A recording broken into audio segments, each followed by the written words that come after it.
Okay. 3, 2, 1.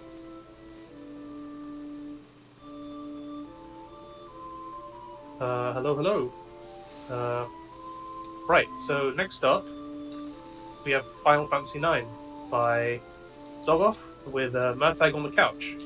Hello. So, you guys... Oh yeah, if you two could introduce yourselves and what you're going to be doing. I'm Zoggoth. I'll be running this for the next 8 hours, probably. Yep, I'm Murtag. I ran Sound Vortex before, and I'm also going to be here for the next 8 hours. It's going to be amazing. Right, should we get started then? If you could give me a second. Okay. Right, tell me when to go, give me a countdown, and I'll start the timer. Okay. 3, 2...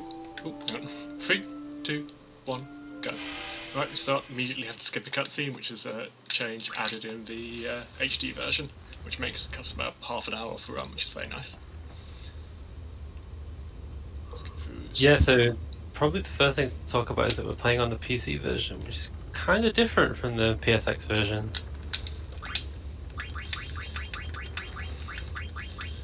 Oh. Yes. So the big difference is that we don't have... We can skip the FMVs now, so that saves, as I mentioned, like about half an hour. But we have kind of... That was donated. Jay? Sorry, I saw it. Who's this for? Zidane? Yes. Zizo. Yep. Good. Cool. Okay. Sorry about that. Yes, sorry. Just to let everyone know, we had some donation incentives for this game. They were, you pay £10 and you can get redeem a ticket, and you can name one of the 8 characters in the game. And just right now, Zidane was named Zizo, and that was donated by Roma 45100. And you saw the timer in my top right freeze for a minute there, and that is because that cuts out load times to make it fair for... Right, the aim of this fight is to steal a Mage Asher. It will double Zizo's damage for the next half hour probably, which is definitely worth the time spent. In a real run I would reset if I miss this often. As you can see, the timer is already in red. Well, that's good. That's one less kill that we need to do later. Solve the rest, I'll do all that, make it like one viewer. Come on! Yeah, so it's a 5% chance to steal a Mage Asher here, so 20 attempts is average, but we do want faster than that. This is a shame for us to start like this, but oh well. Yeah, it sucks for a marathon because it basically guarantees marathon runs start really behind the PB attempt because you would just reset.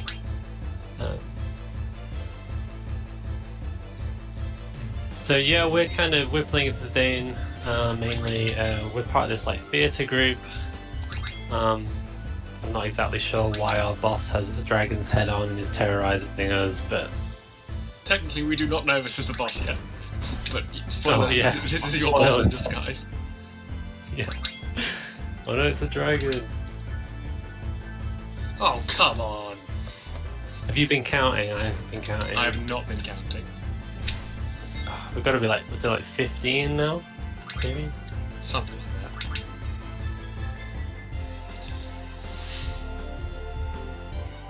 I joked about this, but I'd used up all my luck in practice runs.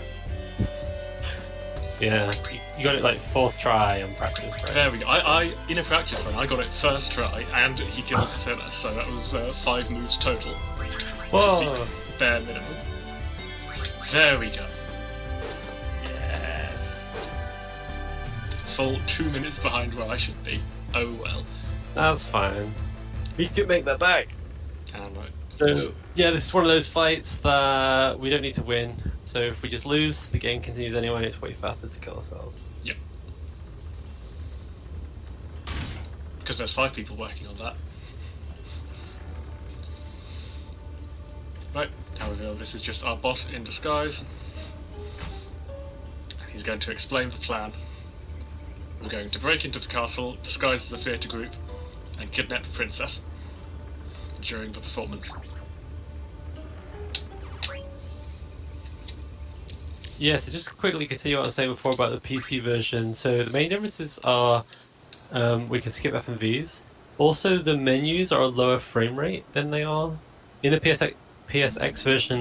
The menus actually run at 60 FPS, but here they're capped to a lower FPS. I want to say like 15. Yeah. And Which the makes movement, yeah, the menus are not as good.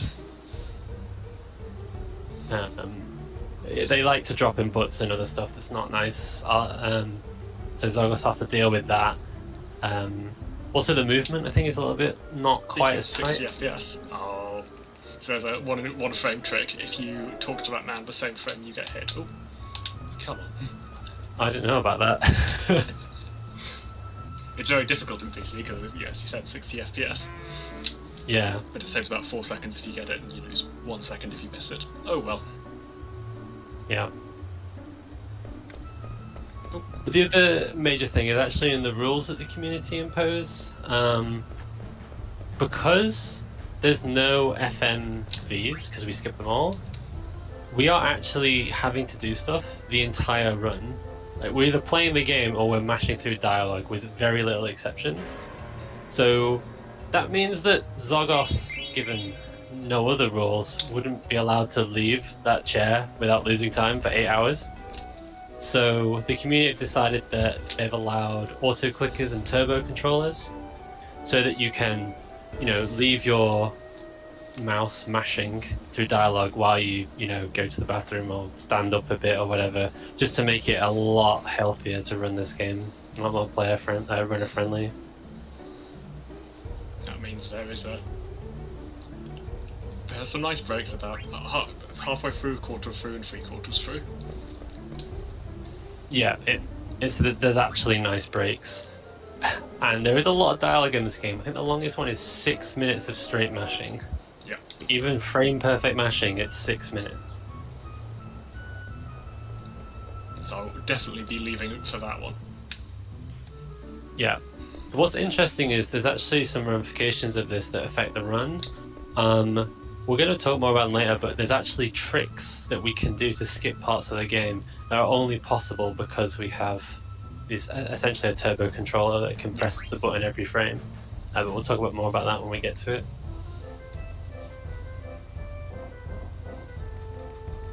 So currently we're controlling question mark, who has come here to attend the play. Yeah, he had a ticket, but it was a fake ticket, I think. Yes. So instead he is breaking into the castle through the rooftops. Yeah, with the help of Rakid, Yes. as we know him. Oh, a good time to get question mark's name. Jay.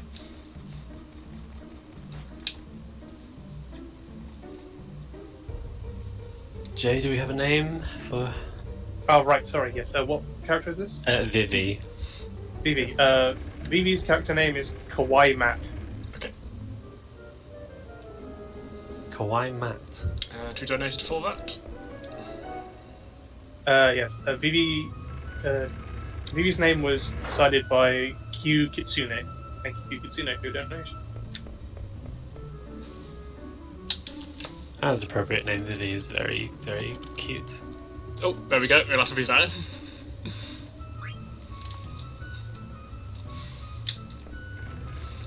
Because we only have 8 characters. Yeah, there's no double I. No double T. Oh. Well,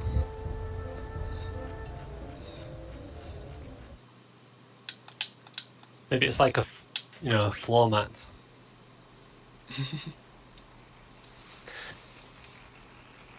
So, yeah, we've made it to the rooftops, and so Vivi gets to watch the play.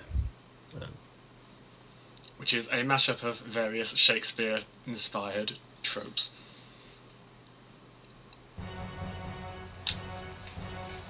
Yeah, it's called I Want to Be Your Canary. I'm going to use this opportunity when I don't have to mash to quickly check out if it set something up. This goes at the same speed regardless of how fast you mash.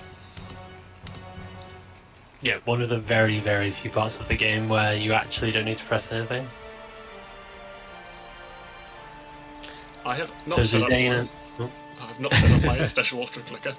1 minute. Good thing you checked. It is a very good thing I checked. Right, that is now on. Sweet. So, Dana and our gang's plan is kicking in, so they're a theatre group in inverted commas, so they're helping put on this play. Well, they are basically putting on a play. But they've got an ulterior motive. Going to kidnap Princess Scarlet. We briefly saw in a cutscene, but we skipped, unfortunately. Right, Yeah. in this fight, there's no risk of death. It's all about trying to do things in as few animations as possible. So, start off. Oh, that's annoying. Oh well.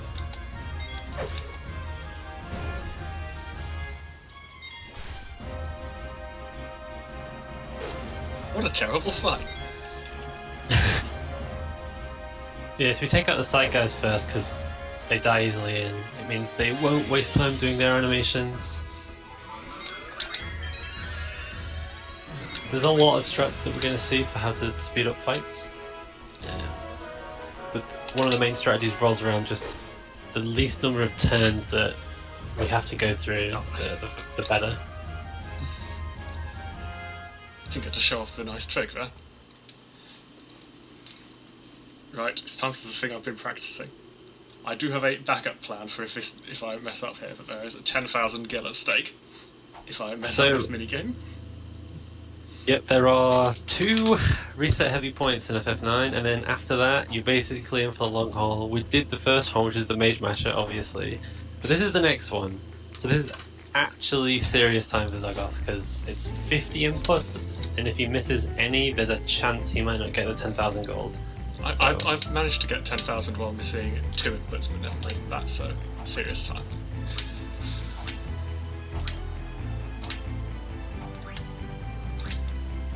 Also, if you go too slow, then you also lose points.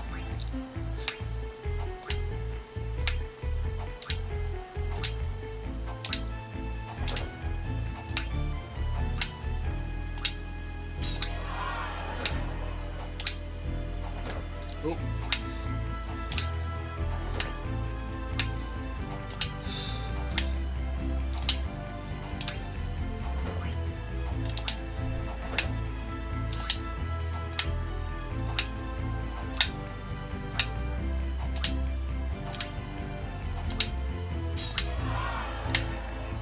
Okay, I think it should be fine.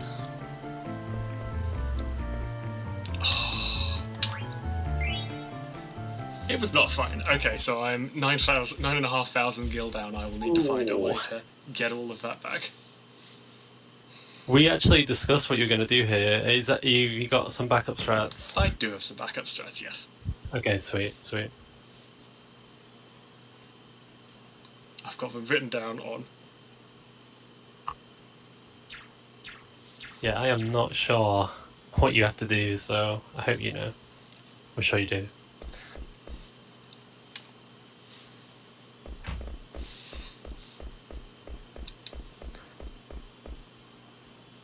So yeah, so both of the tricky early parts haven't gone amazing with the Mage Masher and the sword fighting, but it's fine. Just use that We've got the to equip the Mage Masher.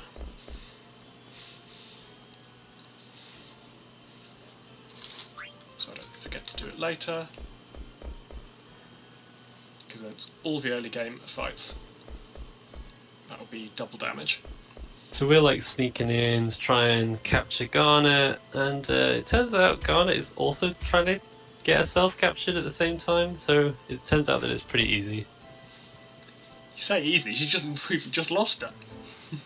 Oh, but she's trying to like run away herself, and we chase her, and eventually we realise we have the same goal. Right, these 2 clowns have discovered that the princess is trying to escape. They all talk backwards and forwards, and... Oh, it'd be a good time to know Steiner's name. Or Adalbert's name, I think you've got it listed as. Yeah, sometimes it says Adalbert. Adalbert's name is... The donation sent of Adalbert's name was met, and the name was Cantona. Donated by Cantona.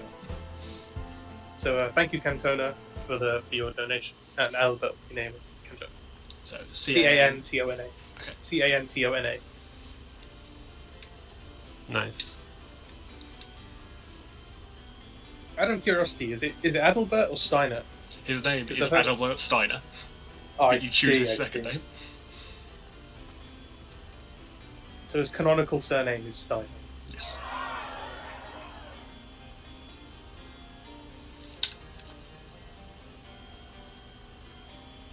Oh, the reason you get to name it is because the Queen forgets his name. Taking a reminds me of like Professor Oak. Right, thank you On the very much right. for your donation. Yeah, we're seeing Beatrice here on the right, who we're going to see more of later. Basically, Queen Bronze, most powerful mercenary. Not mercenary, I guess like soldier. Soldier, yeah. Not mercenary. I just want to point out that it's half 1 a.m. for me and half Oh, midnight of for Zoggoth. And I'm already really tired. I had a nap. So I'm gonna go delirious at some point in this run. I don't know how Zoggoth probably is a pro at this, but I'm a little bit used to it by now. yeah, I feel like you might be. Right, so Luckily I'm not the one running.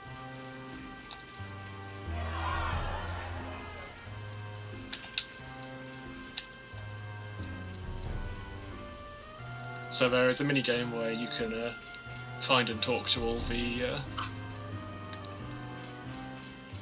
of Steiner's knights to send them off to look for Garnet. But all you get for it is an elixir, which there are much faster elixirs in the game.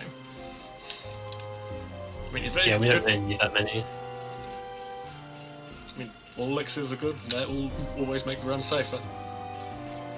Yeah, that for safety, there's not like we need like, apart from one fight or 1 or 2 fights. Yeah.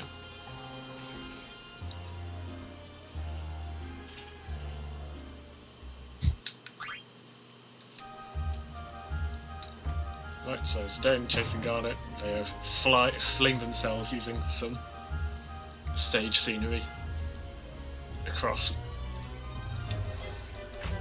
into the ship itself, which is currently functioning as a stage. Are we going to need Garnet's name? No. She won't be for a while. No, so because Garnet is not like question mark like Vivi. Garnet is Garnet until she decides she wants a different name, which is a while yet. So this is one of the actresses from the play, who is far more concerned with learning our lines than with making sure we successfully kidnap her.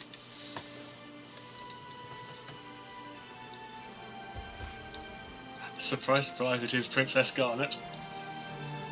And so she asks today very nicely to be kidnapped. No, to kidnap her. Zidane obliges, of course, or Zizu. Everyone's plans have lined up. Apart from Steiner's. Nothing ever pans out for Steiner. That is unfortunately the case.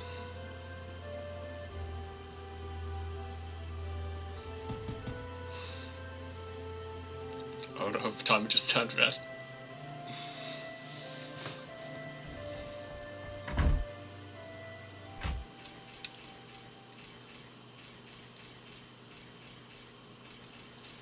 There's a cup of tea, since I made one myself one earlier.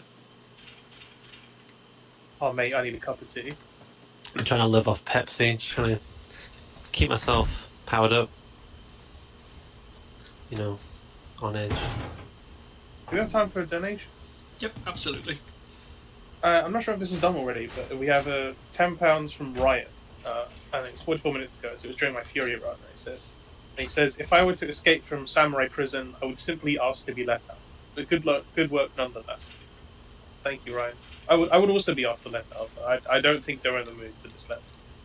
And that £10 goes towards the poll, which is Metal Gear Solid, Save Otcon, and that goes to saving. That £10 goes towards saving Mary. Thank you, Ryan.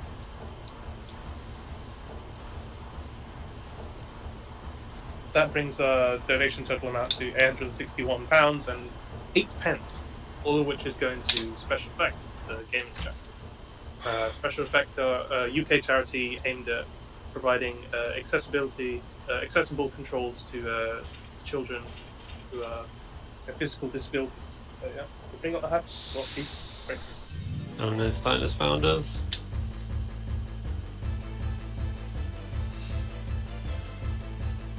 And unfortunately, the knight he was relying on was one of our men in disguise. Oh, excellent. Come on. Right. So, Zane and Steiner both have 0 ATB right now. Oh, what a great fight. Stole everything I could. So you notice that Steiner attacked, then Zidane attacked, and then Zidane attacked again. This is because Zidane has one more speed than Steiner at this point. So, if they both have an empty bar at the same time, Zidane will act first. So, you let Steiner attack, then you pause everyone's bar, let Zidane attack, then you pause everyone's bar again, and then they're both at 0, or approximately 0, and then that means Zidane will attack before Steiner. This means any boss that you are faster than, you can have your characters attack twice as often, and this is quite useful. Yeah, it's called ATB waiting. The way you can tell what Zoggoth is doing is he'll be waiting in the sub-menus, because it all revolves around in the top menu, ATB goes up, but as soon as you press A on something, like go into inventory or select a target to attack, ATB stops. So you can choose what you're going to do. Yeah.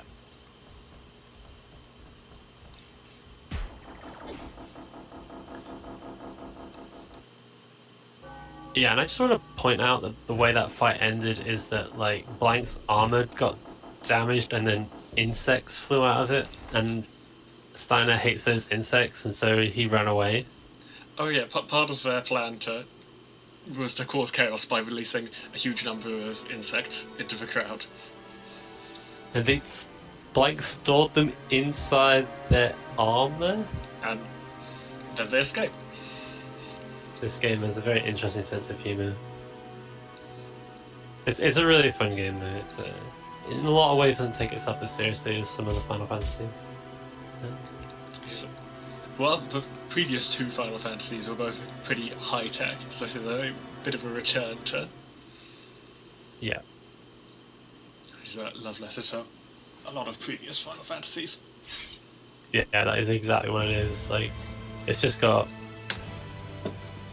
nostalgic Final Fantasy written all over it. So, Garnet's wearing the... Are you going to say something I was going to say? Yeah, exactly. As I say, Garnet's wearing the White Mage outfit from, I think, Final Fantasy 1. VD similarly is dressed as original Black Mages. What was, just out of curiosity, what was the setting of Final Fantasy 8? Futuristic. Yeah, Very futuristic, yeah. Interesting. I for some reason, aside from Final Fantasy 7, which is like well known, I'd always assumed they all go for some sort of like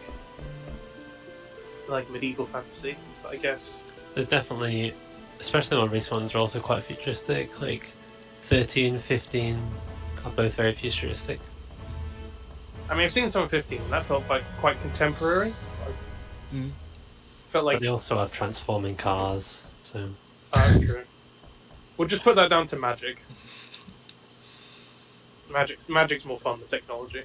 I'd say 13's the only one that's explicitly futuristic rather than contemporary. Yeah, it's... They kind of vary, but...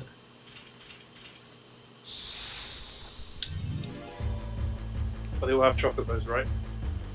Apart from one. One doesn't have chocobos? What? I'm pretty sure it's fast... No, wait, does one have chocobos? Or is it Moogles that one doesn't have? I can't remember. I think Moogles introduced in 2. I'm going to fact check myself, chocobos. Fact check? Live? Right. And this fight is unlosable. And obviously, the soldiers trying to save Garnet aren't going to attack her. So once everyone else is dead, the fight just ends. Lovely. What a strat.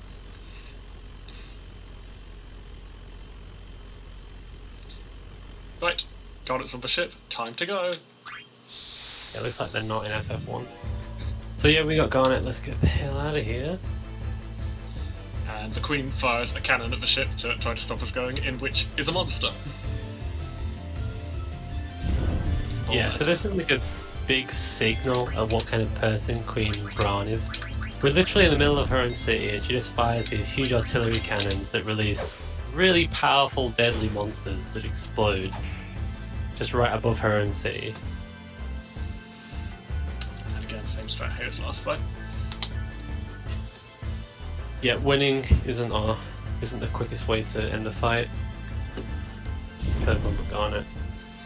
Bomb is, of course, a classic Final Fantasy monster. It usually grows 3 times and then explodes. Yep, and that's exactly what it does.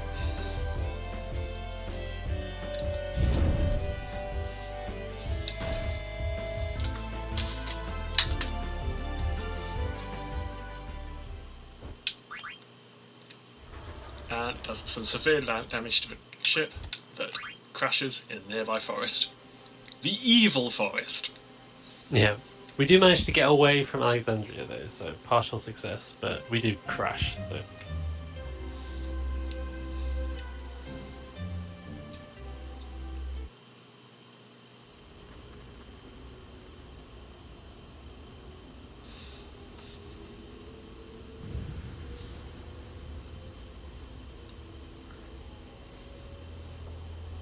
Yeah, so there's a lot of interesting things that do happen in this evil forest.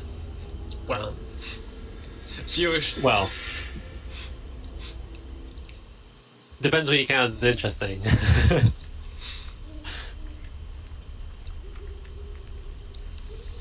I kind of feel like, you know, this is kind of the point where, you know, more mechanics start happening. We get random encounters for the first time. I think it's a big thing. Yep. We're kind of out of the intro now. It's still kind of the intro, but we'll still be getting the occasional tutorial for the next half hour. Yeah. Right, and no one can find Garnet.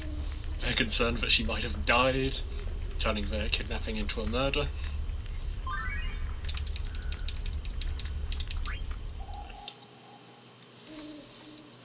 Something probably worth mentioning, you'll see Moogles around a lot. A lot of them act as save points, that's generally what they are. But we don't need to do that, because one of the nice things about the PC version is it auto-saves at the start of every save. So we don't need to safety save. Hopefully I will not be showing this off here, because we've got an interesting trick coming up. Yes. I'll just show it off and explain afterwards in a cut. Yeah, that sounds good. After we get no random encounters, right? Yeah.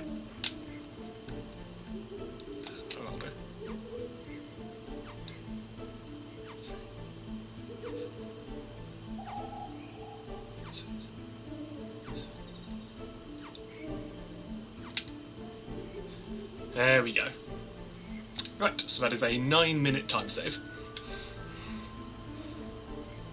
Nice, good job. So basically, the way the cutscene triggers were coded on the PC version, they don't activate the first frame that you exit the menu. So if you open the menu the first frame that you exited by using it, this is the skip that can only run on a turbo controller, then you can walk through it 1 frame at a time until you're on the other side. This only works on cutscene triggers, but aren't, because most cutscenes activate the moment you enter the map, so there's not very many it actually works on. And a lot of the ones it works on stuff like the games. Yeah. So we can't do that. But that one is just a normal 9-minute time save. And that is what makes this category N% instead of no major skips. Mm-hmm. And is that the biggest skip in the run? The biggest individual one. I'd say that the ones at the end of the game, like together, save more time overall. Yeah, but that's like more like a whole bunch in a row. Yeah, like I am really surprised the game handled this. Like, we just skipped out, like 3 boss fights. Going. They're not very hard boss fights, but they are actual boss fights. Yeah, both prison fights, unlocking Trance, going back to the ship, fighting Baku, recruit Steiner and Vivi. Like, So one of the really interesting things about this is the limit break mechanic in this game is called trance, and we skipped unlocking it, and we now just don't have trance for the whole game. That's just a thing now that we never have trance. Which is, to be honest, pretty helpful, because it does take time, the animations take time, and it does turn up at unfortunate times.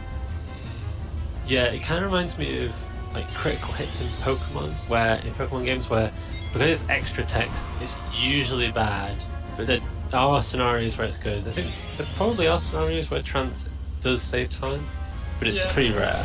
Almost all trances would lose time, because the animation is so slow.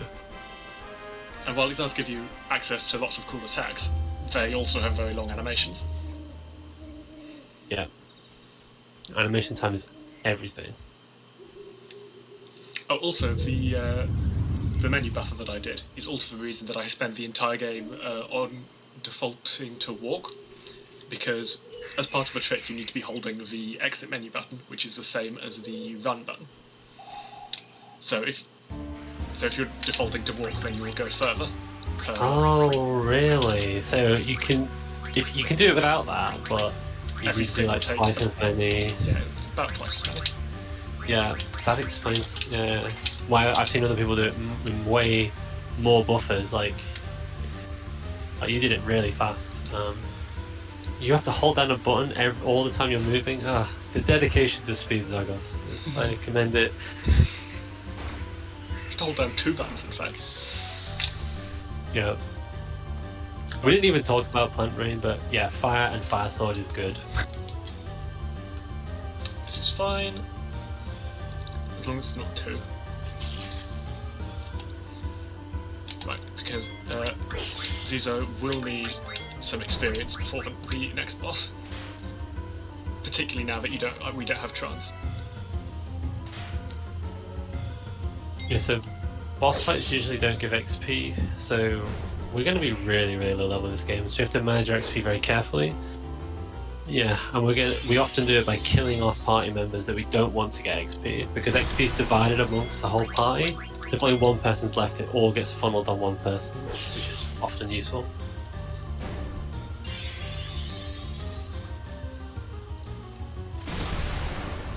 Just jumping in here, just wanted to know when will you be expected to have the rest of the run the names for the character? I think the last name is 3 hours in. Yeah, Amaranth's far in. I mean the next one. So we've had Adalbert and we've had Zidane. So far, right? Yep. Oh, we've had Cantona. Garnet's... So Is Garnet after Ice Cavern? Yeah, Garnet's after the next boss will be the next one. And that'll be about 10 minutes. Okay. I only asked because I wanted to go and get some tea, so I just want to make sure I'm not anyway anything. But for reference, Garnet's. So if Garnet's the next one, then her name is Topaz. Okay. Oh, that's nice. Unless someone snipes it. No. You finished it now. Unfortunately. Unfortunately, Tiltify doesn't do bid wars, which is annoying. So they're implemented as like a ticket, so like you buy the ticket and you get the name. Oh, I see. So it is actually Topaz. Okay. Yeah, it's locked in, it's Topaz. And that was from Mogmeister, so... My bad. Thanks, Mog. Alright, I'm gonna get some tea and I'll be back. Make sure nothing breaks while I'm away. Okay. See you, Jay. Yeah. I will spam message you if it does. Yeah, so in that cutscene, Blank, one of our party members, got turned to stone. Yep. Yeah. I can't remember why the Pretty forest rough. turns into stone by killing the plant brain. I know it's because you killed the plant brain, but I don't know why that causes this. Yeah, this game, a lot of things in this game don't make a ton of sense. Or unless maybe they do, you have to think. I don't know. There's so much of this game that I haven't watched all the cutscenes or all the dialogue. There's some things I just have no idea, what's really going on. I just know where you need to go.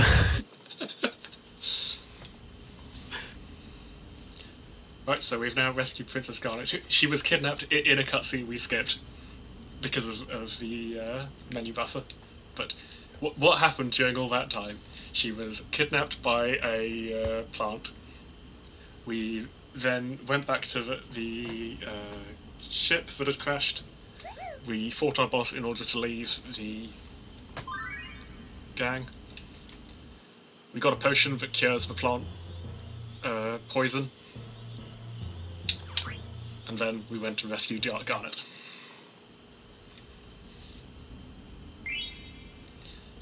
And Steiner's agreed to at least help us get Garnet, at least to safety.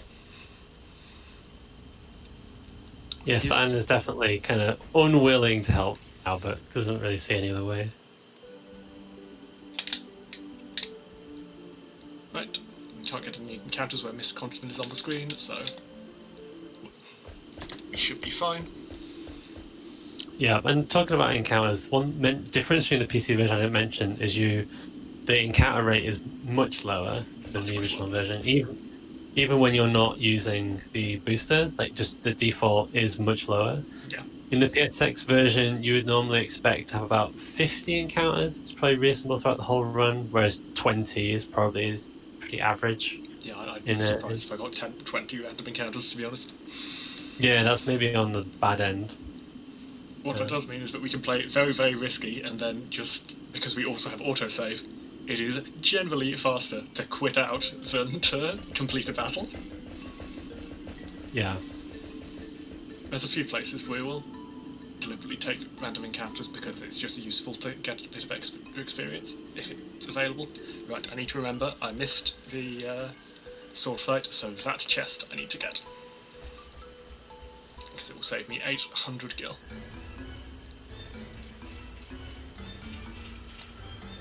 This chest on the left. Yep. Cool.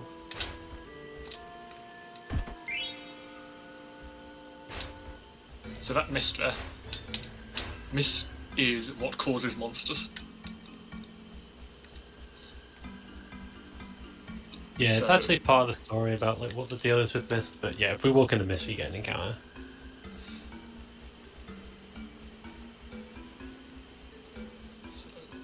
To avoid this mist for free, and that mist came out early, so we have to go around it.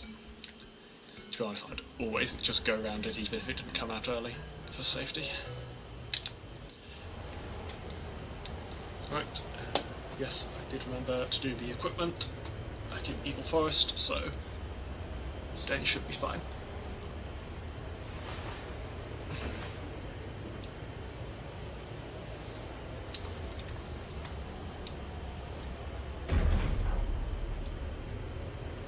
So everyone is being knocked out by this blizzard. No, Kauai Matt. No, Canton. Trying to memorise their real names.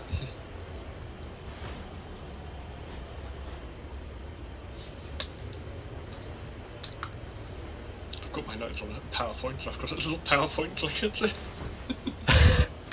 at. I saw that on the web. Amazing.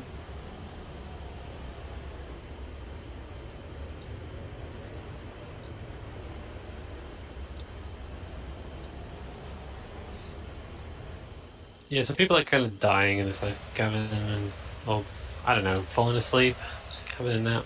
I mean, falling Does it then asleep just go in ahead? a blizzard is not very good. Probably Yeah, not so- dead, but dying. And here is the Not cause fair. of the blizzard. It's our first Black Waltz fight, and Tell it's the the first Sea Lion. Yes, Yeah. you can tell it's the first because it's called Black Waltz number 1. So you know there'll be at least one more.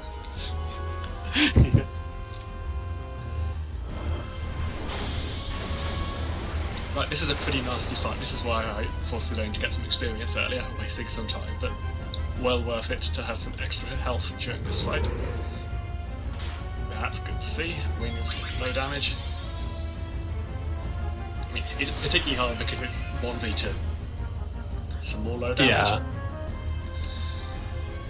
I'm pretty sure this fight is supposed to be really easy with the Dane, but because we're so low level and we only have one character, it's actually really scary.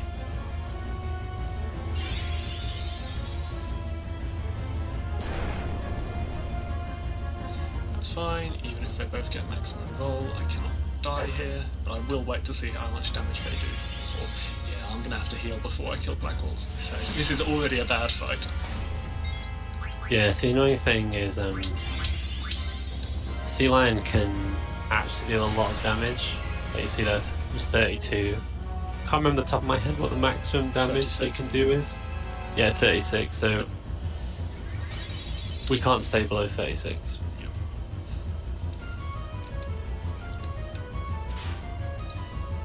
So one way to deal with this fight is just to wait, let them damage you, and then until you get into trance, because every time you get hit you increase your trance charge.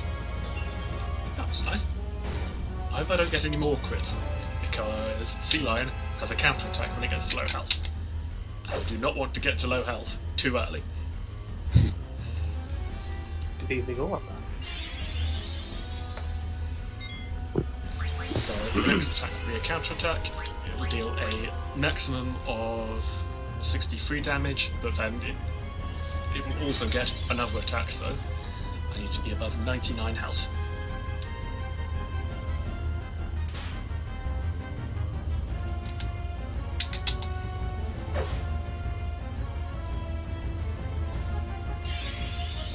Just keep giving us a wing. It'll be fine.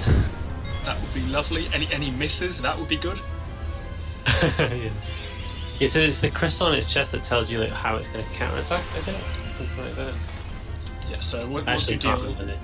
a third of its health, it turns yellow and counterattacks, and then after the next hit, it will turn red and counterattack. So, it will certainly not be attacking while this low.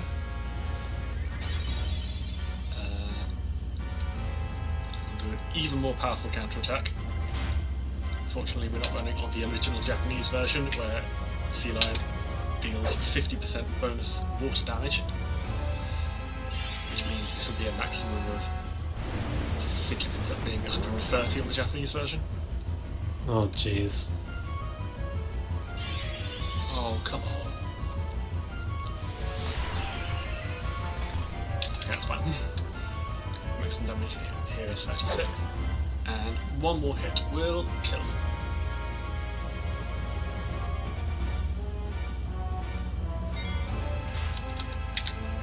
Yeah, keeping track of like HP helps out a lot because here Zoggoth knows he can just go for it. Yep. So he saves time over potioning that wouldn't be necessary. Technically, It's pretty scary though. I could have died if I'd missed, but I don't think Sea Lion has that high evasion. Yeah, missing is kind of weird in this game in that without status effects, it can happen, but it's absurdly rare. Like, what's our hit rate? Probably like over 99%? Or around 99? 97 against Sea Lion, because it depends on the enemy. Yeah. But it's... We're probably going to see, like, apart from when people have darkness, like 3 misses the whole run, I think.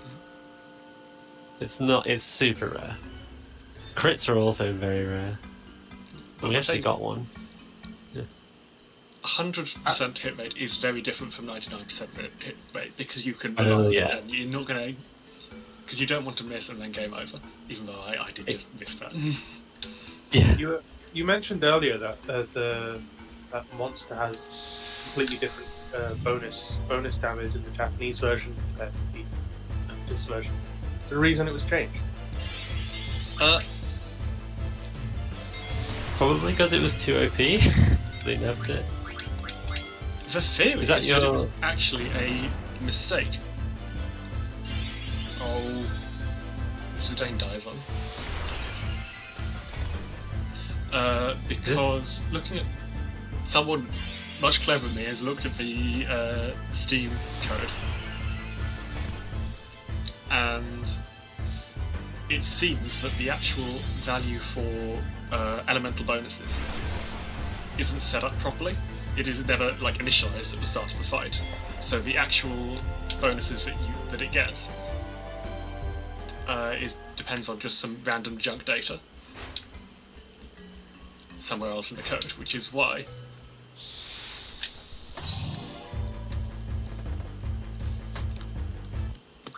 quicker to reset.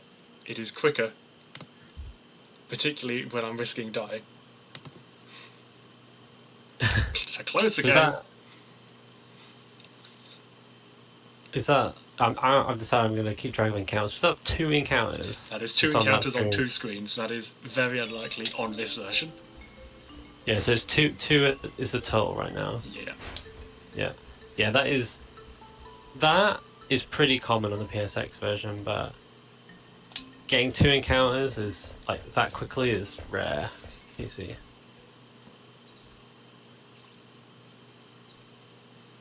For a lot of this run, you'll probably forget that random encounters are a thing. Yeah. Because you just don't. We might go for like half an hour without getting one. We still have backup plans for them, and we still take small slowdowns in order to avoid the lobby one coming up here. So it's Topaz's dagger's name, right?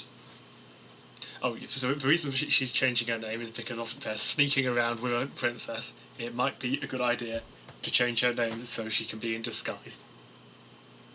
What about something garnet but not garnet? How about a topaz? In the game, in this actual story, she decides to call herself Dagger after this dagger. She just does that thing where she just looks around and the first thing she looks at, she's like, yep, that's going to be my name. Right, thank you very much, Mog, for that donation.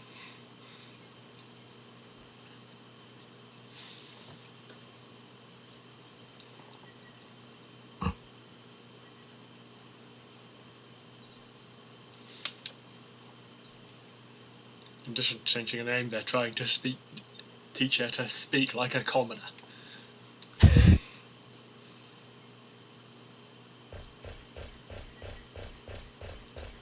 Right. Another thing you can do on a turbo controller is this. Ooh. So the way that encounters are worked out in this game is every few steps, the encounter rate increases, and you get an encounter check. So, and then once you get an encounter, the encounter rate goes down again. So it goes up, up, up, up, up, and then you get an encounter, it goes down. And what this means is that you get your encounters a lot more consistent.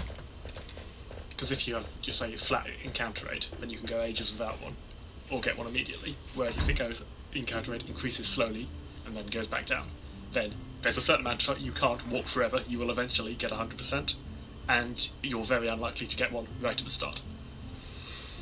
And you can abuse that on world maps by only taking half steps, which you can do on turbo controller, or you can just mash it out. And what that means is the encounter rate stays at that low initial level, because that happens at the end of each step. The increase. You can still get encounters. Yeah, I think it's. I want to say 1 in 256. It depends on where you are on the world map. Yeah, like forests. I saw that you were YOLO'd it through the forest. Like technically, that increased your chance of. As long as you're not on the map, because there is a mini game encounter that appears in forests.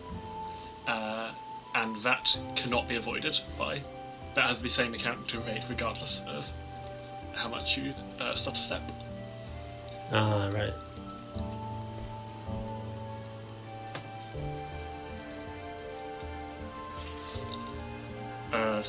But it only appears after you've walked for 30 seconds. So, as long as you're not on the map for that long, then you can't get it at all. Nice. So that forest was completely safe. And you were still stepping by the turbo buttons there. I think I've seen that before.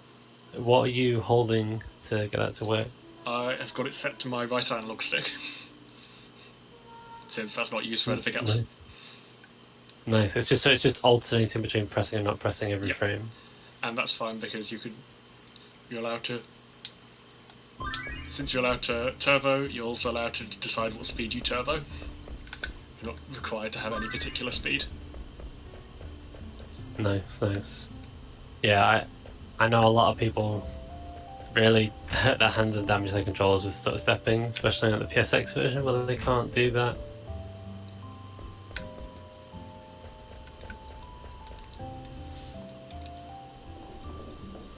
So, just want to hit a load of event triggers to advance the story. For some reason, you need to go to the pub twice. What it's meant to be is that you're meant to visit 3 different locations, but for some reason the pub counts twice. Yeah, we're just going through a bunch of dialogue because looks like a pretty normal village, but there's something kind of suspicious happening underneath it. And here it happens right away.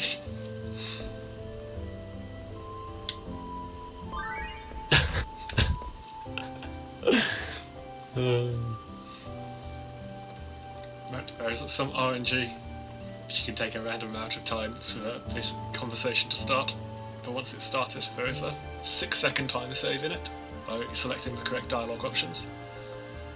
Hello, can you hear my voice? I can hear your voice. Hey, Jay. Lovely, I'm back. My internet appeared to randomly die, so I rebooted to my room. Sweet.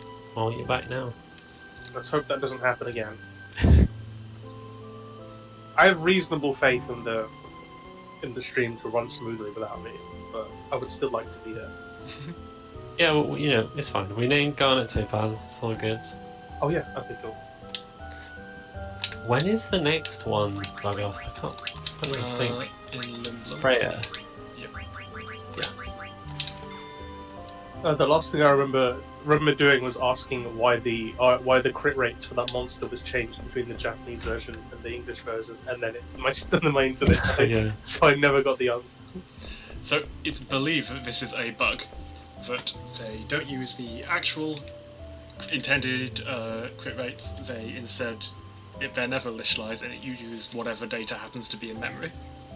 So this is consistent within a version, so it's the same. It's always the same in the Steam version, always the same in the American version, always the same in the Japanese version, but it is a different same thing in each one. It's not clear where this is from. Interesting.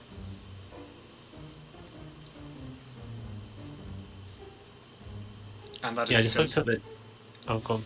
we know this because now the Steam version has come out, we've got more access to the code and can work out what it's actually doing. Which means Oh we yeah, people are very decompiling helpfully it stuff. have all the enemy AI as well, so we can understand what causes every counter and try to manipulate those, which is good. I do remember you showing me that bit of code that tried to do what was it? Percentage chances of seeing an enemy attack type, but instead of having an attack name in percentages, it just had an array of 10, and then it would put the same attack like 3 times to one that 3 out of 10, which is quite fun. Not the best programming, but it gets the job done.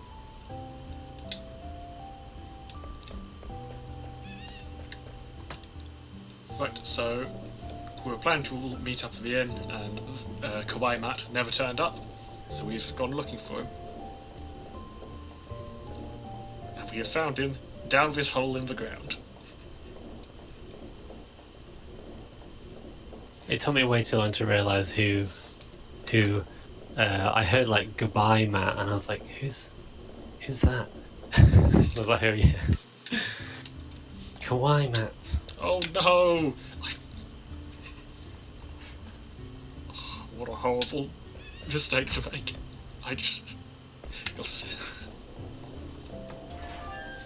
What did you do? I listened at the hole again, so I lost. Oh 5 right, seconds. oh yeah, I see. I need to stop holding on to the my auto masher. This is one of the disadvantages of doing that. Oh yeah. Oh, my chat has died. That hole in the overworld where Kawaii Matt is stuck down is very, very hard to see. Oh, it's a chocolate. It is a chocobo. Yeah, chocobos. We're gonna see some very cute chocobos later on, so some baby ones. But I should something. talk about all the things I bought since I can remember what they're all for. Iron Oh sword. yeah, I was gonna say yeah. So I got an iron sword, which is an upgrade to Steiner's weapon. A leather wrist, which teaches beast killer, which means you deal bonus damages to beasts, which there are very few of them in the game, but there are one or two, so we do get that. And also a feather hat, which we will later be combining into a new item, but it also boosts wind damage, so we'll eventually Topaz will have a wind weapon. We'll give her 50% bonus damage to that.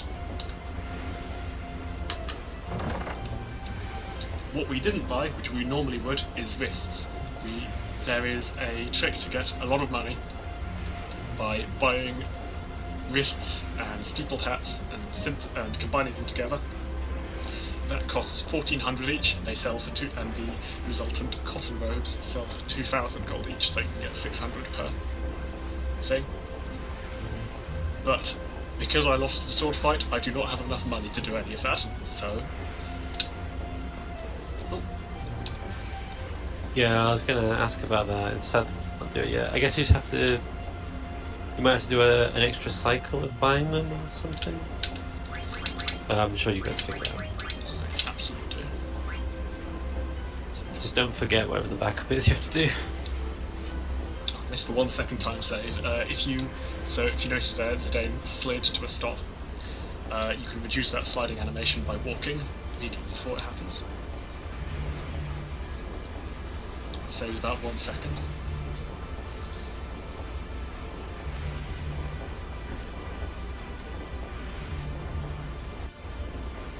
Yeah, so you see every now and again, like just a second ago, Zoggoth did like some menuing. The menuing in this game is actually one of the highest skill cap parts of the game, because you know every second you spend in a menu that you could have done faster is a second time loss. And we have to do menu quite a lot because we switch our abilities and things like that. But we also make good use of the optimize button. So by hitting optimize, the game equips what it thinks is the best. Because that's deterministic, we can predict what it's going to do, and sometimes that's faster, so we can optimize in the right order, or optimize and equip something, and basically weave it in, and it's all rooted out and all planned to be as the minimum amount of inputs as possible. So you've got to wait for him to come most of the way down that mountain, so you use the time to grab some money and a high potion, because there's nothing better to do there. Yeah. But what I do have to remember is to equip Steiner with his new weapon I just bought.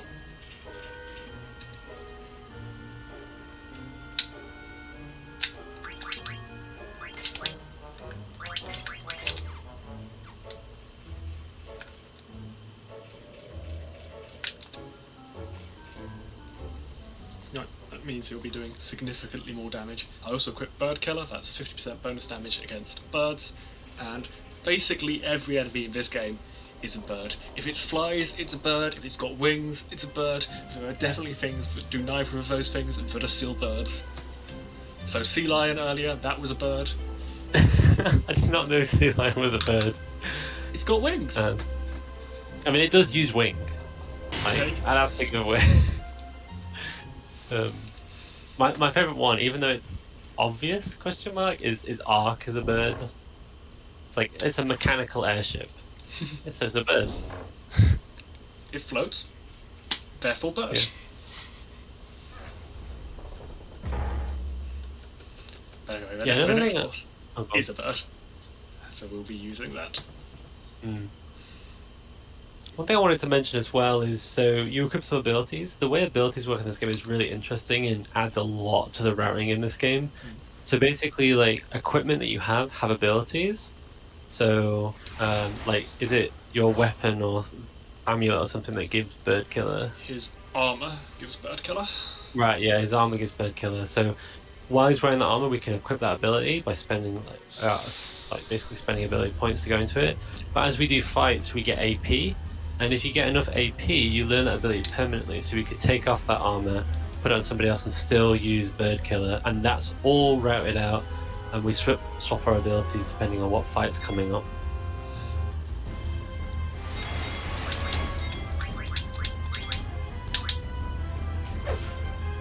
again, Zidane is slightly faster than Black Waltz number 2, and so we can get him to do a double attack.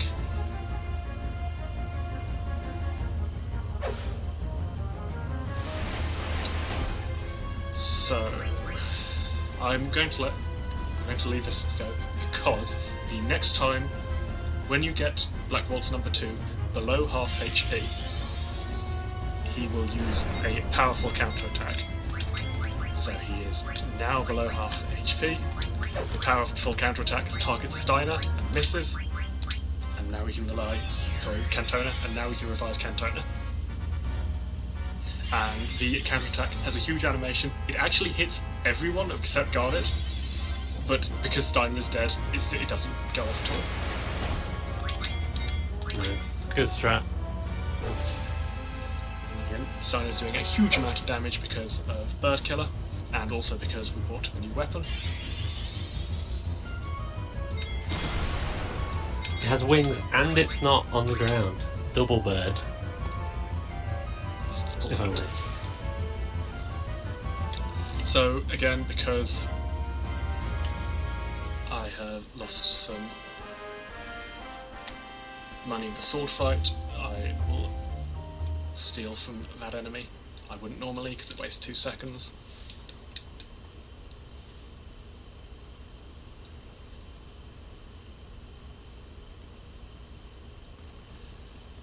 Right, so as I mentioned earlier, Zidane is trying to get Garnet to Limblum. Garnet's trying to get to Limblum. VV is just along for the ride, and Steiner is trying to get Topaz back to Alexandria.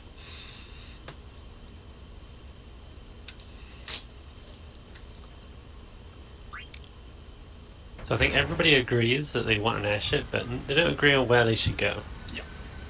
But we outnumber Canton, so...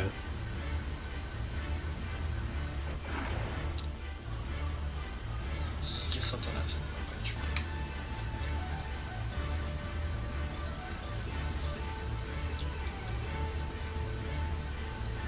There's another 7-second time save by menu buffering. It's quite a long one, so if you... because from where... we will do exactly the right amount of menu buffers to get to the other side of the trigger. So if we do one fewer, or if we are slightly off where we need to be, then we will hit the trigger and the cutscene will start. So we'll have spent all that time skipping the cutscene and then still have to watch it. So I will play this one quite safe.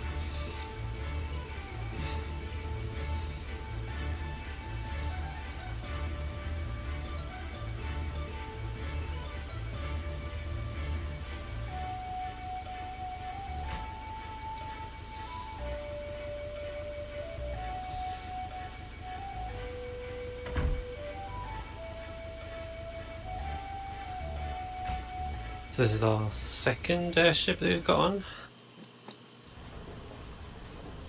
When I was going over my notes for this game, I realised that you ride a lot of different airships in this game. Oh no, what? As you can see, VV follows that Black Mage around, and if the Black Mage walks away, VV will follow him, and then very slowly walk back. That's That right, is the completely cutscenes have RNG. That's probably the worst orange. The worst. Yeah, the walk away is the worst. That was unlucky. It's probably like a couple of seconds, maybe 5. Yeah, something like that. Right, but we'll make it all back on this. It'll be fine. Yeah.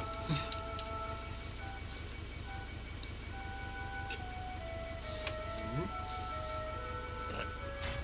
So it's 18. I will do 20.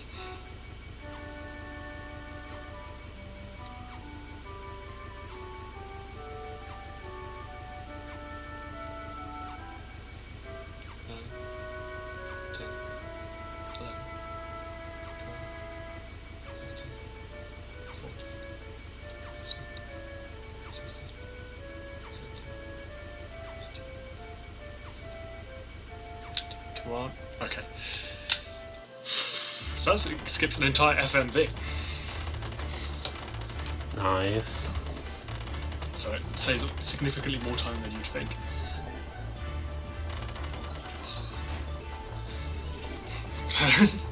Would have been quite embarrassing to have to watch my entire cutscene after that. Yeah.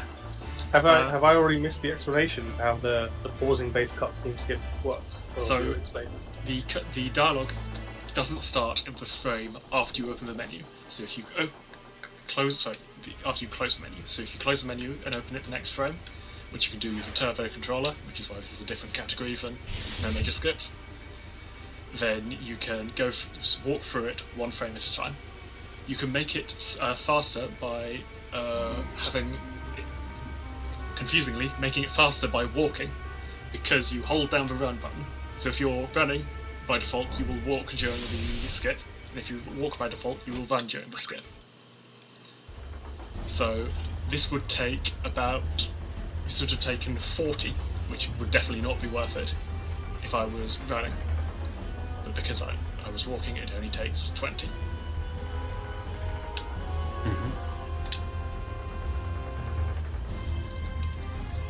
Right, this is a very scripted fight. Because, although I have skipped the fight where we learn how trance works, and we can't get trance from getting hit, we can get it there are some fights where you automatically get trance, and this is one of them. And those fights are very consistent indeed, because everyone starts 0 ATB. So I know exactly what will happen in this fight. Zane will attack very slightly before. Oh, that wasn't good. Oh, rubbish roll. That will cause him to fly up in the air. The first attack he does when he flies up in the air is always Thundara, targeting everyone. It will not quite kill everyone, instead of everyone's equipment to barely survive it, if I get the worst damage rolls. And by the time he gets his next attack, he will be dead. Yeah, so this is Waltz number 3. I.e. the cool one, in my opinion. It's the one you remember. It's a very cool cutscenes associated with it. Which unfortunately we have to skip. Yeah, I think one of my favourite FMVs in the whole game is right after this. It's just, I really remember it when I played this game casually. Right, we have good damage rolls. It's about a 30% chance. Excellent! So, if VV takes an extra hit to do that, then VV will have run out of trance gauge, and then will exit trance. Nice, that's actually really good. So you'd have to watch that entire animation. And it is slow. I'm not sure I've ever seen a fight where VV doesn't detrance. Then like every time I've watched this run, the runner's like, oh god damn it, I didn't get the quick fight. That easily makes up for the bad Black Mage movement, I think. Yes, it does.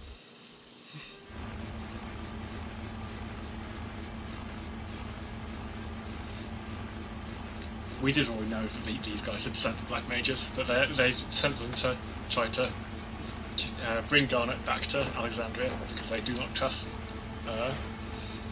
Cantona to do that. I mean, does anybody? I thought Black Wolf just steals the vehicle.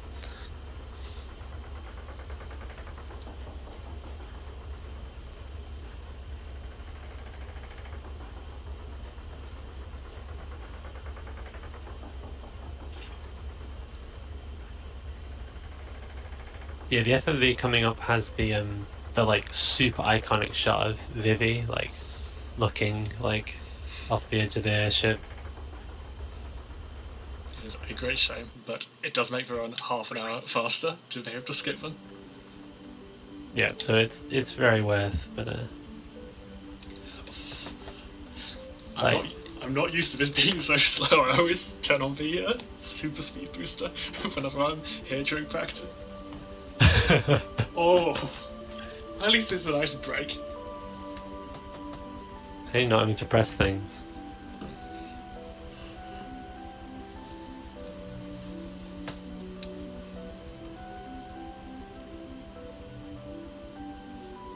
Yeah, so in that FMV, we basically managed to get through this gate, like, right as it was closing, and Black Waltz couldn't follow us because it closed behind us.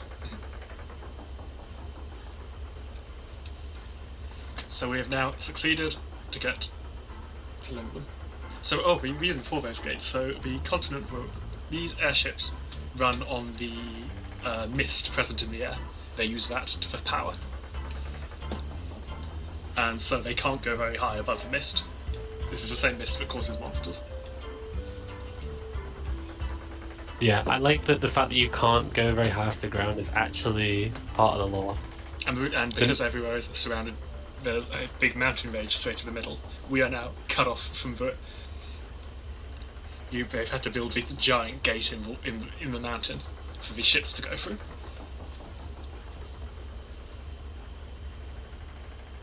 Yeah, and yeah, so we're going nowhere near Alexandria for now.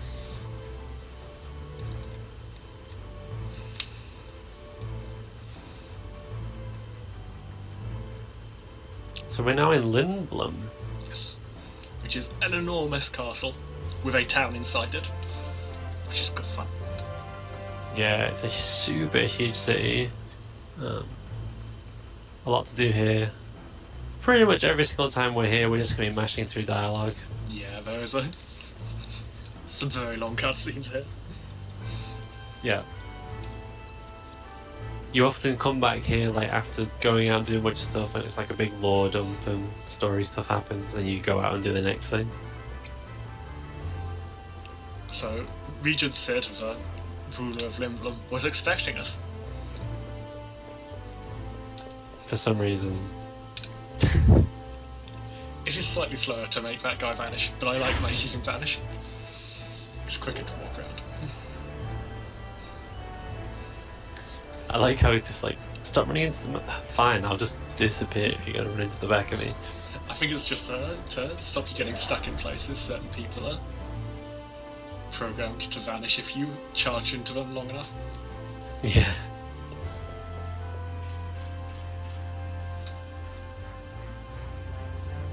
So this is where we're going to meet the Regent in all of his glory.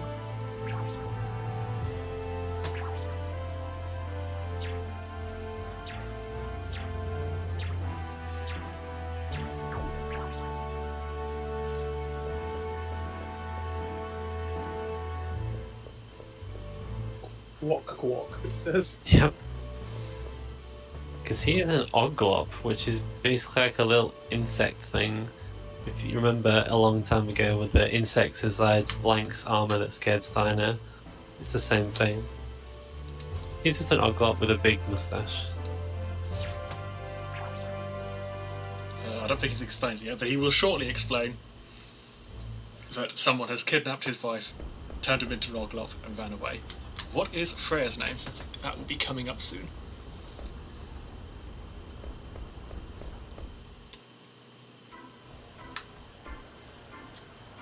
Joe? Hello, Jay. Hello, Jay. Hello. Yeah. I'm just making sure, like, I'm using the correct things. Freya's name is Bun. B-U-N. B-U-N, okay. Yes, Bun. and that was donated by It Be Ryan. It Be Ryan. Thank you, It Be Ryan. Thanks for the donations. Thanks, Ryan, for donating to name Freya Bun. I'm not gonna lie, like 20 minutes ago I checked if it was taking, because I was gonna name her Best Girl, because Freya is Best Girl. Yeah, like if only I had bid wars, I would have put it. They have polls. That's not a bid war.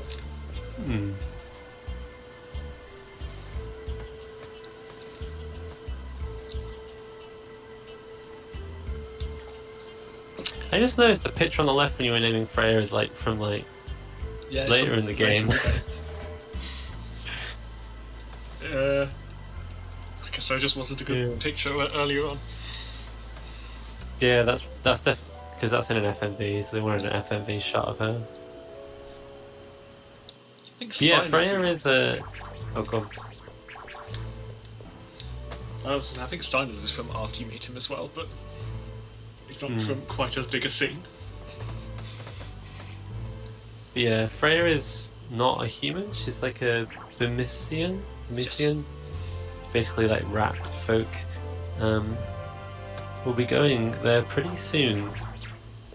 We don't know She's that basically yet, a dragoon. but we will be going there pretty soon. Yeah. Events will transpire.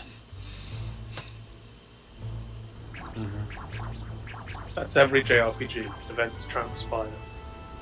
This game is events transpire game though.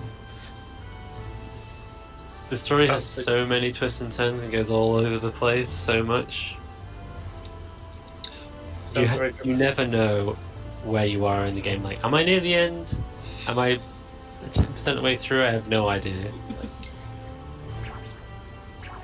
Well, original came with discs, so at least you knew that when you were a quarter and half way through. Yeah, the discs are the only clue. But play a PC version, you ain't got that. Wait, how many discs did this game have on the PS? 4. 4 discs. Yeah. Holy moly! I think 7 and 8 both had 4 discs. I think 7 had 4 discs. I think we had 3, I can't remember. You might have only had 3. I think 8 has 4. Right, that is the last Well, that makes me feel tutorial. nostalgic. I do remember. I do remember playing Crash Bandicoot 1 that had 2 discs. Not the Remember moment. that? Yeah. I'm going to pick up some gil, because I think I'm a bit short here. What can I do if I'm short on gil? I'm trying to think. Because I'm about to do a big shop.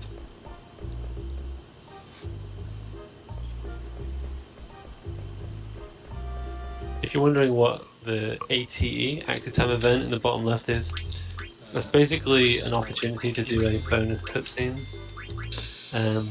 from someone. I'll let you concentrate. Sorry.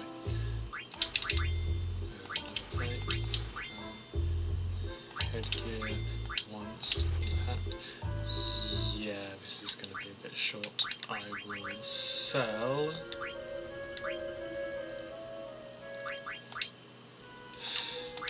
A tent and a broadsword. So this is a big waste since I will be shortly buying back that tent, but I think I will need the money. I don't want to end up walking back is the problem thing. Yeah. So this is where we're going to be doing our wrist and steepled hat shenanigans. I did Right. not need to sell the... Yep. Unfortunately, we will not be doing that because I do not have the money to do that. Oh right, I see.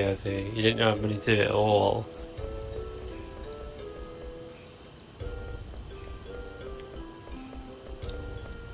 But I got the important things, which is a new weapon for Zidane, which he will be using for hours and hours and hours. It is extremely good. Yeah, I think casually also, I definitely used it for a huge amount of the game. The ogre, right? Yes. Montag, you were explaining what the active time events were? Oh yeah, so basically they're just cutscenes from the perspective of someone else that you aren't controlling, and they're optional, so we obviously just never do them. Except for ones that are mandatory. Obviously, yeah. I'm gonna check my items since that was a weird menu. I want to check I have everything. Maybe I should just use level plate. I know. Okay. Yes, okay. We're all good. Okay. It's a bit annoying, but it's fine. Yeah, that sword fight. Yeah, that sword fight not going perfectly is such a shame. It loses about a minute in Right. random stuff I need to pick up, but obviously it'll be more of a minute if I'm spending time checking like that. But better than finding out later, because the thing is, Yeah. it's not you have less attack on a fight or something. If you end up not learning a thing you need to learn, and you're doing 50% less damage, or you're not immune to status effects you should be immune to, or something like that. Yeah, it's just trying to adapt to a slightly different route that you are often never having to do. So, Of course, I can just just... yeah, obviously you just reset. So yeah, you just got to make sure you remember to do all the backups. I mean, looking at that section where you have to go to the shop, it does make you wonder sort of what the casual player's perspective is. Because there are a lot of random items that you've got. How do you decide? Buy one of each, check what abilities they have on them, and then buy more of the good ones. Yeah, I mean, like if you're, well, I did. I pretty much just bought one of everything because they all have abilities on, so you want to like buy every weapon, equip every weapon, and unlock every ability, basically. I mean, that's from a completionist perspective, right?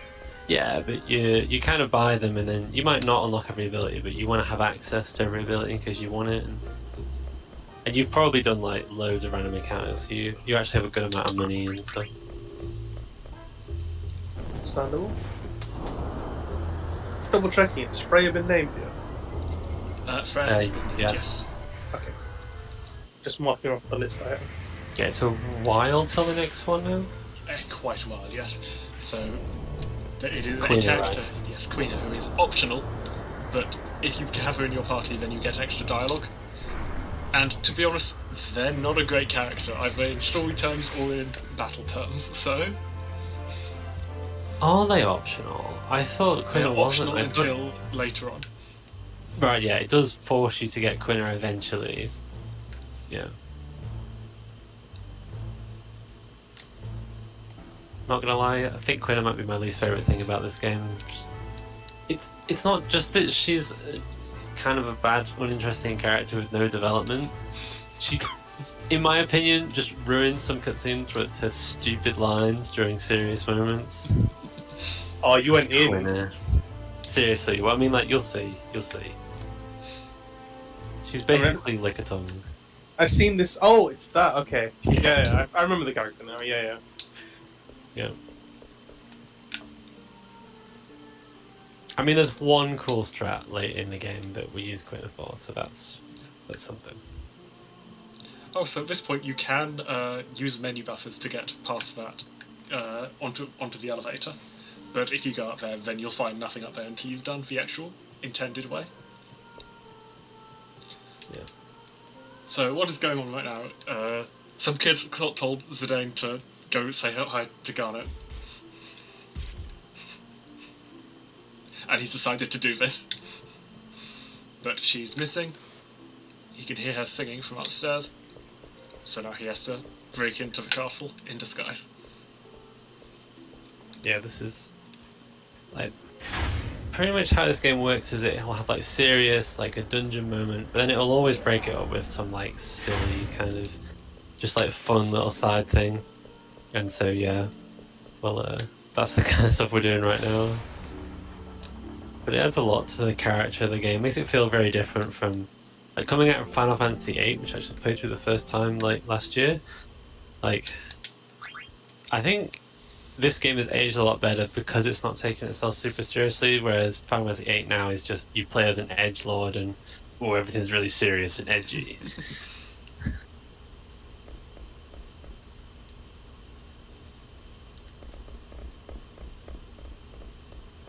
Oh, Cognition. I finally got up chat and Cognition talking about how the last disc of Final Fantasy VII has barely anything on it. And actually you have a pretty similar thing here. The final disc of 9 was just a load of boss fights, because it needed room to fit the all the giant final cutscenes on. Yeah, there's the final cutscenes, but I think that also the other factor is they need to be able to have all the endgame content as well, because obviously even right at the end of the game you can go and do like tons of stuff, Well, and that's all of that stuff has to be on that disc. Quite a lot of places get locked off in the final disc. So although you can do quite a lot, there's lots of endgame stuff to do, there are places that you just cannot visit anymore because they did not fit on the disc, and therefore they are, for reasons, story reasons, closed.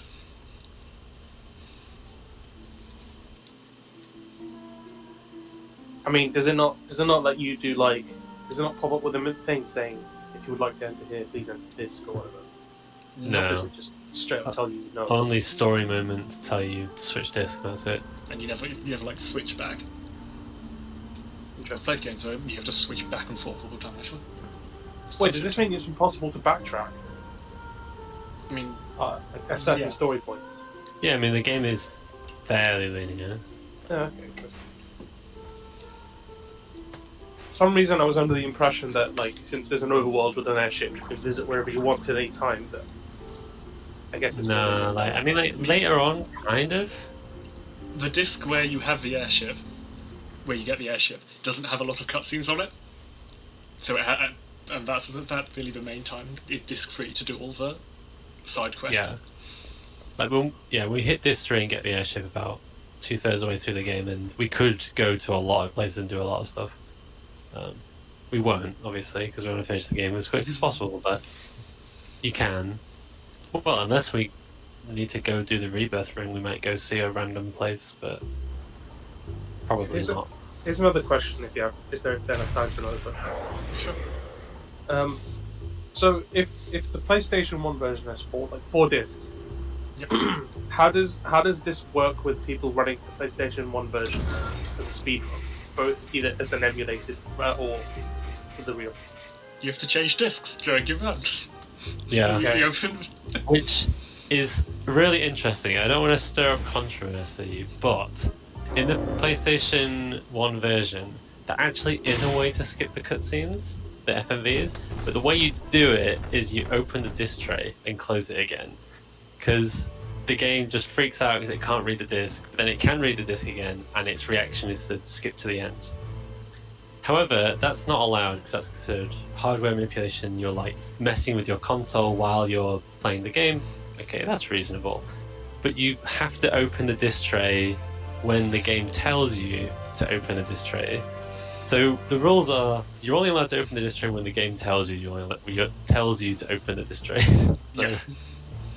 Interesting. Well, so then how does it work for emulated runs? Is it like, do all the discs bundle into like a mega ROM and like the emulator can figure it out, or do you like I have to don't know. manually switch files? I don't actually know. I'm sure the emulator figured it out. Like, I've never tried it, but I'm sure it either just cleverly knows to just read some other part of the ISO, or you literally load through different ISOs. I don't know. I don't know. That just seems interesting to me because Yeah, emulator is like this game isn't really run on emulator at all, because if you wanted to play an emulator, you would probably just pay the PC version. makes sense. Yeah. I mean, you know, someone's gonna do it, right? Yeah, someone probably has. Yeah. I mean, there would be pros and cons. Like you'd get better menus and stuff. So, I couldn't give up auto save, right? but yeah, no autosave. Like this version is so much nicer for no runners because of autosave. Because in the PSX version, it has the classic thing of when you die, you just go back to the main menu. So if you die, you go back to where you last saved. And saving is slow. So if you want to go fast, you never save. I've just seen in chat about the recent hardware manipulation discovered in Dragon Quest 3. You aware of this, Murtag? Yeah, so I've heard about this, yeah, where they believe that the heat of the console affects the manipulation. With the RNG, Yeah, so people are like... warming their consoles. sometimes they're like heating them up on like surface cookers, or they're even cooling them down with like ice packs and try That's to amazing. get more advantageous. It's not Skip. just RNG, you can glitch the game to get a whole bunch of levels. I'm pretty sure that's what it is. Yeah, it's basically you do a glitch, and the goal is to like super break the game. Kind of reminds me of like in Pokemon Blue when you like catch Missing Note, it screws up your entire inventory and gives you like infinite Master Balls. It's kind of like that, but gives you level 999 on everybody. But it's very inconsistent, and there are some runners who think that it works more often if you screw with the temperature of the console. It sounds like playground lore. Like you know, remember, like I don't know. I was I'm gonna absolutely sound told old. about Missing No on the playground. No, like I'm gonna sound old, right? But, like when you were young and you didn't have internet access, you hear rumors about video games, like secret stuff, like, but there'd be no way to confirm it. And people would just say random stuff, like Yeah. oh, Super Smash Bros. Melee actually has Sonic, but you have to beat like challenge event 50 like several amount of times or something to unlock it. Yeah. Or this, where you heat up your console to get better RNG, or something like Pokemon, where you press a button to evolve your Pokemon. Like one of those things. I'm not gonna lie. I, as a very young kid, definitely made up stuff just to tell people to sound cool. Young and foolish. No, I don't blame you. There was no internet. Who could stop you? Exactly. You could just say. But what's crazy is a lot of that stuff was true. Like, you know, you could play as Master Hand, for example, in Melee by a glitch. It's kind of something that doesn't sound true, but it is. Yeah. To be fair, I think the ones we remember are the true ones. Yeah. Mew being hidden underneath a truck, that's a fake one, I remember. Yeah, that is the fake Pokemon glitch, but... So there was a bunch of... Pokemon always had a bunch of weird ones. Like, go to this very specific place and do this thing, and like, press a button, something like that. So, we just skipped over a bunch of stuff that's happened in the game. I wasn't even paying attention. Did you do the festival? We did do the festival, yes. Just did the festival. It takes 12. Yeah. It's a 12-minute time limit to kill as many monsters as you can. For fastest monster to kill is yourself. Yeah, so... Wait. Yeah, You just so commit suicide. it's actually really fun. Like, you kill monsters, score points, there's like a boss and a story thing can happen. And depending on your actions, either Zidane, Freya, or Vivi wins, and you get a different reward. But am I right, Zoggoth, in saying the Freya reward is the one we want, and that's what happens if you instantly kill yourself, Freya wins. So, yeah. I've got the word, but I'll sell everything, in fact. And the other thing that happened is Garnet poisoned our food because she's decided, even though I asked to be kidnapped, she's had a change of heart. So she made us all fall asleep and has run off with Steiner. So now the party's in two groups. This is fine. Everything is going to be fine.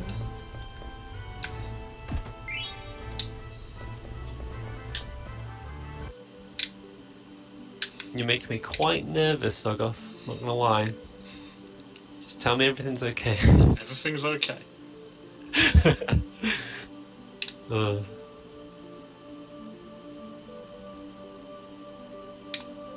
I can't believe I'm going to use that extra shot. Excellent, okay. I know what I'm going to do. He's schmoving in the overworld. Look at him go. Right, Yeah, so it... Still avoiding Like, I have not encounters. seen Turbo stutter step before. It looks like you're a stutter stepping god. Like, this is quite a bit That's not what's faster. happening. Yeah, if you were doing this legit, but obviously not. And some stutter steps in this game are really long. Like, that's not the longest one. Have you explained why you're stutter stepping like that? Yes, Yeah. it reduces encounter rate. Okay. By never taking a step, the chance of getting an encounter never goes up, so it stays at an incredibly low level, so we basically don't get them.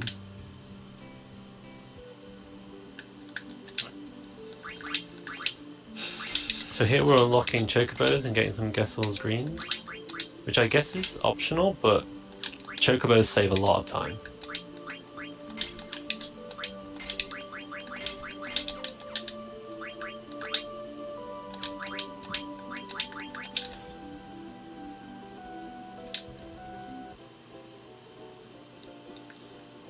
We will not be buying Geisel greens because it is slightly faster to pick them up. There's 3 opportunities to do that. Cool. Regarding hardware manipulation, John has just commented, so Jalobert has just commented, put the machine next to something radioactive for a beneficial fit for it. That is a high-risk strategy right there. That is like ultimate high risk, high reward. Yeah. This is, Like, you get something great, or you could just soft lock the game real quick. Or crash it, Or pretty crash likely. Destroy the disc or whatever. Like, maybe flip some bits in the softer, what's it called, the firmware, and then have a broken console. Yeah, so to quickly explain chocobos, when there are chocobo tracks on the ground, if you go there and use Gessel Greens, you get a chocobo. Chocobos are fast, way faster than sort of stepping, and you don't get encounters. So there'll be times when we actually go really far out of the way to get to tracks because it still saves a lot of time overall because it's so fast. Yeah. So this is Gizmaluke's grotto. The gimmick here is the bell doors, so we have to go find the bell before we can go ring it, open the bell doors.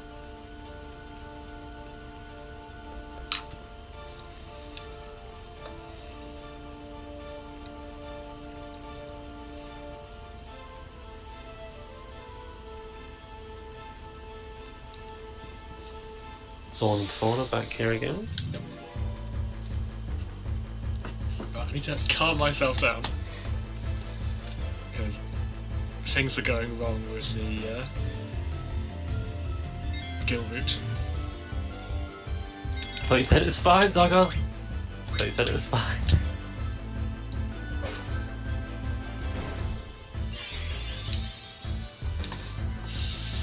So Stone can one-shot these, and everyone else can't really do anything against them. Like, even if I think it would take 3 hits from the other two, even if they were using the longest attack animations they have, so might as well just Zidane one-shot them over and over.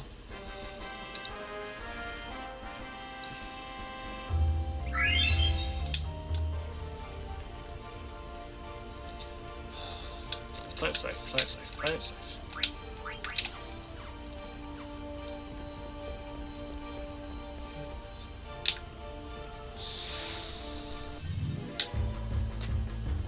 Lots of interesting things I want to talk about in that menu, but I can't think. So I've given Vivi a load of magic points, not for now, but because if you have magic, if you have stats equipped, then every time you level up, you get bonus points in that stat, and once you reach 32 bonus points, that stat will increase by 1. And so by having Vivi have 2 magic through most of the early part of the game, I get 1 extra magic eventually. It's probably not going to save more time than it would just selling that cotton robe now, but I didn't want to improvise a different route.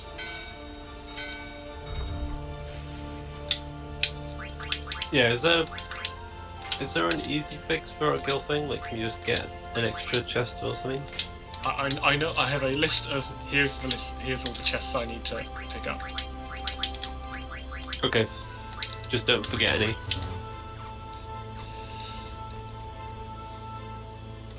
Right, another 1, 2, 3, 4, 5. Oh no, I messed it up. So that's a 30-second time loss plus however many time I... Oh well. So this wasn't thought to be worth it, but it turns out the cutscene trigger is much significantly shorter on the left side of a bridge than it is on the right side of a bridge. So by hacking the left side, you can save 30 seconds. Oh, So is that yeah, it's like, is it only worth it on the left side? If you do it on the right side, the Yeah. buffers would take too long. yeah. Hmm.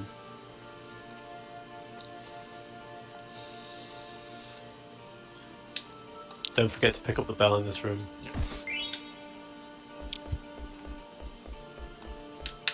It's really tempting to just immediately run around and go to the door, but that doesn't work.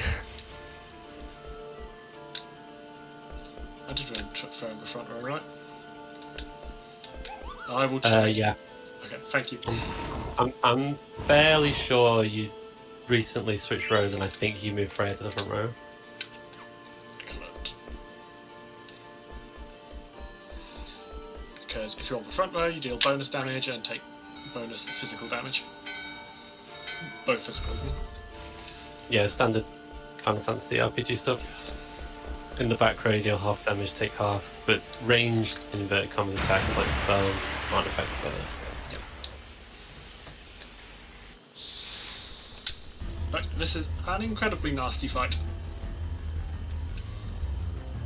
Come on, first try tent. Let's go. So there is tents fully restore all your party's HP and MP. You can use them in battle to do for the same effect for a single character, but it has a cost. There is a 50% chance of getting poisoned and blinded and silenced. We would like... Because they're... Yeah. I was going to say because there's a snake hidden in it. As the text tells you. Because there is a snake in the tent. I should have done this slightly differently. Why would you do this?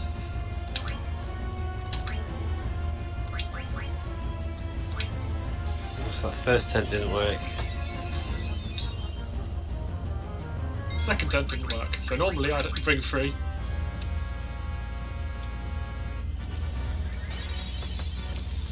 But because of my guild problems, I only have 2. So that's a 1 in 4 because it's 50-50. Jeez.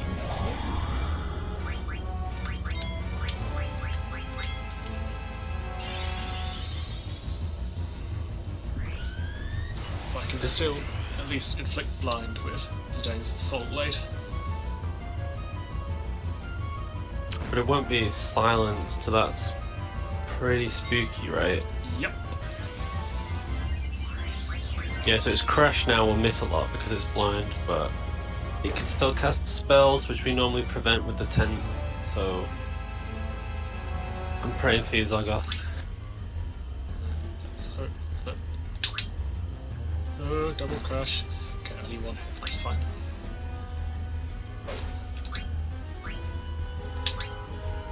So, done. Okay. Let's go, let's go. Let's just do it. Don't think, just do it.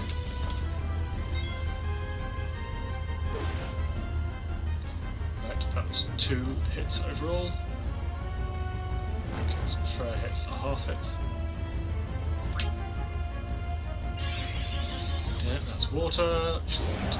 Mission.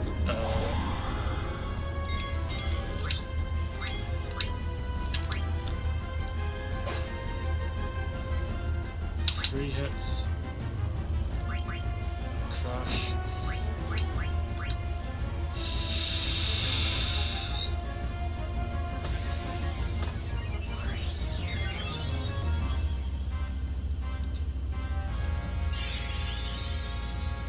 Water.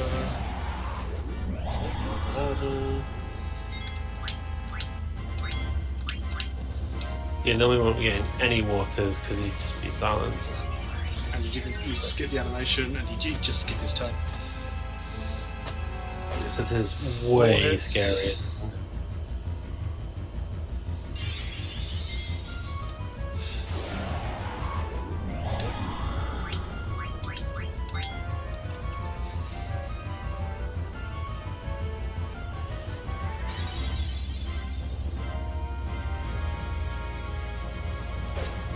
Five hits. You can just Come see- on, please don't counter. You can see how just low level we are, and he's almost one-shotting us with his abilities.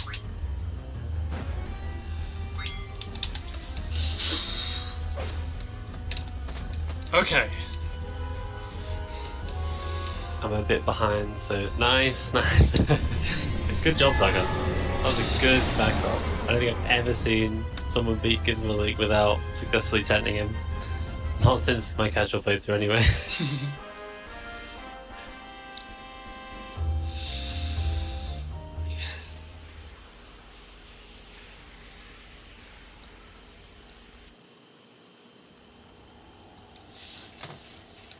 And after a dramatic dungeon bit, it's time for a cheerful story bit, where Steiner is just... he's decided to quit his job as a knight, and is now going to just... a travelling salesman with a giant bag full of pickles. Yeah, a bit of a change of pace.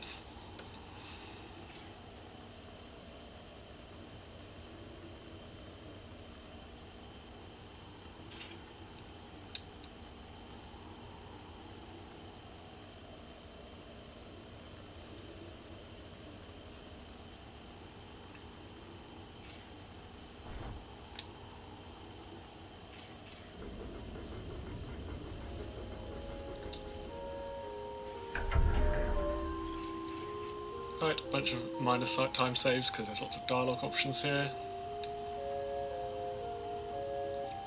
But first things first, get a good item. I could choose option 2. Well, it's not quick if you do that. So you need to distract everyone from that gate over there so you can go through it. It is not clear right now why you need to distract people. So you distract this person by letting them know that the worker over there is messing about instead of doing his job, and you tell her to go confess her love to that guy. As you do. So you can actually skip both of these and just walk through the gate by menu buffering. But if you do this, then you will skip this scene where you receive your ticket. And if you try to get on the train without a ticket, the game is now soft-locked. I'm surprised they checked for that, given that you can't get there without a ticket, but... Yeah, it's always feels random, like what the game checks and doesn't check. Yeah. It's amazing that you can deal with you skipping multiple bosses and multiple party member recruitments. Yeah, but this ticket, nope. Yeah, so he kind of just left it on the ground because he hates pickles, and we're carrying a bag full of pickles, so Yes. he's The reason kept we're it. carrying a bag full of pickles is because Topaz is hiding inside it. Yeah, so try not to think about that too much. But there was a bag of pickles that smelt so strongly that he had to stay away from it, and Topaz was just hanging out in it. This is why she's changing her clothes right now. Yeah, this game is interesting.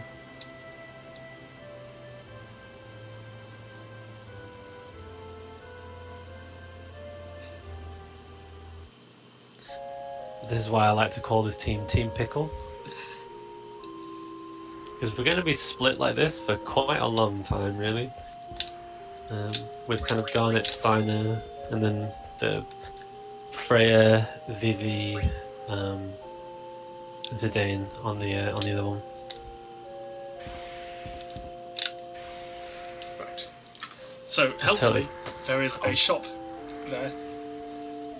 So, since Zidane and the other party are stuck in the middle of nowhere with no shops, there's just a shop there where you can buy some items, and they'll be automatically transferred because it's an RPG. Yeah, so you only have one inventory, yeah. Obviously. And normally you wouldn't need that in a speedrun. But again, I lost the sword fight, so I need to buy some stuff there instead of earlier. What a mess. Anyway, it's At least you see what we were talking about when I was like, the sword fight is actually super serious time and it really matters. Like an hour and 40 minutes later, we're still like, yep, this is a problem. Right. Use the faster to start downwards and then to turn around. Just need to use the menu app to work out the right point. There we are. This is such a classic Zoggoth optimization. It's technically faster if you do this completely blind.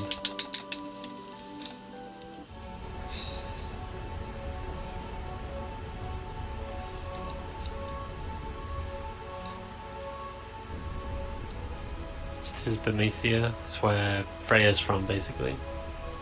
Oh, the reason we came here, I don't think we ever mentioned that, but there was a Venetian No, we soldier who arrived in Limblin, horribly injured. And so we're saying that black mages have invaded. Yeah, I think that was one of the things that happened when we were talking about the discs thing. But yeah, I'm right after the festival. Guy came and he was like, "Oh god, terrible things are happening. Please help." So here we go. 2, 3, 4, 5. Right, that is an entire fight skipped. If you go No. directly towards the stairs, it is one of the longest in the game. It's about 40 or something, even when running properly. But if you go cut across the side of it, it's only 4 wide. I did 6 there for safety. And it is in fact the shortest in the game. How did you get across that balcony without walking? Don't you not have to walk to get across that balcony? You can Or am I- also, if you run diagonally, Wow. Is that just because running diagonally counts as moving slow enough? I believe so, yes. I guess so, yeah. Well, the more you know. I do that because that's how they do it in the TAS. I have no idea if it's actually faster. Presumably it's faster if they do it in the task. Also, I can't believe you said that. It's like, oh yeah, I saw the task do it, so that's what I do. It's like, sounds easy enough. There's things where I think everything in the TAS I have now tried, and quite a lot of them I have failed. Yeah. Okay, fine. Oh, that's it. That's only number 3 right there. So we gone like... So we went like an hour without any random encounters. That's not too bad. Yep. 3 encounters by here would be lovely on the original, but... Yeah, that'd be like really good in OG, but... 111, I need to remember that.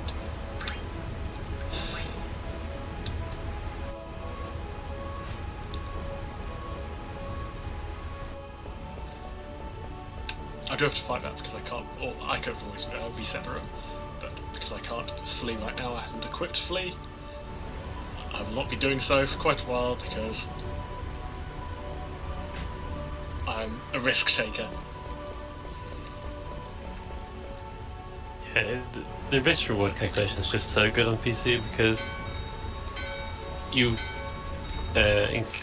you're so unlikely to get encounters, and if you, even in the worst case scenario, you get an encounter and die, you know, you just auto save.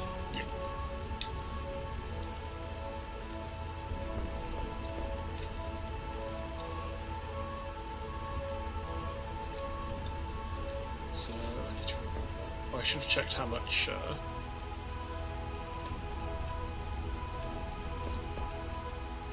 I'll write down here 111 EXP.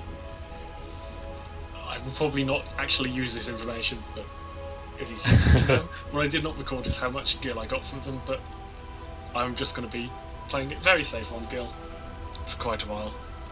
Yeah, that sounds like a plan. So that menu buff you did before, that skips the... Is that the one that skips the Black Mage fight? That skips Black Mage fight, which is about a minute long. Yeah, it's quite a nice time save. It also skips the cutscene before and after the Black Mage fight. Which is why it's a full minute rather than shorter.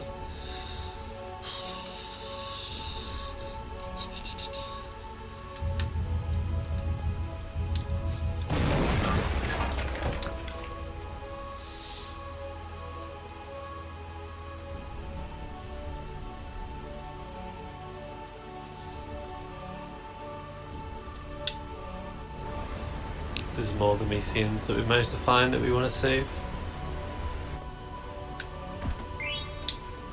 10, that's 400 gil. Right, time for a strat that no one else does.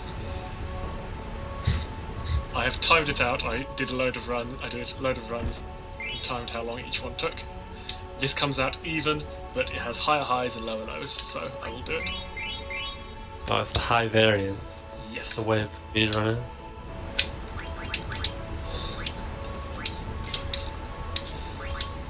Go on, man.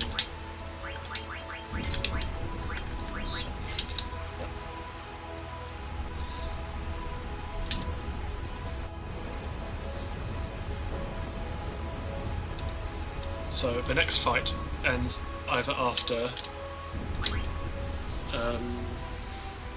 the boss has done 10 attacks, or after you deal enough damage to kill the boss. You won't kill them, they'll just end the fight with some dialogue. So if you try to kill them, you know, and they end up doing 10 attacks and they end up being nasty and killing you a bunch, then you're going to lose a bunch of time because eventually they'll just end up doing 10 attacks to you. But if you get lucky, then you'll end up only doing 3 or 4 attacks instead of 10. Are you actually going to go for the... Is that... I didn't realise what your risky strat was. Is the risky strat is going to try and kill Beatrice? I'm going to kill Beatrix. Oh, jeez. I've definitely never seen anybody do this.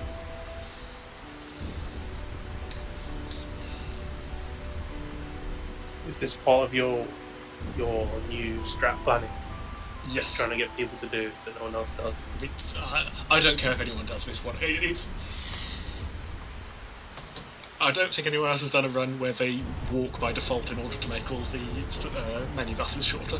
That's what I want people to implement. I don't care if people kill Beatrix. Yeah, that saves a lot of time. It's on average even because you have to go pick up that lightning stuff. Otherwise, you're relying on Zidane to kill her on his own. Although, it's faster to do it with just Zidane, because then you can skip the lightning stuff. More routing potential. Write that down, write that down. So yeah, like, it'd be pretty impressive if you managed to win, like, end the fight in under her 10 attacks, because you're kind of not supposed to win this fight. She's really OP. That's why the fight ends after she does 10 attacks. We're also Because one character down. We could have got an optional character earlier. Oh, you can have Quinn already? Jeez, yeah, I couldn't even remember. Let's attack. Call that 1.5. Because Freya cannot do a lot. That's very nice. So, 2 attacks, 3 attacks. Okay, so we equip something on Zidane that makes him absorb lightning. That'll be quite a common theme later on, that there's a lot of equipment that lets you absorb or get immune to elements. So we use that a lot, because we obviously know what elements the enemies are going to use coming up. 2, that's 4 and 2. So it takes overall 7 from Zidane and Vivi and 1 from Freya. So far we've done 4 from Zidane, 3 and 2 from Freya, so if we get another additional 1 from Freya, that would be nice. Okay, so Freya will not get an attack before Beatrix does, so that is 6 and 2, so an attack from anyone should end it now. Hopefully she kills Freya and then we can have Zidane attack.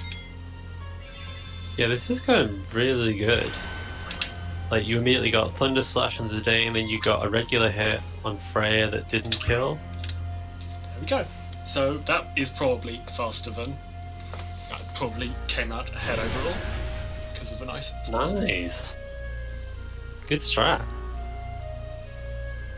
But like I said, it is overall probably average. Overall, they average out to about the same. Yeah, but if it can go fast, then you've got to go for it as a speedrunner. That's the rules. Hang on, you lost the fight anyway. It's just the... Okay, you always lose the fight. Yeah, like when you like kill her, she then just uses stop break, and story-wise, you will lose. Okay. But it's just, the idea is just faster overall to try and take her down than it is to die quicker.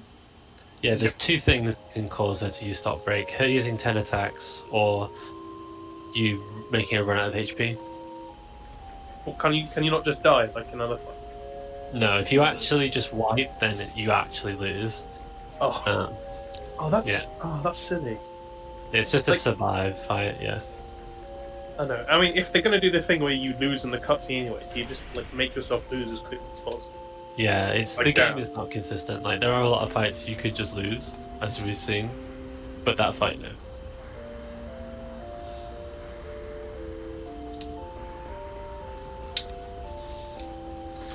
So back to Team Pickle. Am I right in saying that was the end of Disc 1? That would have been... Yes. Yeah.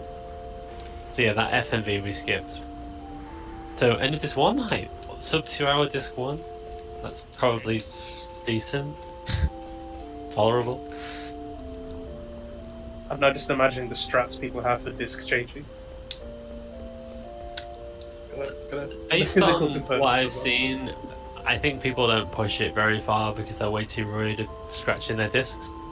They do like have them ready though. Like people, they are quite fast at skipping them. I think it's because they have them laid out in advance. So they just like whoop, whoop, whoop, close and go. So they do it in like just a couple of seconds.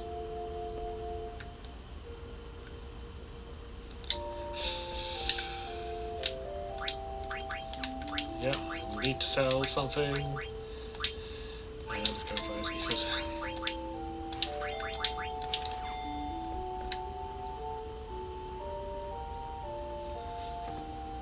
Again, the ghost of that sword fight is still haunting me. Yeah, it just gives you so much money. It's 10,000 gil right at the start of the game, and you could see like an ether is a rare item that is worth a lot of money, and it sells for 1,000.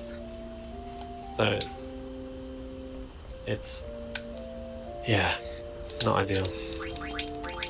Nice. Well, you're doing well. Like I wouldn't be able to cope. I just would have reloaded and done the sword fight again.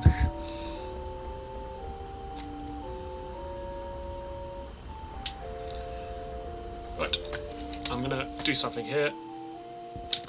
Occasionally, the next fight will soft lock while loading.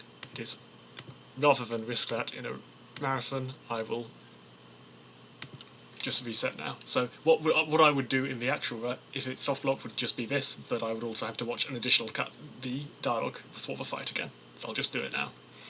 This is a safe strat. Yeah. How likely is that? I've not heard about that. I don't really know. It's happened in other WASD runs. Let's say that. Oh really? Okay, I don't remember.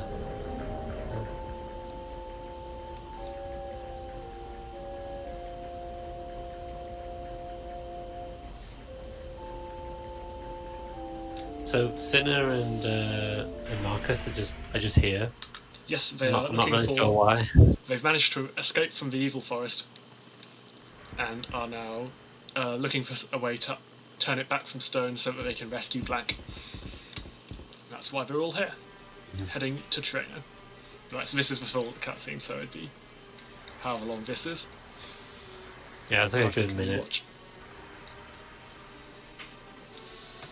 Oh, so this is Black Waltz 3 who crashed into Southgate earlier. An hour and a half earlier.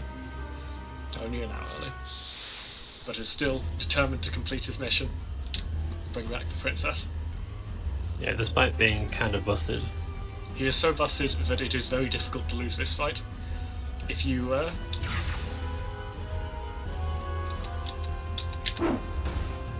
if everyone in your party dies except Topaz, Black Waltz will just attack itself. Yeah, Black Waltz never attacks Garnet. The only way you can lose this fight is if you kill Garnet yourself.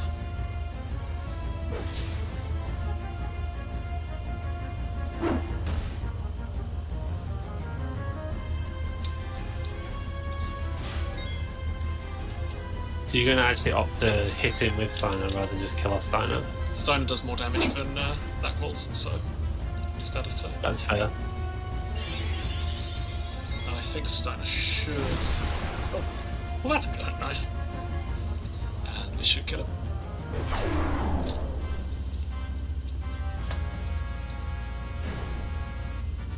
Right, Steiner, that's good because Steiner can use the AP from that battle. He's got abilities he wants to learn.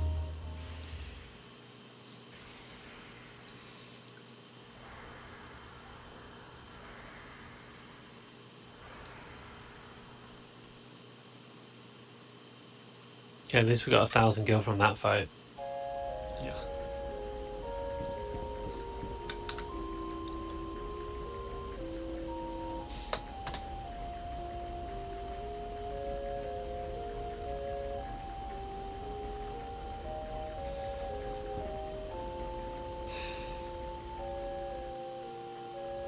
But I'm going to take a very out of the way ether in order to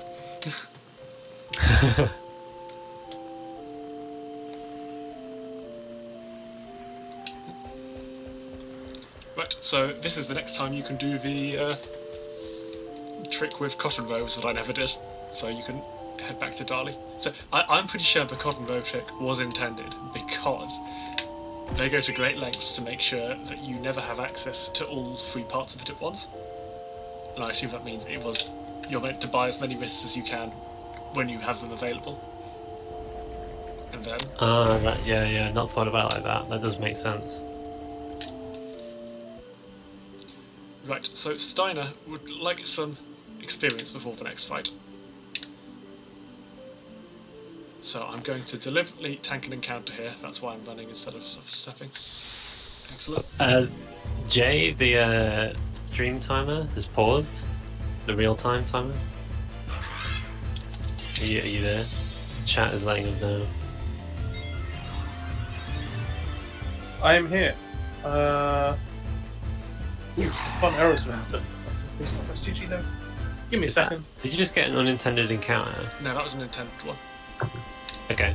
I was going to say, like, what? There was a world map. How did you get an encounter? It's not supposed to happen. That's annoying. That's not enough experience. I messed up there.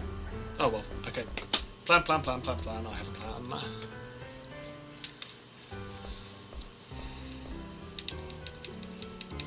I know what I'm going to do to fix this.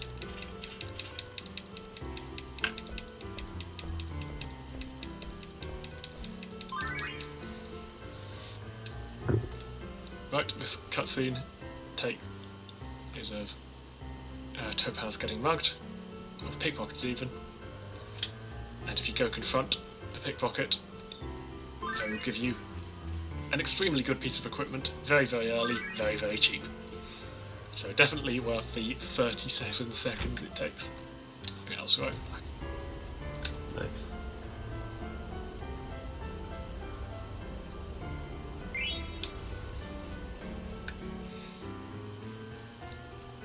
Cool. Timer has been recovered. Right, I'm going to pick At up this the ether. correct It is a very out of way for I need money. Come on. Yeah, that was like... What's that, like 10 seconds? I've got it written down somewhere, but I'm not currently in my line of sight. I'll check during the next cutscene.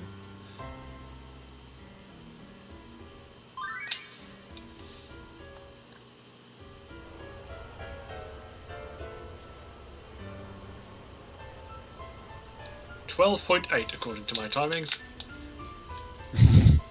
That's pretty close. Oh, look, it's the guy that we saw in Bemisia. Ooh. Yes. It was like mysterious guy.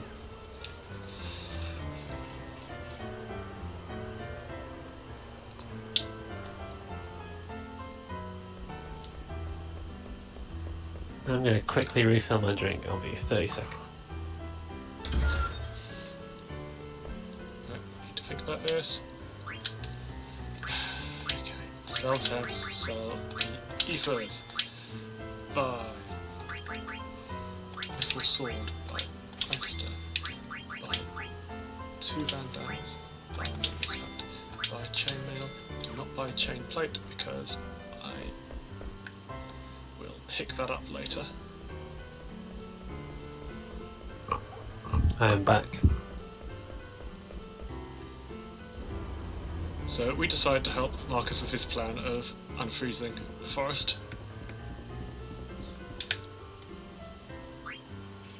In order to rescue Blank, since Topaz feels responsible for him, sacrificing himself. Yeah, I quite like... I got the half-second time save. So when you examine that ladder, Topaz turns around, then jumps onto the ladder. If you turn around immediately before you examine the ladder, you skip the turning around animation. Nice. That'll get back all the time saved from losing the sword fight. Just another It's fine. 120 of those. Get it back half a second at a time. Yeah.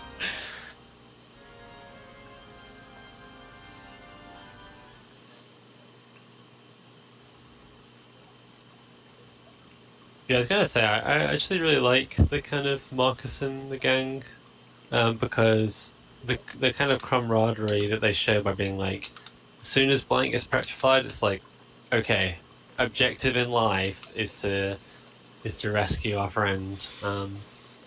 It's very admirable. Like, despite the fact that they're kind of like thieves, they I mean, they aren't right now breaking into someone's house to steal the thing they need to save their friends. yeah.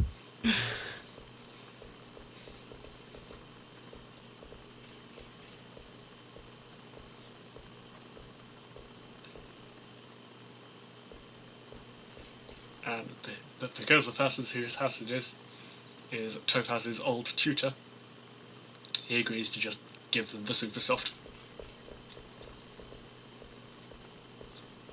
Yeah. So.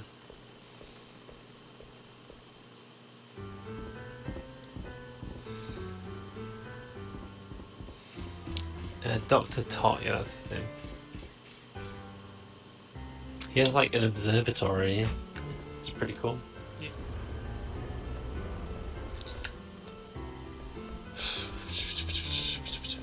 Right, I do need to.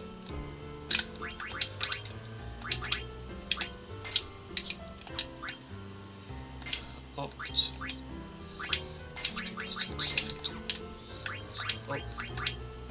Small rendering error there, that's fine. Okay. So what I should have done earlier when I had my fight just outside Treno, I should have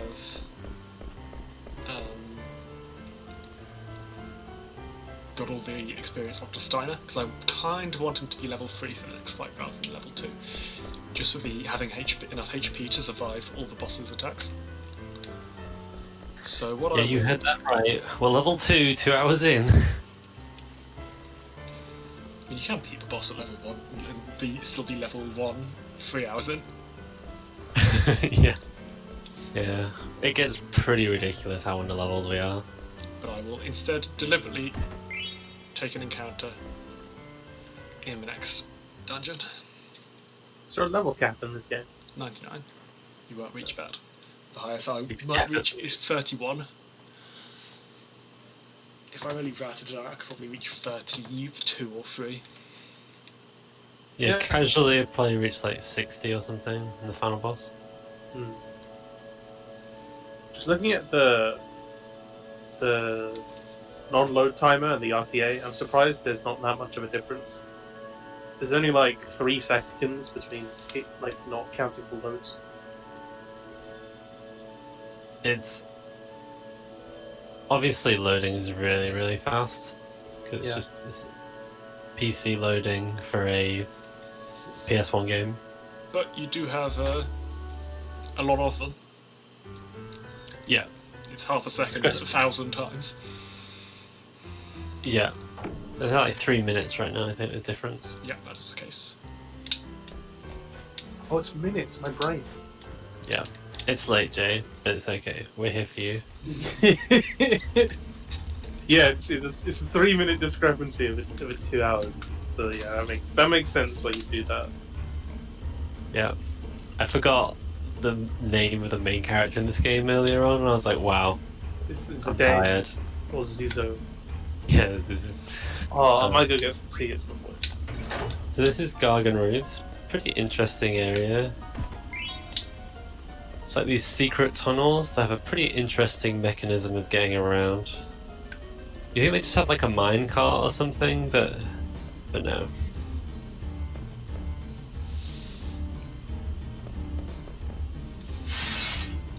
Right, this is where I plan to get the encounter.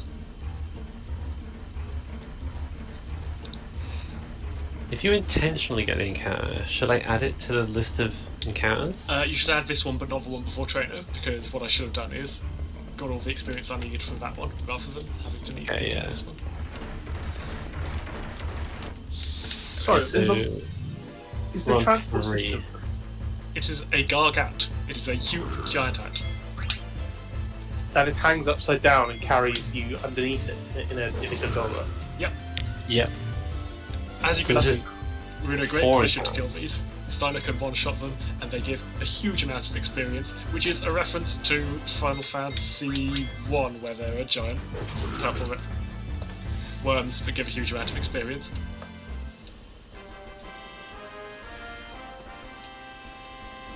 You know, that level of creativity is like something you're probably never going to do. Like the giant ant with a gondola upside down. It's like, I don't know.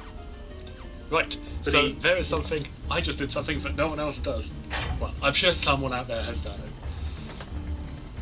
But the next fight, the standard way of doing it is to equip Steiner with a power belt, and so that he's doing 50% bonus damage to the next boss.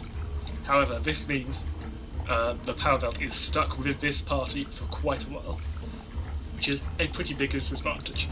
So, by going with the yellow scarf instead, I give the other party access to the power belt, which is very nice, and the cost is about 30 seconds in this fight. Is the power belt you just deal 50% extra damage? Or It's is an there ability attached to it, which is which ability? MP attack. Oh, that's what gives MP attack. I thought it might have been the mithril sword, but my bad. Yeah, so I was going to mention, the one thing you might be wondering is we're like level 2. How is Steiner doing this much damage at like level 2 or 3? And it's because of the abilities, like MP attack is plus 50%, all the killer abilities are plus 50%, so, and they all like multiplicatively stack, I think. So if you've got a killer ability and MP attack, that's 2.25 times damage. And we'll just stack as many of those as we possibly can. Right, I do need to damage count for this one. I don't usually, I just count how many attacks, but this one I need to count how much damage they do as well. So that's 270. Got my stuff in the right order. I also missed how much damage I did. Let's say I've done 600. Let's say I've done 870. It was 324 was the second hit. Okay, that's about what I thought it was. 270 was the third hit. So 870. It's useful having you slightly back in time. Yes, I'm like 5 seconds behind. So if you want to ask like something about the past, I got you. 870, let's call that 14A. Yeah, okay. So, not 820 left to go.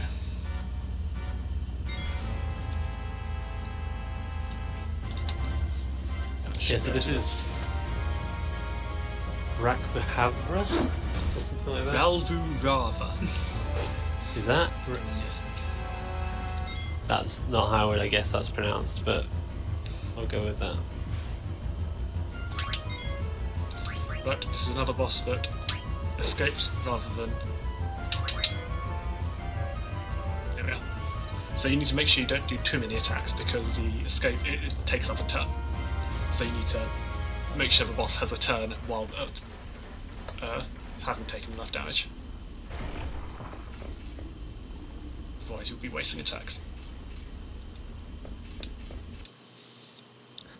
Yep, and as we mentioned, animations are everything, so minimum number of attacks is well worth it.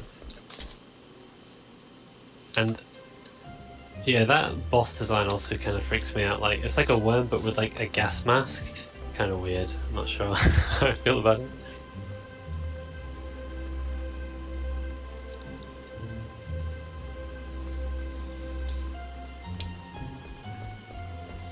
So now we're back at Alexandria Castle. Right where Steiner wants to be, what could go wrong? They did it! Oh, no, that's what can happen.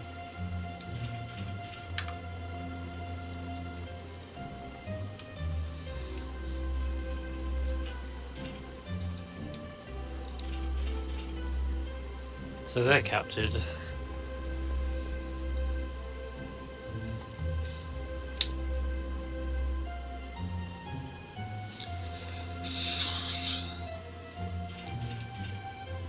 Entire split behind, which is terrible. Oh well. We'll get through it. Yeah, we've had some fortunate things. It's pretty much just a sword fight, right? It's like... I mean, Gizmo like, ended up going actually kind of okay in the end. So I messed up on Rava by by having to take that extra encounter. Encounters take a long time. Yeah, yeah. Gizmaluke went Yeah, yeah. horribly. Yeah. Right, finally back onto the core party. Because we're still in Bermesia. What we're leaving there is we are heading over to just a tornado. Yes, a tornado. Because why not?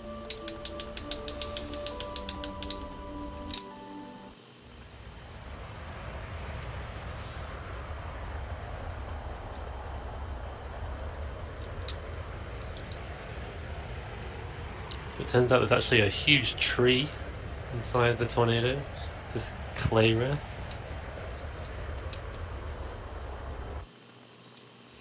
So there's a long history of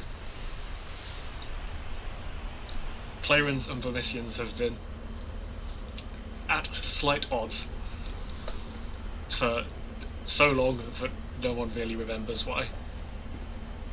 And the reason we've come here is because we believe that they have settled that with the attack of Vermissia, they have settled their differences, and Clara has accepted a bunch of Vermissian refugees, including, we believe, the king, who we're trying to get in contact with.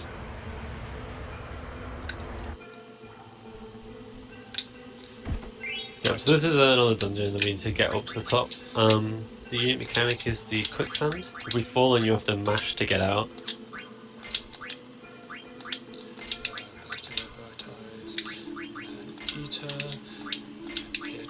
Counter.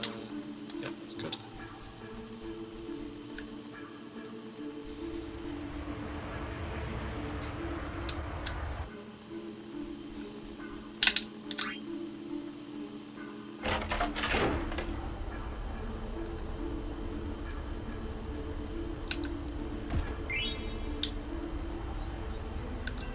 That actually isn't a sword fight ether, that is an ether that I will be using, because Zidane has MP attack. Every attack he uses up its MP, so he will eventually run out and I'll need to restore it. Technically, I could go into the menu and de-equip MP attack during some fights, and therefore not run out of MP, but that is slower than just ethering him later on.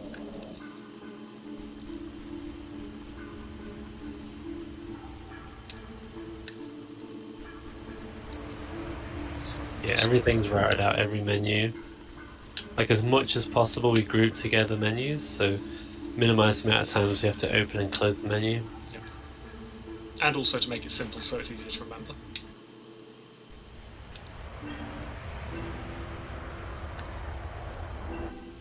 Is that RNG which way the quicksand makes you take just you? 50-50. Yeah, so Yeah, that Geisel unlucky Green is really what good. I need to pick up that Geisel Green instead of going back into the forest 2 hours ago. Is there another one you got to pick up later? There is another There's one, still, yeah. yes.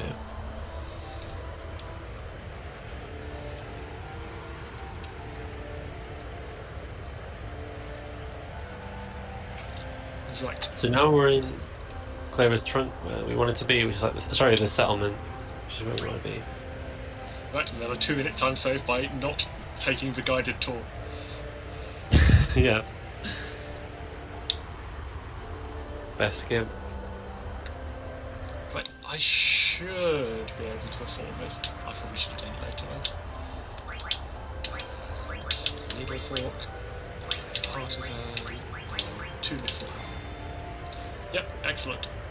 So I believe I am now back on track. I've recovered from the sword fight successfully. Yes, it's taken a little over 2 hours, but finally you can just do what you want to do. And now the time save begins. Now the grind begins. Mm-hmm.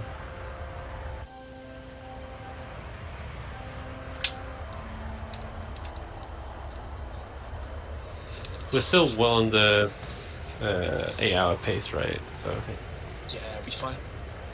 yeah. I'm probably on 740 base.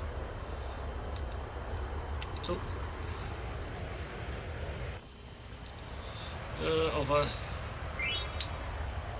let's pick up some extra gil, just to be on the safe side.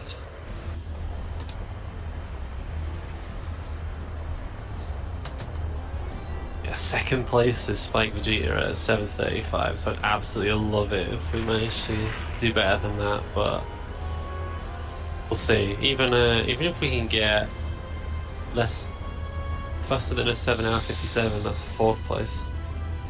So.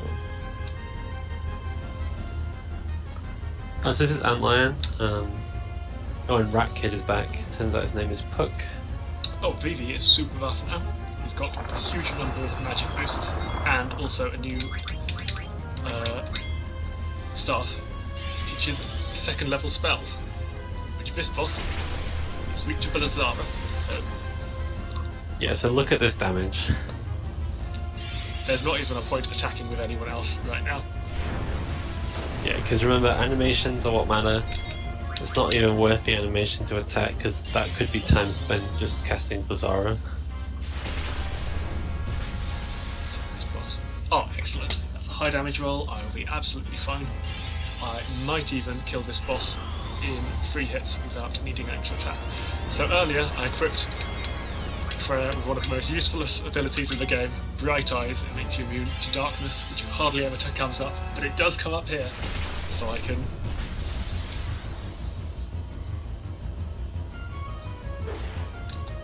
do that. Yeah, so one of the most useful types of abilities are the ones that make us immune to status effects.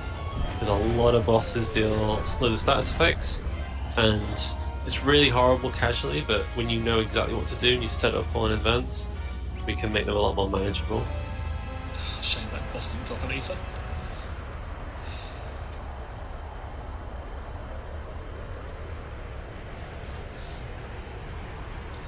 We'll be fine, we don't need it.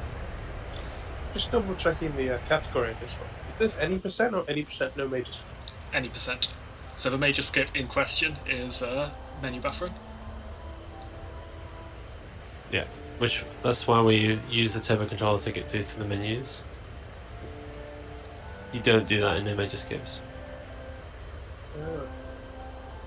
How come there's more submissions for no major skips? Because any percent was only discovered last year. The Oh. menu buffer. I mean, Interesting. right. So I'm assuming they just have renamed all the categories. Yeah. Cool. Shouts to the river dance, by the way. Yeah. This is the first break you'd have if you were running on PlayStation.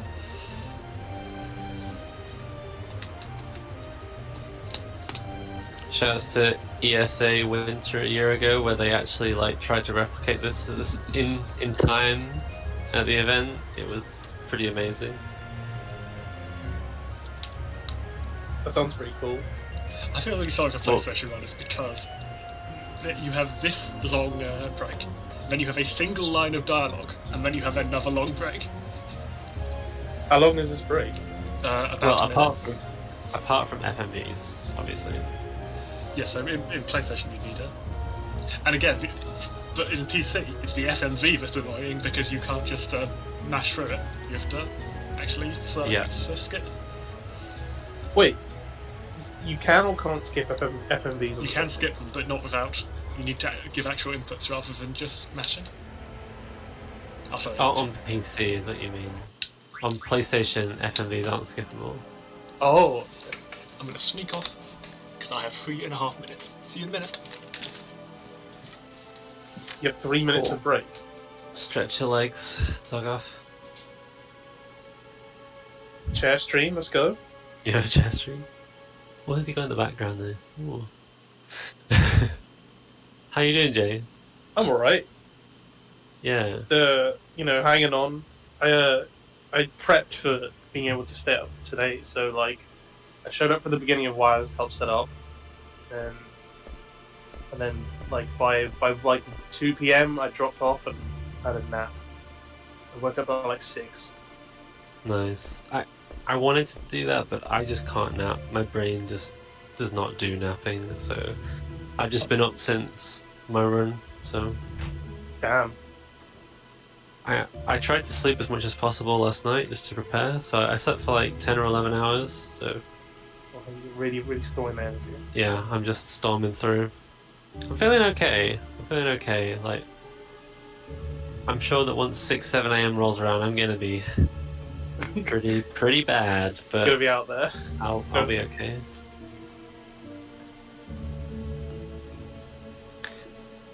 I've got these like, I've not bought them before, but they're kind of like What's-Its, but they're jalapeno flavored. Nice. I do love some spicy crisps. Yeah, they're kind of interesting.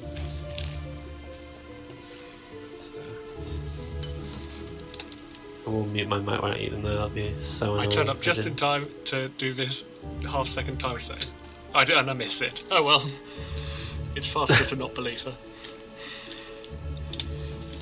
Oh. Oh, you just had the auto clicker on. Right, get my headphones back on. Ooh.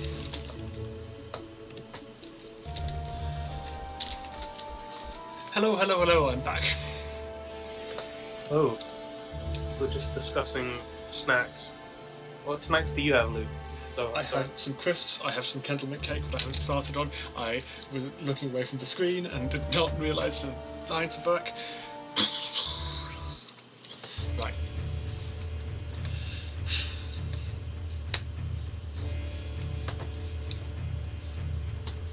I have some bitter salted crisps, I have some chocolate bars, I have some mint cakes, and I also have a big thermos flask full of tea that is probably already gone cold despite being in a flask.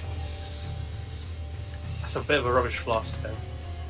Yeah, it was made like 3 hours ago. I'd expect it. What? How long? Right? How long do you expect the flask to hold something? Although I suppose like it's meant to be for like long walks, I suppose. So Yeah. When I was like 13, I used to put soup in the flask in the morning before I went to school, and then at lunchtime I'd have the soup, and it was still hot. So That's like a good 4 or 5 hours. yeah. I did remember to pick up the recipes. That's good. Right, that's the only thing to do in this menu, and that is. And we unfortunately cannot combine that with the earlier menu because we have to buy Partisan from here. This is the earliest you can get it, and it's a significant increase to Freya's attack, so we are not able to skip it. Yeah, and good weapons increase your attack by a lot. And it's one of the major reasons why we still do a lot of damage despite being really low level, because weapons make so much of a difference. Yeah.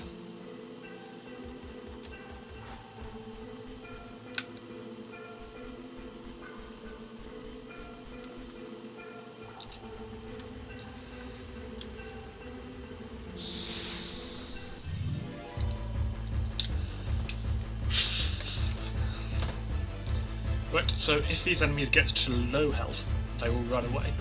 And we don't want that because we want their experience.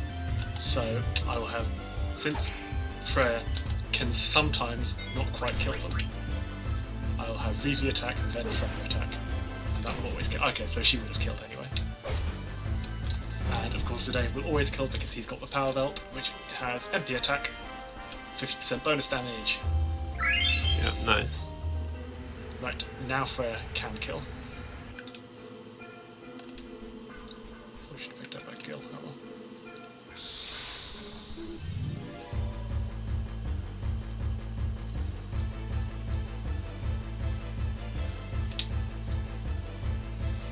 So now basically everyone can one-shot these guards.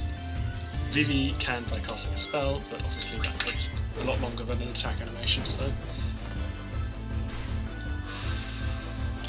So I've noticed that you're using the like auto commands.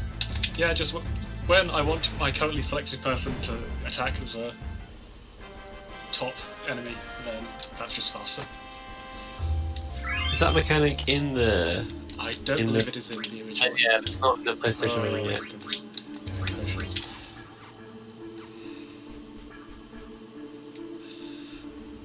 Should probably have arranged there so that the potions were in the right position when I come back later.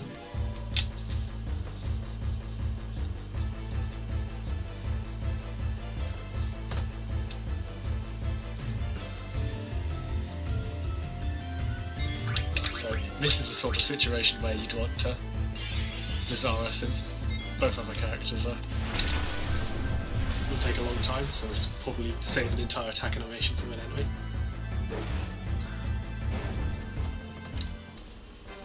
Yeah, the ATB that you start with, start the fight is random, so sometimes you have to adapt based on what you get. That's why it's kind of useful to have everyone able to do something at least. Because then whoever comes up first, you only need to come up lucky one out of 3 times instead of having a particular person.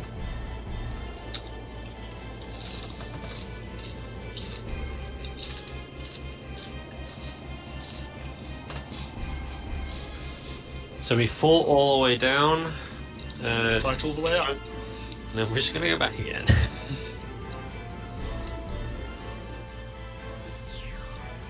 And there's Beatrice. Ooh. Oh, and I didn't mention it because I think it might have been in the cutscene where you were gone, Zoggoth, but they were kind of doing strange things to Garnet. Yes, so they're trying to extract her Eidolons. She has the power of summoning. You won't see it at any point in this run because summons have really long animations. But she can summon magical pieces. Summons are like generally the Final Fantasy thing.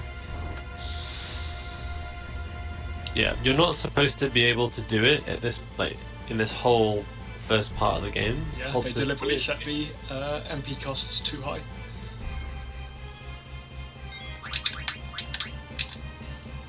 Oh, God. First one, I messed up the inputs for that one. I should have. It's down select, R1, L1, down select, select. Nice. Right, everyone's nice and healthy, haven't taken any hits.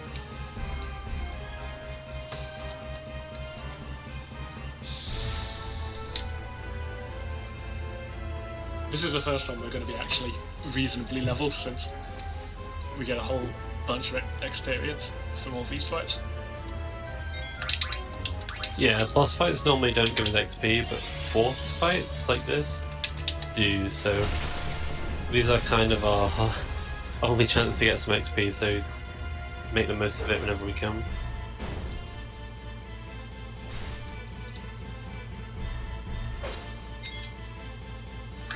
Fastest way to do that is that. Oh, that miss. I was prepared, I knew how to deal with it. Everyone is still pretty healthy. Yeah, I should have ranged.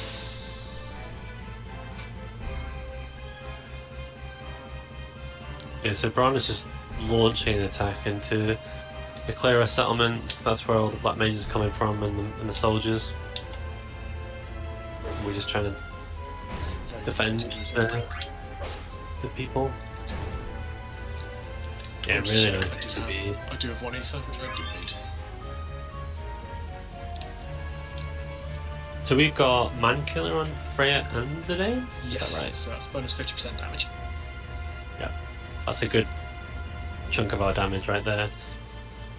Because both the soldiers and the black mages, I assume, count as men. Yes. They are humanoid. Mm-hmm. Right, another opportunity to heal, which I will not take. So you're just directing all these people to take the correct direction. It's very easy. It's a very easy puzzle because you point them in the direction that they didn't come in. That's it. They came from the right. You point them left.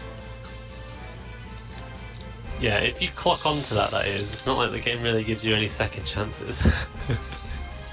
To be fair, it's pretty clear that you shouldn't be sending people back the way they came if they're running away from someone. I think casually that's what I decided to do, but yeah. Do we care about the reward that you get from it, I assume? We care about one of them. Yeah. There's actually a surprising amount of puzzles in this game which are like telling people to do stuff, and if you tell everyone to do the right thing, then you get a reward. Right.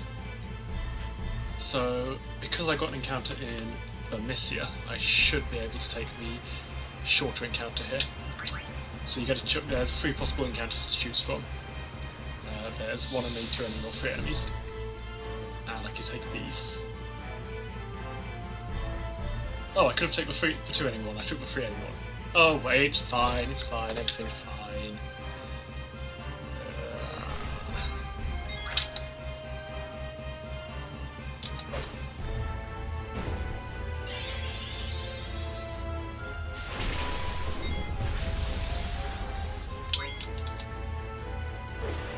Oh, you got a chance to cast Blizzara, that's annoying. It is very annoying. Definitely lost time for making that many. Right, that's what I needed. Freya is level 13.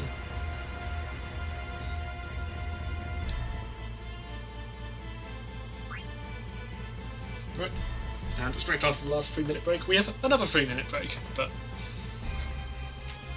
this one I will just stay here.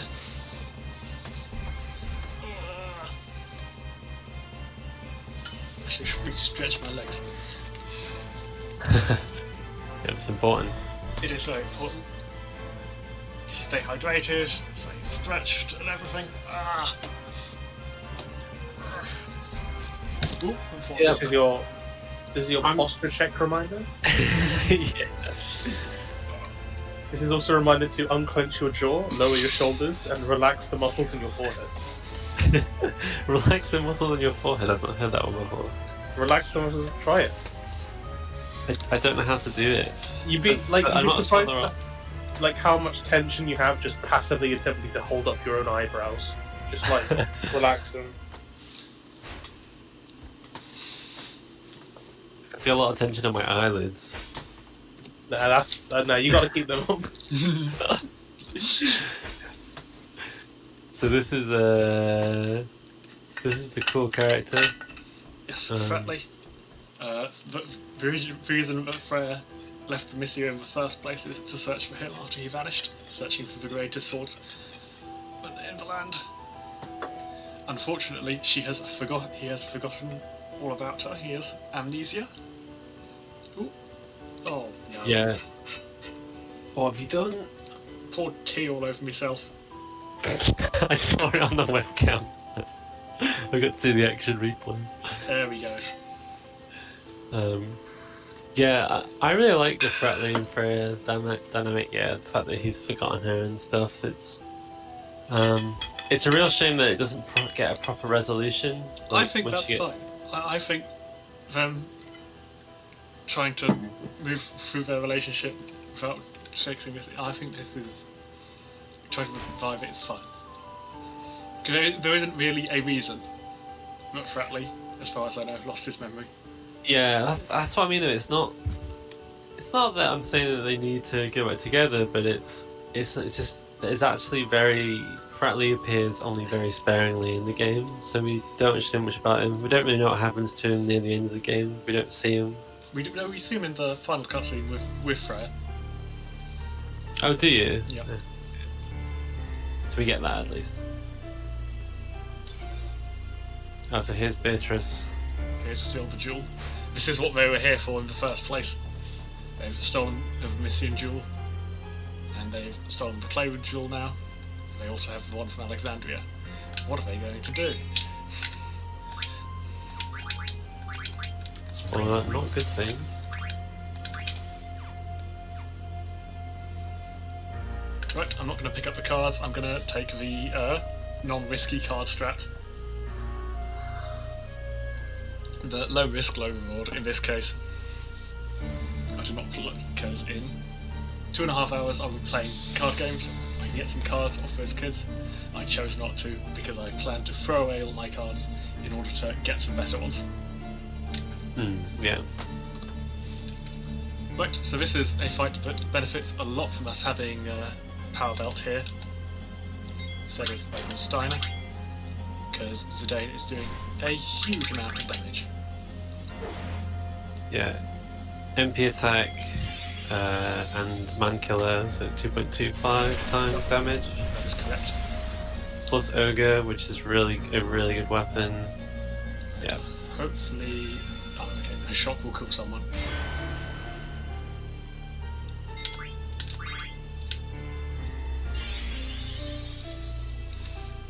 Shock on Zidane there is pretty unlucky. It's not worth reviving him. So she will use Cure here because we bought her below half health. You can skip this by taking her down from half health all the way down to no health in one go. In one attack from 3 people, not attack from one person. Right. I should have fleed to get that animation out quicker. Oh well. There we go.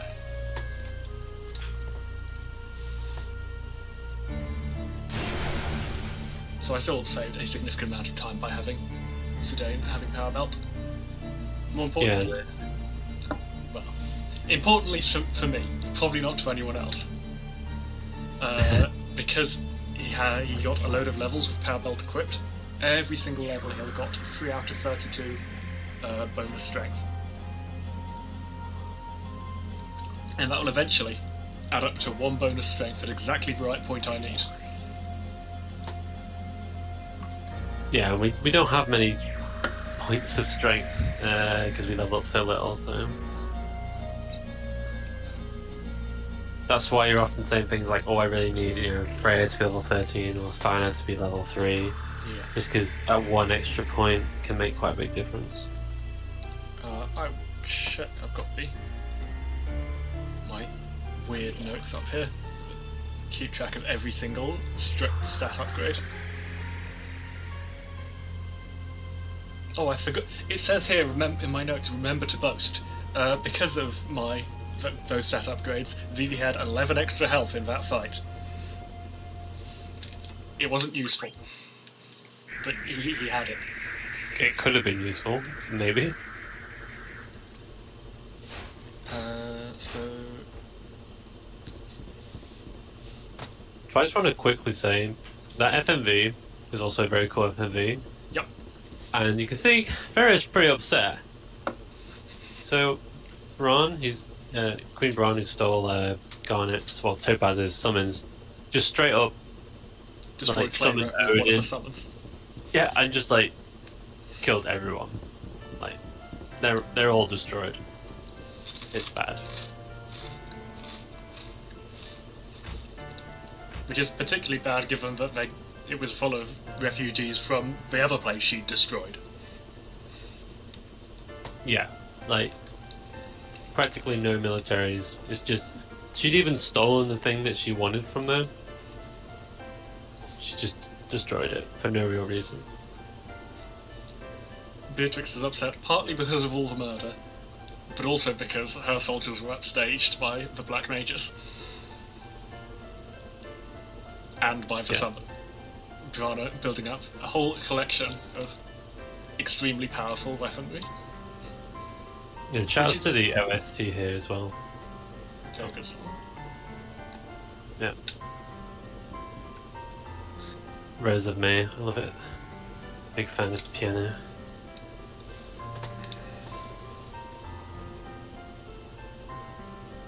Yeah, so we basically jumped in the teleporter that brings them back and followed them up into the airship.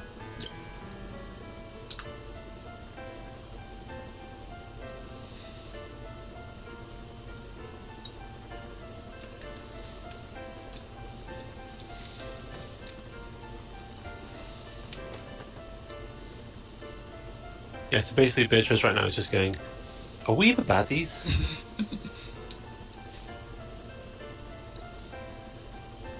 Depends. Do you have skulls on your helmets, or I mean, it's not quite that obvious, so that's why I think she's unsure. But it killed a lot of civilians. It should have just been royal, it was their own fault. Right, so in that cutscene, Vrana announced that she's now that she's extracted Garnet's Eidolons, she doesn't care for her at all, and she's going to execute her for treason as soon as they get back. So, we need to beat them back, and we're going to do that by taking these pods, which are the transport methods that the Black Mages have been using. But more like urns. I get the point. Right. Time for the biscuit. Let's see if I can get a 12 swing cage. It's very hard. What? Just. Okay. I won't interrupt you. Yeah, this is actually really hard to do this as fast as possible.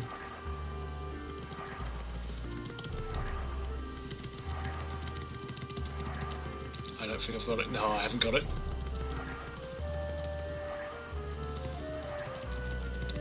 Ah, well.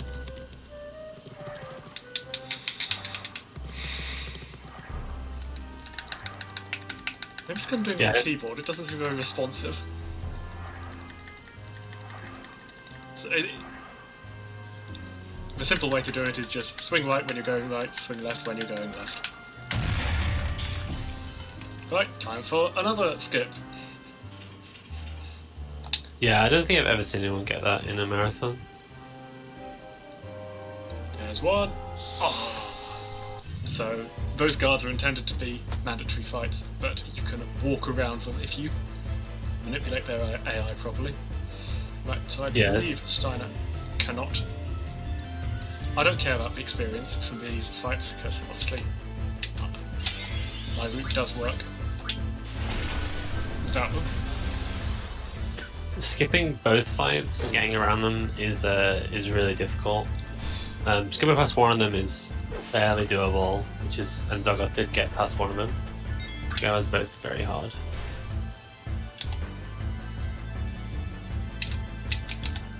I mean, I was going to ask, like, why do these soldiers just have their asses out? Like, It's what is beautiful. what are these It's a green leotard.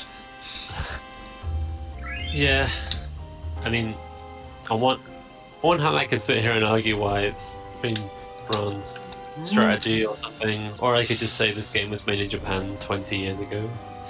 Yeah, that's the easy explanation. Someone wanted arse out and they got arse out. 5-pixel wide arse.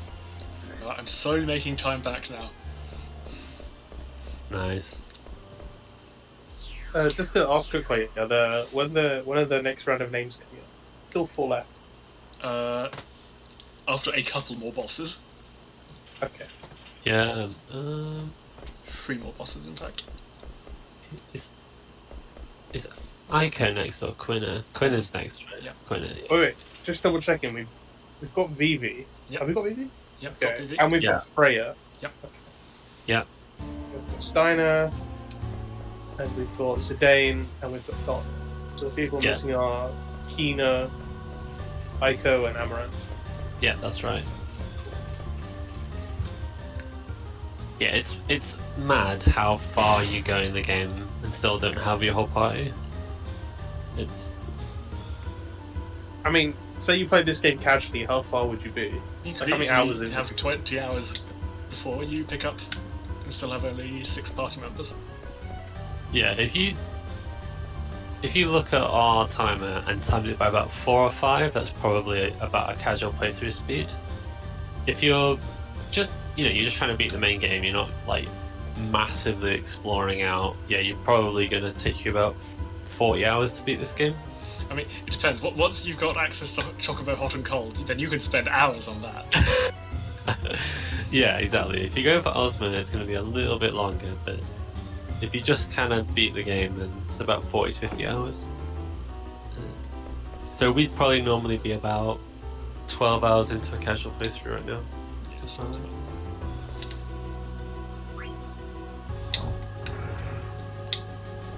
Right, so there is a nice weapon here. We will be skipping it for the time being,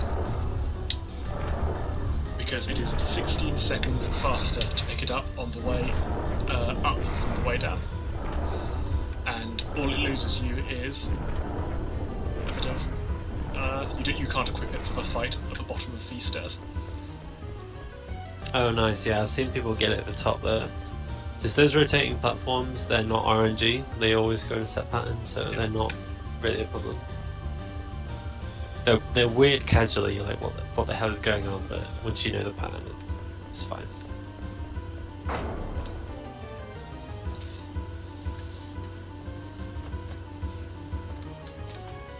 Right, these clowns They don't do anything. They can't attack until the other one has powered them up. So if you just attack them both equally, then they will never attack you. But for us, we will attack the low health one as much as possible, and the high health one as little as possible.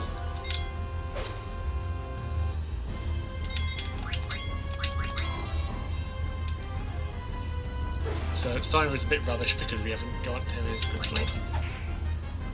So meteor power has been neutralized, so he can no longer cast spells. There we are.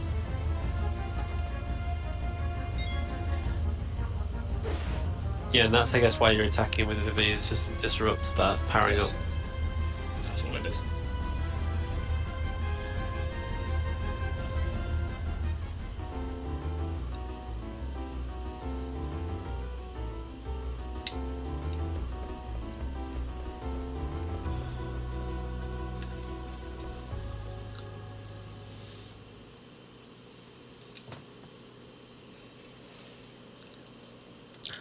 So we've managed to make it to Garnet. Unfortunately, we can't wake her up right now. Yeah, it's kind of very upset.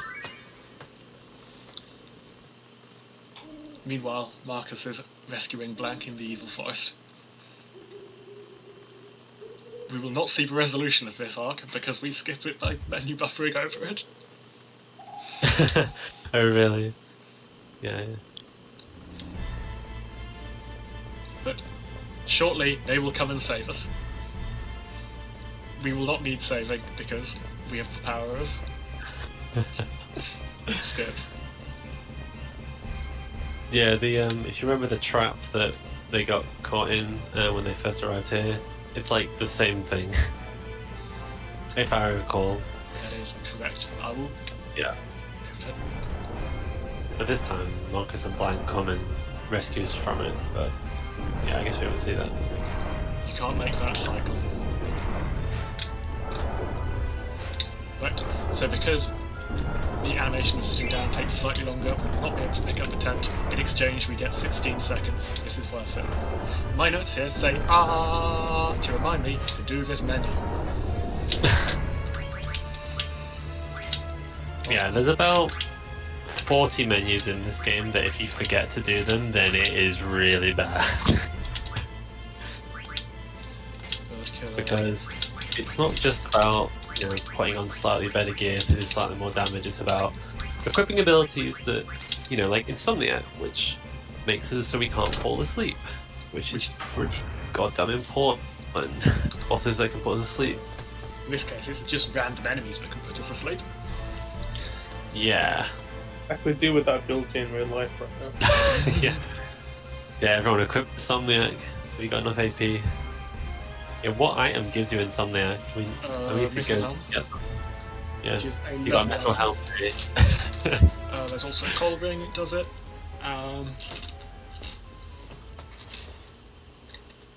Magician cloak. Diamond helm. Oh, that's quite a few. Bandana. You're checking my Final Fantasy IX knowledge. Yeah, like I Of could course, name I'm going to give you a few. Knowledge check. There surely must be more than 5. I don't know any of like the late game gear. I never pick it up.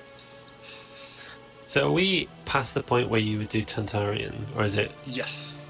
So Yeah. Tantarian is on your way up through the castle, and you know when you're. To be honest, it's not clear whether it's worth it, even in no major skips, but it's in any percent. It's definitely. It's definitely slower at any percent. I'm pretty sure, yeah. Yeah, Tantarian's a really interesting optional boss. You get 2 chances of doing it. I think this is the first one. Yeah. And it's really, really hard to beat Tantarian at Oh, this come point on. in the game. You've Oh, seen that miss. Yeah, that miss. Oh my god! Remember when I said that this is a really rare, like, a while ago? Is that 2 misses in a row? Yep. Double miss. Disgusting. That is actually disgusting. 1.5.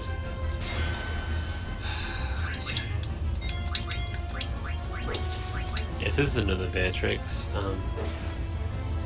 3 hits. Oh, she's probably going to heal here, isn't she? Well, that's fine, actually. No, she's not going to heal. Okay, that's great. Great.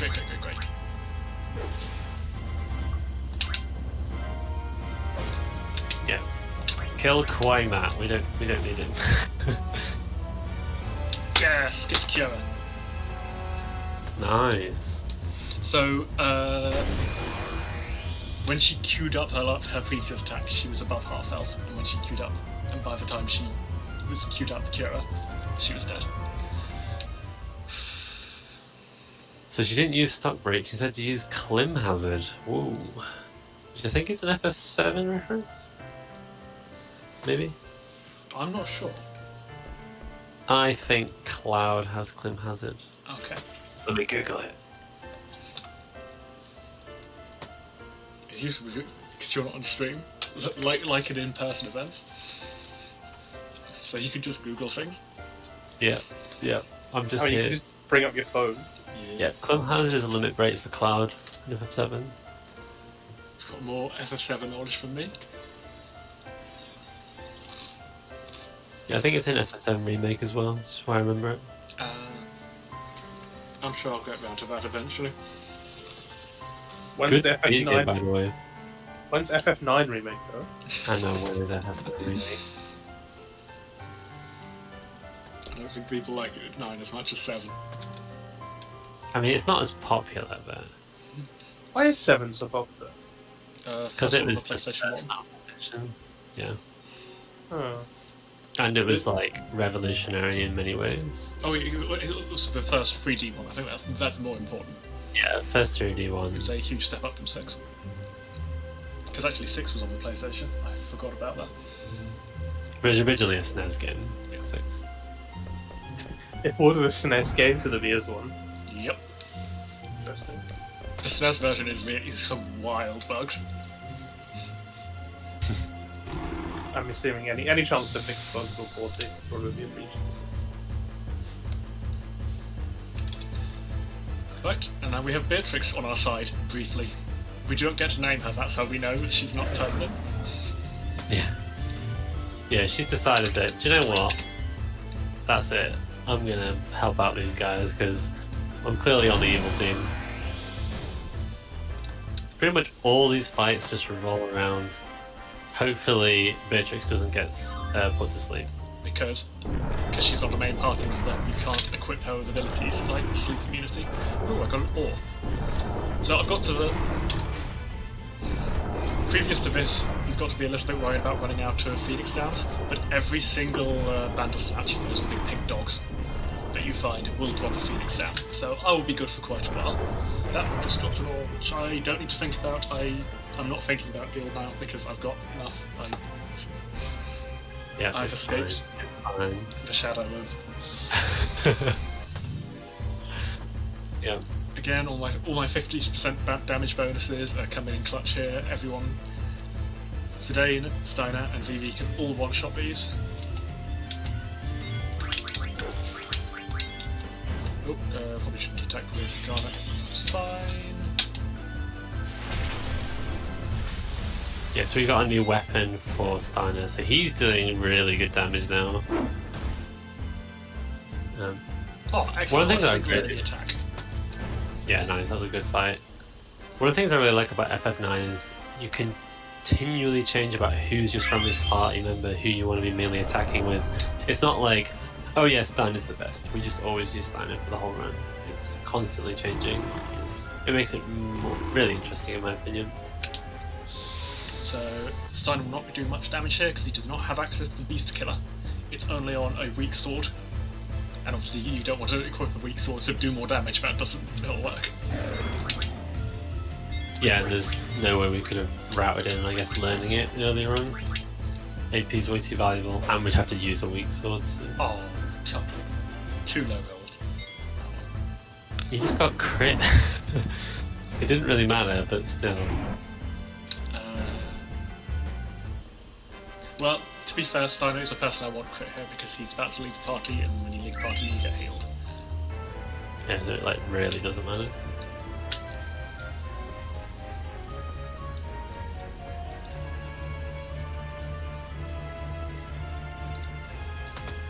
Just to reply to something someone put in chat, world record might be pretty difficult. Yeah.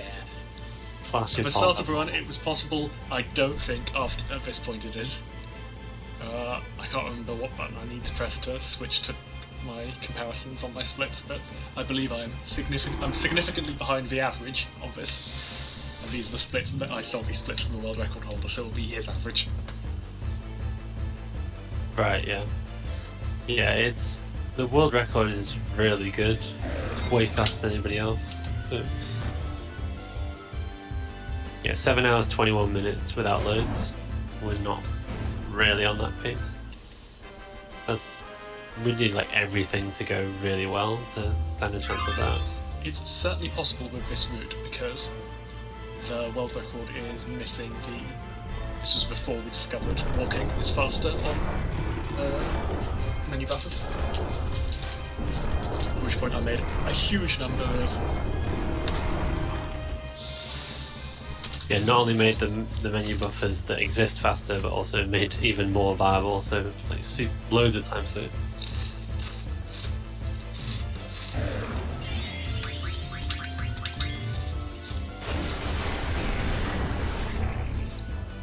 Absorb! It was good fun just going through every cutscene of the game, just rubbing up against it, trying to get as close as possible, and then trying to do the same thing from the other side and find the shortest route across. Nice, yeah. So the reason we wanted Freya to be level 13 a while back is because Beatrix inherits Freya's level because she's the only person in the party at the time. So you need Freya to be level 13, so Beatrix is level 13 because at level 13 Beatrix has 64 MP, which is enough for 2 Clim hazards exactly. Oh, I thought Steiner got healed. He doesn't.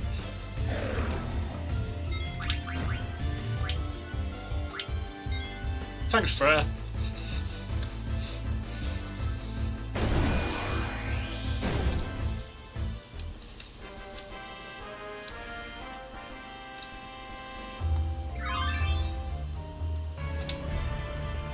Right. For some reason, there's a bug on PC where you get double music. It will go away shortly. Right, that's what I'm gonna go for. Yeah, that's an ability, right, that you equipped on Freya that makes her cool. 6, 7,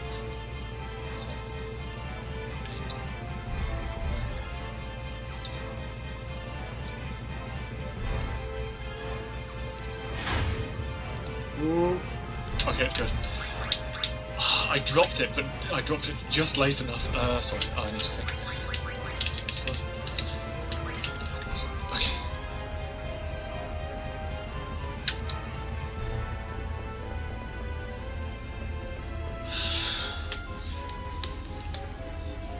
We all good? Yes, we're all good. I dropped that menu buffer, and it's quite a bad one to drop because if you are inside the gate when it rises up, you get stuck in there and have to manually quit out of the game. You can't move. But you were just barely past the gate. Yeah. Like, that is a really weird buffer because the gate it physically spawns before the trigger, so you can't go right up to before the trigger. You need to back off a little bit till before the gate spawns. It's fine if you cross that, you can go back and forth and the gate will spawn and despawn, but if the gate is spawned, you can't walk through it. right, yeah, that is a bit strange, but yeah, so that's the part where Marcus and Blank would have come saved us and been like, oh look, I saved Blank, that's why I'm here with him. I guess Blank just remains in stone in this run. Oh jeez, I don't think about that. So yeah, this is my notes say this boss is called Ralvimago? Yes. Close enough. So the not the previous one same. was the lava, and this one is the actual hatched thing. Ah, I see.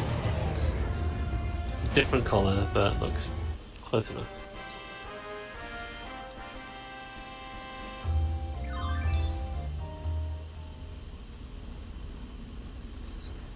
Easy enough. Yep.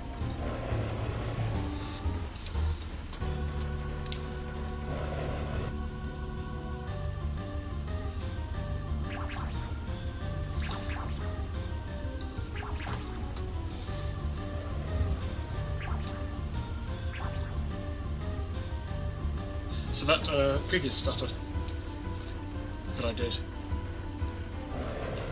it used to be like considered not worth it, both because we weren't walking, so it took twice as many, and also because it was pretty poorly understood where you had to stand, because as I said, it spawns like further back than you expect it to. So it used to be basically even whether you do it or not, and now it's a 35-second time save.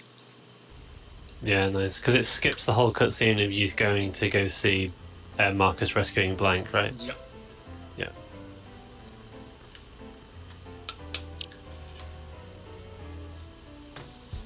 So yeah, we escape, and now we get introduced to 2 new characters. Oh, first, I've got a list of things I need to boast about. So, Okay. Vivi now has, because of equipping all the bonus magic equipment early on, has +1 magic. Zidane has +1 strength and +1 spirit. So the strength is because of the power belt.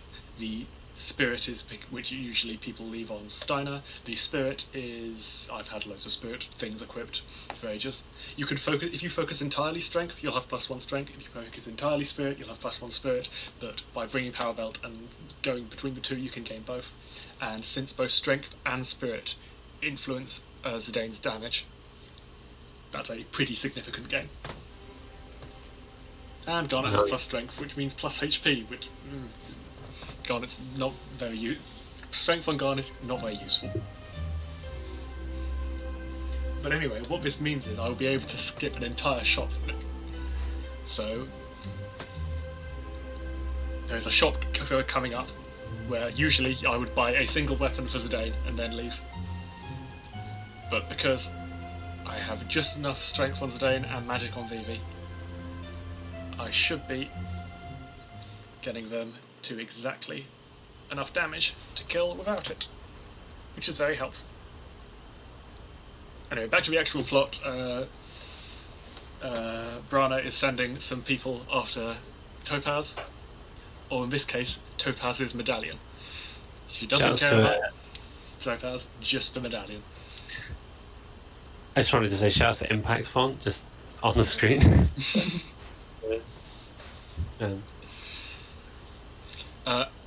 The scarlet-haired man has agreed to do it as long as he gets to kill Zidane. Zizo, even. It is not clear why this is. It will not become clear in the run why this is, because we skip that scene. Yeah. The reason is because the scarlet-haired man was sent into a life of crime after Zizo falsely accused him of a crime to escape Vol after robbing a house. Classic Zidane. Throwing other people under the bus for his own personal gain.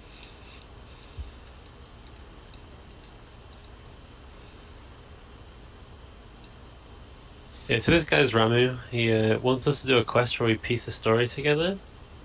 And Very in exchange relaxed. he'll give us... Because now Garnet's story, which is told in both gameplay and in narrative, hooray, is about her trying to get her summons back. And this is one of the summons.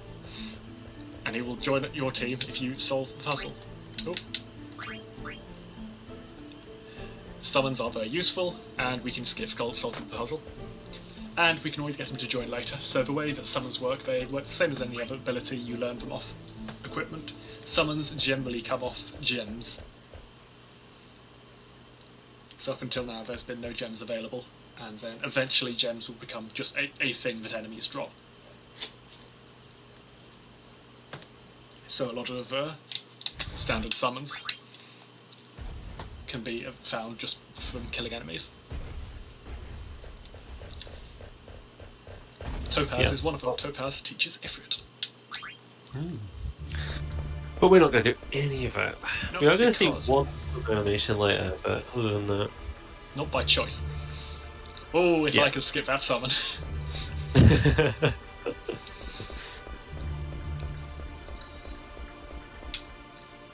Right, small dialogue skip by hugging this wall. Oh, so there's a cutscene in which the Black Mages and Queen Varna, who's her airship navy, attacked Limblum, leaving it in this state. And if you wander around, there's lots of horrible scenes. Everyone's looking for their dead parents. Oh, it's awful. It's Yeah, really it's ugh. like Braun has done some bad stuff. The thing is, we missed most of the aftermath of the other two wars. This is Yeah. the first one where we turn up basically straight afterwards.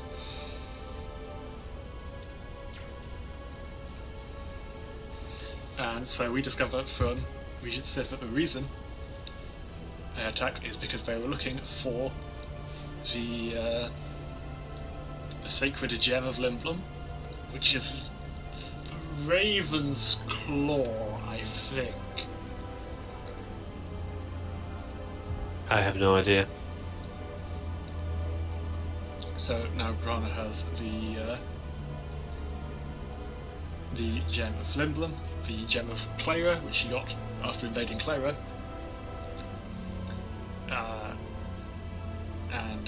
but Topaz currently has the gem of Alexandria, which Brana has sent bounty hunters after her for. Yep, and they were the Scarlet Headman and also Lanny, who has a utterly unbelievably sized X. Right, so despite getting 15,000 gil since the last menu, since the last time we were able to shop, we've got nothing to spend it on. There's nothing useful here, and there'll be another shop coming up soon with better stuff. So, and it takes a while just to walk to the shops, so definitely not worth it. We just set out. I was going to say, yeah, is this the shop that you skipped, that you said you were going to buy one thing? Or... Yeah. Yeah, so instead you do nothing. And it saves Okay. 17 seconds, I think. Yeah, it's pretty good. It's pretty good. And again, it's a case of a fight where if everything goes right, I'll end up ahead. If everything goes wrong, I'll end up behind. On average, like I'll end up in the middle. Yeah.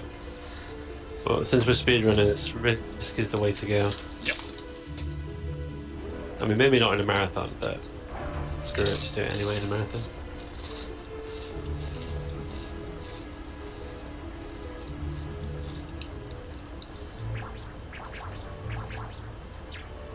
Thing is, the risk is losing 20 seconds. It's not.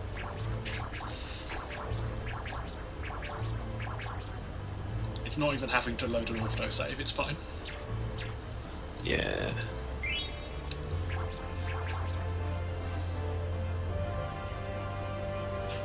Right, so the other thing Varna was here for was to, although they have a very powerful airship navy, they do not have a very good actual navy because I can't. Alexandria isn't on the coast; it's up a mountain. Limblum is also up a mountain, but the castle goes entirely all the way through, which is pretty cool. So they have taken Limblum's navy. Yeah, and I'm sure Sid probably helped design those ships and stuff. Right, again, and another very Zoggoth time save. It is faster to go downwards than it is to turn around. Oh, I've missed! Oh no! Oh dear!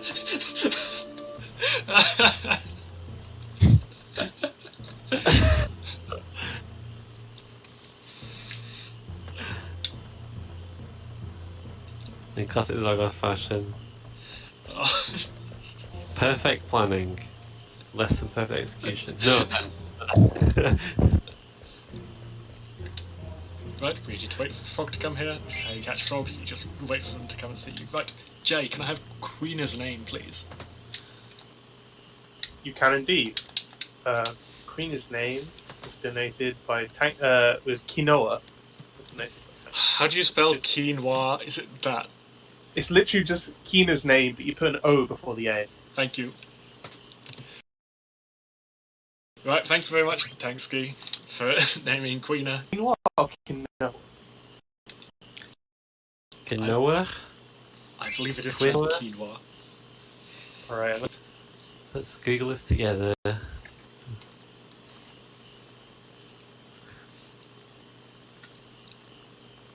Right, so we could have come here back when we first visited Limblum. Quinoa. Yeah. That's the British pronunciation. Unfortunately, the game makes us now. What a shame. The reason Quinoa decides to come with us is because they're a gourmet and they want to sample all the food in the world. Well, what they want to do is sample all the frogs in the world. And they became their own food. But yeah, so naming Quina after a food is actually weirdly appropriate. So not sure if intentional, Tansky, but very, very, very good choice. Apparently, it's listed as a pseudo cereal, which is a funny way. New word of the day: pseudo cereal. Pseudo cereal. Not quite cereal. Every 2 weeks. Fortnightly. So that MC you're talking to right now, that's like the second hardest boss in the game, is that right? It is a super boss. Not a very hard super boss. Oh, is it? I've never actually fought them, so I assume that they were hard because they're a super boss, but I know nothing compares to Ozma. Yeah, there's 2 super bosses and then there's Quail. The other super bosses have lots of nasty multi-target attacks, lots of nasty status ailments. Quail has only water attacks, I believe. A single target fizzle attack, a multi-target water attack, which you can absorb because it's elemental, and casts 1 status ailment, so you need to equip 1 status resistance. If I had to kill any super boss in a run, Quail would be one, except in order to fight Quail, you need to catch 99 frogs. Yeah, God, I would not want to be sitting through a run right now with all frogs run. There is an all bosses category. Yeah, I will run it. Maybe next class. Let me find the guy that ran it, yeah. Mizzo, the legend, has 13 hours on the PSX version. Not the longest Final Fantasy IX run. That would be Dagger Percent, where you're only allowed to use. Yeah.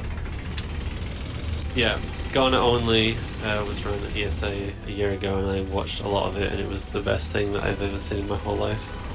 I still have not gotten around to it, but on your recommendation I will. You totally should. Like, it can pretty much... Let me just give you 2 highlights out of that run. Remember when we mentioned that you can't use something at the start of the game? 1 minute, I just want to tell you about this dank strat. Oh so yeah, go by on. running here, the boss spins around much earlier. So what's meant to happen is you're meant to get past the swinging axe, run to the hole. That happens automatically, and then when the boss comes near enough to you, it starts spinning, and this starts the timer for when you leave the screen. Like I said, it starts spinning once it gets close enough to you. So if it's close enough to you when you reach the axe, then it starts spinning immediately. Whereas if it will start spinning later if it's not, because then you'll end up running away from it a little bit further, it'll start spinning a little bit later, you'll have to wait a little longer before you're off screen. So by running directly into the wall like that, it just happens to line you up exactly to be in the correct position. Yeah, that looked really smooth. That was really good. Yeah, so anything to say about this fight? I don't think it's too difficult. It'll be slightly harder because I don't have the cool Stain's next weapon. She is entirely focused on attacking Topaz. I should have done something slightly different. This is fine. 1045, that's a maximum damage roll, that's good. I've got the damage rolls down here. That's a maximum damage roll. We'll be absolutely fine. There's a chance that you can low roll and need an extra hit to kill her. Nice. This will not happen because I just got 2 maximum damage rolls in a row. Yeah. To quickly go through my Garnet only thing. So remember when we said that you can't use the summons if you don't have enough MP? Yep. Well, the Garnet only one has to, so it grinds against ghosts in the underground in Dahlia Village for an hour, so that it can use summons to actually beat the bosses coming up. It's the only way you can do it. And also, the arc fight is done by just holding down the A button for 45 minutes. Because you can't cast spells or summons against arcs, you have to win with only regular attacks. Are you not allowed to use Garnet, take Garnet to the other place? No, because the rules of Garnet only are, anytime you get to pick your party, you have to pick Garnet. Oh, because you pick... And you pick the arc fight first. Yeah, you pick the arc party, you don't get to pick, and then it automatically selects the other one. That's awful. Yeah. It's a roller coaster. It's... Right. I never explained why we were going here. That's kind of important. I mean, no, nothing's important. But the reason we are here is because Queen Brana stole the Navy in order to come here, so we've decided to investigate why. We don't have a Navy, we don't even have a ship, so we have to go through some underground tunnels to a different continent. Yeah, so the puzzle mechanic in this place is you pick up flowers and then you hold them up and we can ride the monsters, the Gargan thingies. Yes, Gargants. And there's also levers that kind of like train tracks. It switches the path that they take. So we have to just go a bunch of pull levers in specific orders and go back and forth. It's very confusing casually, but I'm sure that Zoggoth has this all memorized plus written down. So the way it's set up, you only have one decision at any given time. So if you just go take the right, if you go right at the start, sorry, if you go up at the start, why am I saying right? Anyway, if you go up at the start, then basically the puzzle solves itself, because here, the only thing you can do is undo what you just did, or pull the lever. And so therefore you pull the lever and then take the gun, because there's nothing else you could do. In the next screen, the only thing you can do is go back the way you came, or pull the lever. Therefore, you must pull the lever. Yeah. So earlier I did a quick menu to equip Zidane with Flee, and it is paid off already. Right as you said that, it triggered a cutscene. Triggered the character. I did choose the screen I was most likely to get an encounter on, but still, that's pretty... Yeah, so that's 5? Something I think. like that. Yes, because it was like 2 in the ice cavern, and then the extra one that you forced against the worms for bonus XP.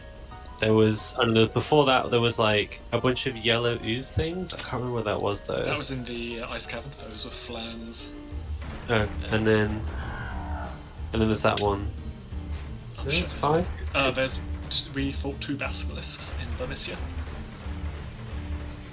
Yes. Okay. Yeah. And then we didn't count the birds because you wanted that one. Yeah. Yeah. So that is 5. Oh come on. So if you, Yes.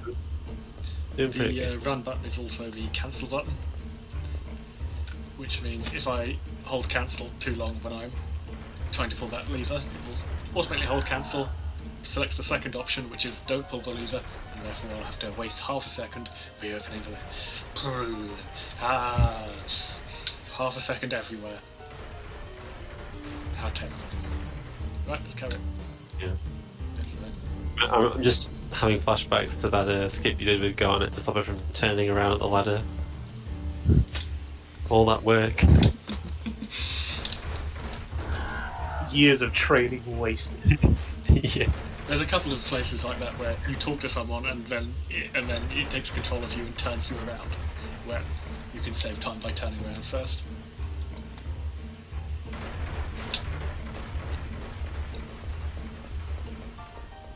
Right, here's the only decision you make. You decide not to pull that lever, and therefore this one takes you to the right place. There's lots of cool items in Fossil Room, but they are so slow to get, because you have to watch usually 2 Gargant animations there and back. Yeah, So like, there's as you not get, a chance of picking up any of these. it's quite a long dungeon, just because we have to sit through going back and forth so much. Not really viable to do any extras. So here the heads actually drop water on you and push you down, which is why we take a slightly roundabout path to get up here. Deliberately get pushed down on the way back, since that's quicker. Yep.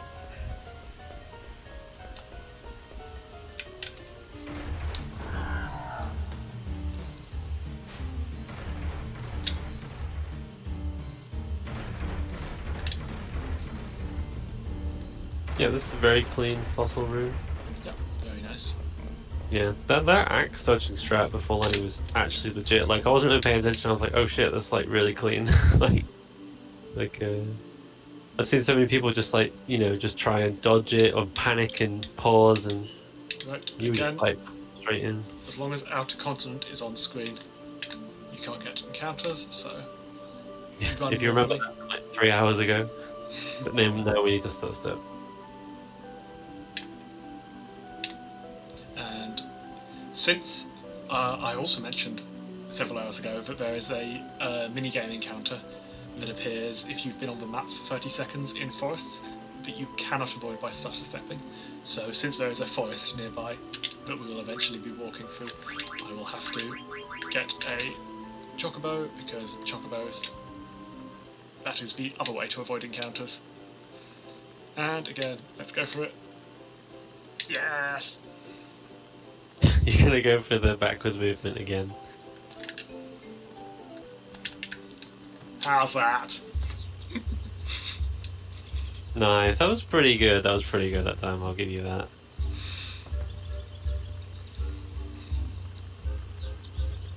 So this is Conde Petit? Conde Conde? Petit. Conde Petit. Conde Petit. I mean, So we just nothing- need to do some dialogue here, really. We're going to come back fairly quickly. But... So we can't come in until we say Rally Ho. Rally Ho! Yeah, that's another. I think that's a reference to probably an older Final Fantasy. Yes, there are some dwarves that say Rally Ho Yeah. in 3. Right, you walk through this person. Very Yeah, there's also a reference to the Rally Ho in FF14.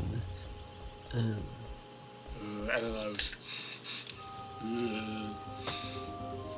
Right, pick up some gil since it's some very fast gil. It's 900 gil per second. And also pick up a diamond. Normally that would be very useful because it teaches body temp, which is freeze and heat immunity. For us, we're just using it to learn distract, which is plus 50% evasion to physical attacks, which is very useful, since there's quite a lot of enemies with physical attacks towards the end of the game. Yeah, FF3 and FF4 have them say Lally-Ho or Rally-Ho.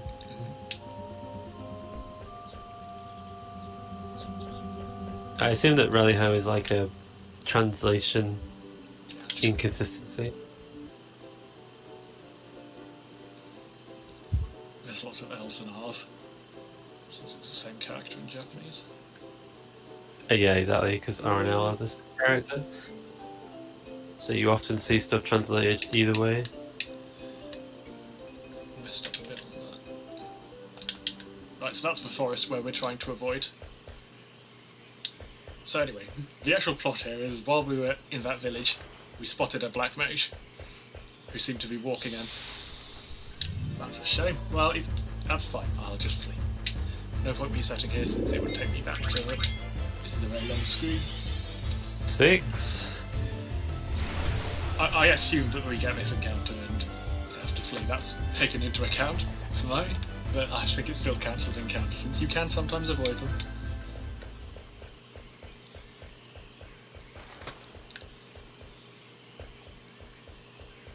Right, so what we're told is the black mages live so far in the forest that even the owls don't live there, and that sign in the centre tells you where the owls live. It changes each time you come back to this screen. But I memorised it, so we just go that way. Oh.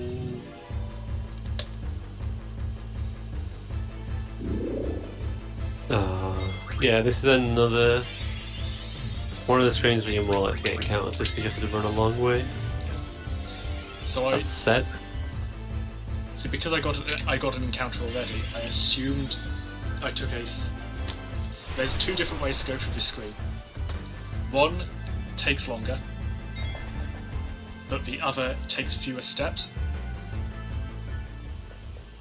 And yeah, that encounter was so close to the exit, I'm pretty confident that it was the few extra steps I took that did it. So if you get an encounter early, then you take the one that takes more steps, since you're less likely to get an encounter. A second encounter. But I did not get lucky this time. Right. And this is the big shop I was talking about earlier, which is the reason we don't bother with anything in Limblom. Since this has much better equipment.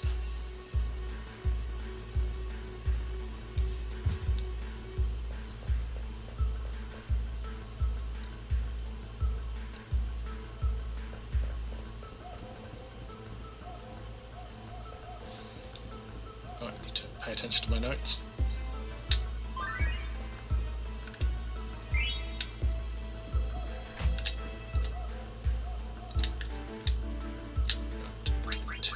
Daggers, an oak staff, magic armor, 2 bonus, a ritual hat,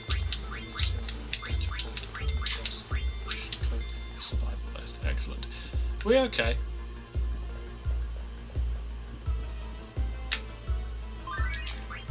Just ask if we are okay. Yes. I was slightly concerned my internet has gone. You're still here. Excellent. Yeah, you were fine. Excellent, excellent, excellent. I still have the preview. Drop frames.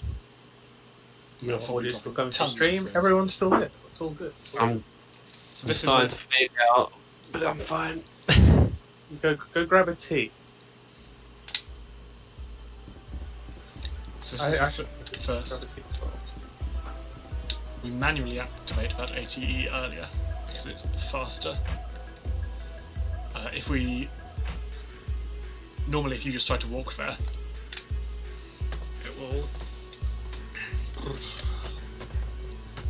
If you just try to walk there, Zidane will have to will automatically walk around a little bit before the end.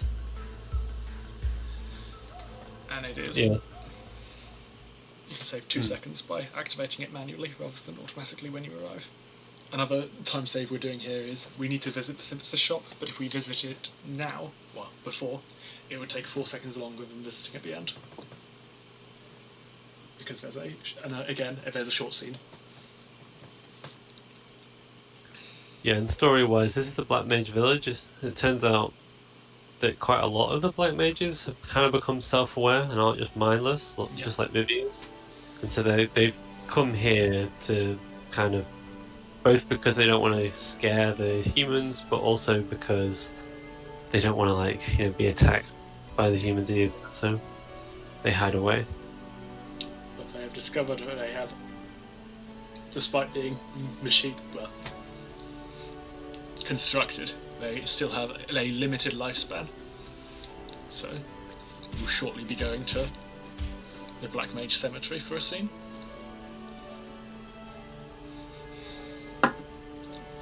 Meanwhile, Zane is telling Garnet about his childhood.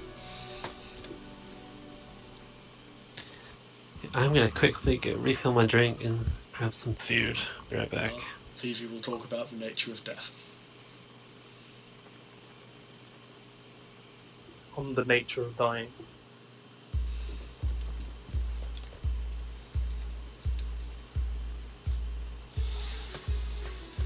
I should check how much money I have, but no point now. Just wing it. If I have too little money, I can exit the shop and just pick up. That's the same speed as it would be to check. Right, need to buy a butterfly sword. Oh, I know what I've done wrong. Small panic there, but it's fine.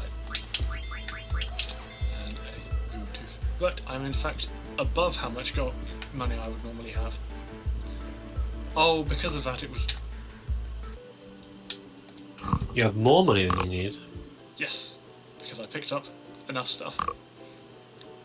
Nice. Having more money bad?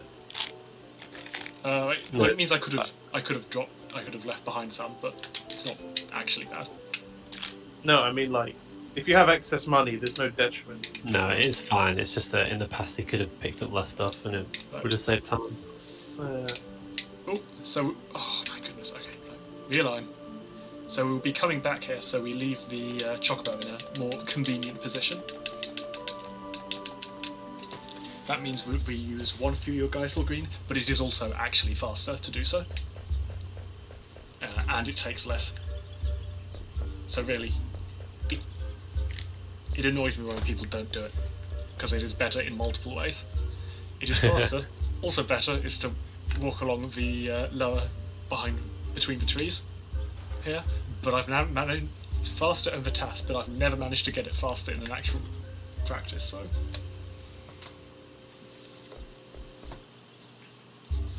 I don't know if I'm doing it wrong. So now we're back in Conde Petit. Yes, so the Black Mages have spotted Kuja towards the north of the continent, and the only way to get there is through Conde Petit, and they will not let us through to the sanctuary unless we have completed the ceremony, which is a marriage. And so in order to get through, Zizo and Topaz will be getting married. Blessed by so, why do they have to get married? Because it's a holy place that only married couples can go to. Okay. And optionally you could marry Vivian Queener, but it's slow. It is slow. Right, we'll shortly need Aiko's name. Sure. The donated name for Aiko is Baguette from Roman 45100. Is it B-A-double-G? B-A-G-U-E-T-T-E.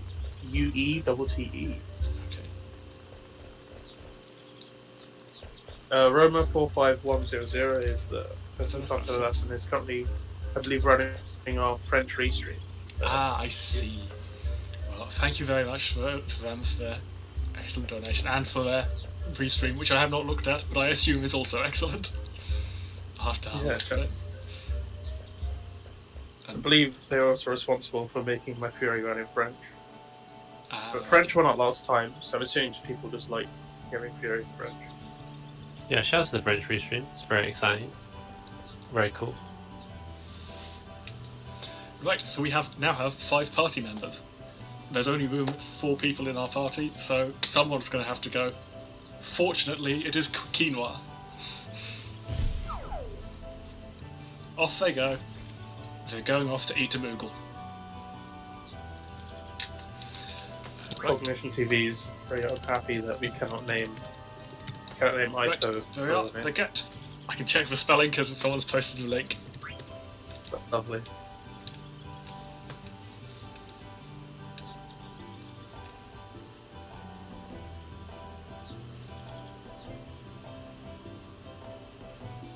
You can catch an Orglop here. But you can trade it for an Orglop card. There is no reason to do this, and I have accidentally caught an Orglop on runs and wasted a text box. There you are. I could have caught it there.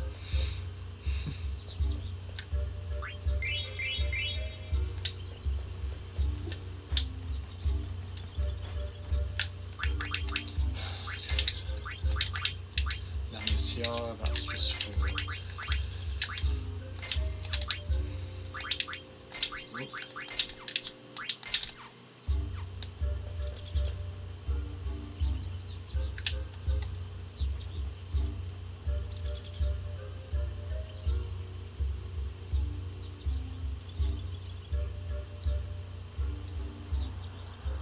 Right, what did I do there? Oh, it doesn't say what I equipped, it just says optimize. That's annoying. Anyway, I've made everyone super strong. There we go. Ico has got some more magic resistance, which will help.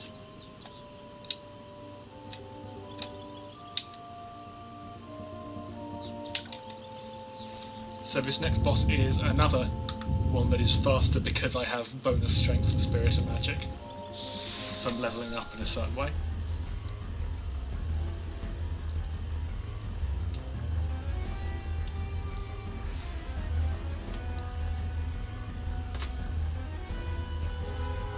So hopefully I should be able to beat this boss in one fewer attack than intended. Oh, goodness me.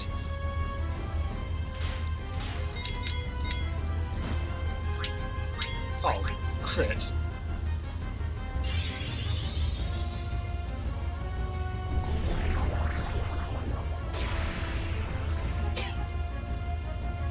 The animation was really funny. Sometimes.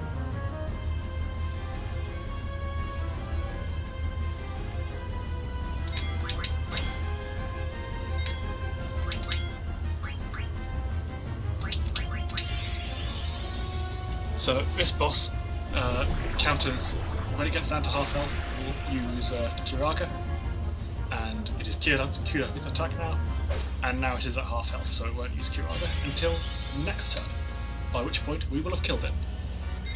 I haven't been counting damage, I should have counted damage, so do I take the bet? Oh god.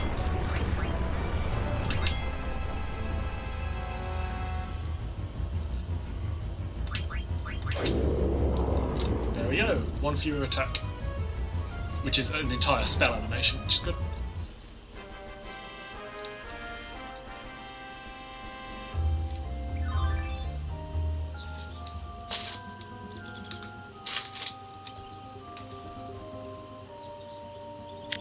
Yeah, that was a really good fight.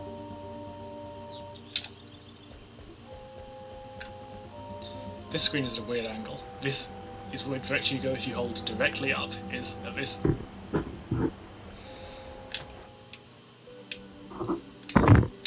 Yeah, I remember you telling me there was a lot of screens where you just had to memorize the inputs because it's so unintuitive.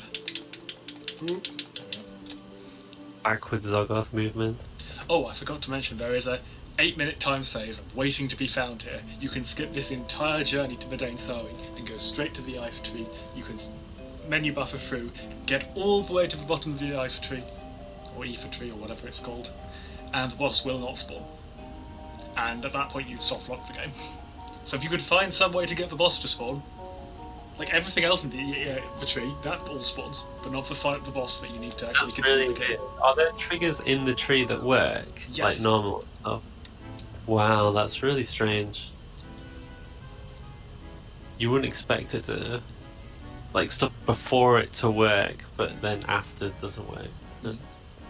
Yeah, this is another place where every time we're here, it's just Dialogue City. Yeah.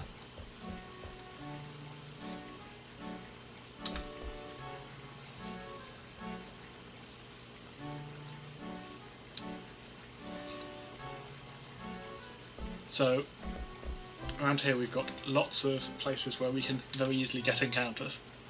And so I just have a list of, here's every single encounter in my notes, and here's the correct way to kill them. Nice, that's a lot of preparation. To be honest, the answer is always, does Zidane's attack kill it, or do you need something extra? Because Zidane is pretty buff right now. Yeah, like, because he's still got MP attack on, right? And, Yep. And he's also, we finally upgraded his weapon. It's been the Ogre for 3 hours.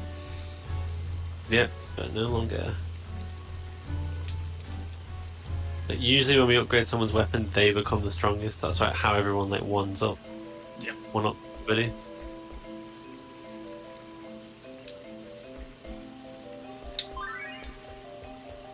Right. And you just have to memorize the correct order to get through, to activate scenes, to get through this begets feelings.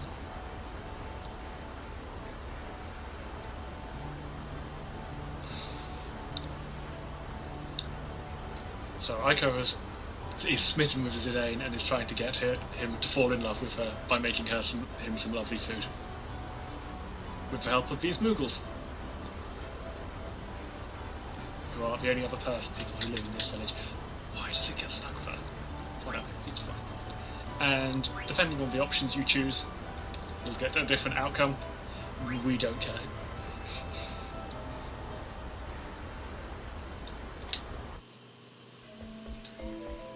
We don't care how nice food is.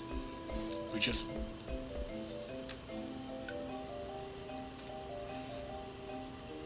carry on, go through everything as quickly as possible.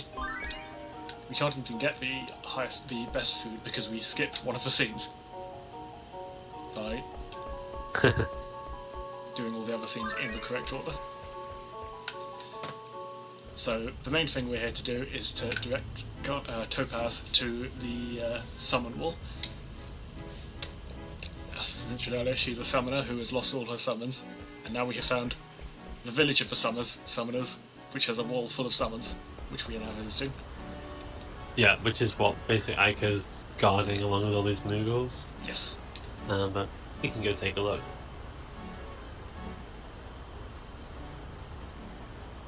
Aiko was, as far as she knew, the last summoner until she met Topaz. So everyone else here died when she was young.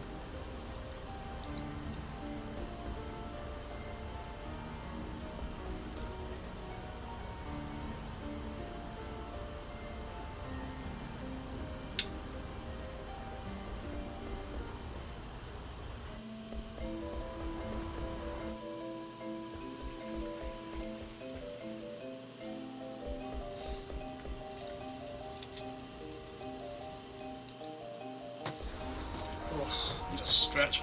Well, I need to check when the next time I get a stretch is. Yeah, I'm not sure. There's quite a lot of moving about in this section. I should put more info about how long every cutscene is. Oh well. So we've cooked a big fish.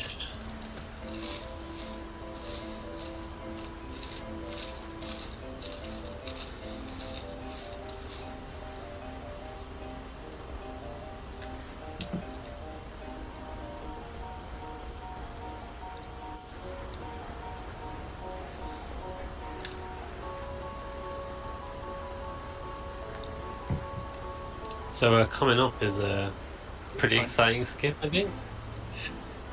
There is a tiny skip, but it takes longer to set up than it would to... So you just go for it and hope. No, I didn't get it. So if you approach that Moogle will walk into the room once you get close enough to it.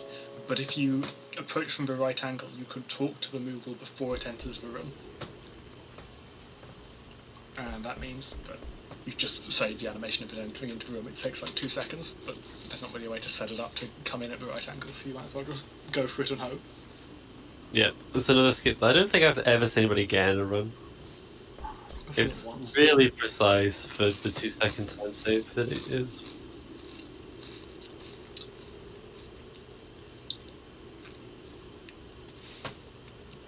I will use this to get... Oops. I'll take my headphones off before I stretch. Might be a good idea.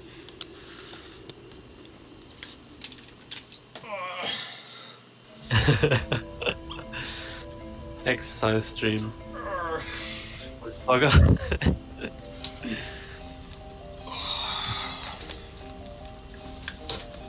Yeah. Be sure to stay hydrated. Exercise. I'll drink a lot of tea later. No tea now, lots of tea later. I've started munching down some Maltesers, keeping me going. Do other brands of exploded dough exist? Yeah. Hashtag not sponsored.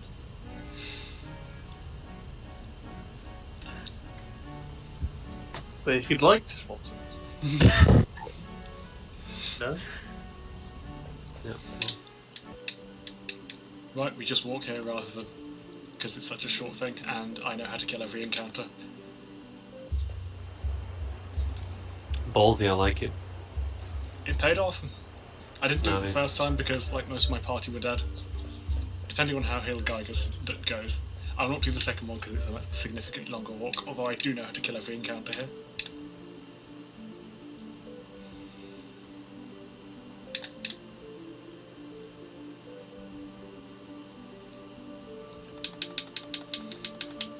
Ooh.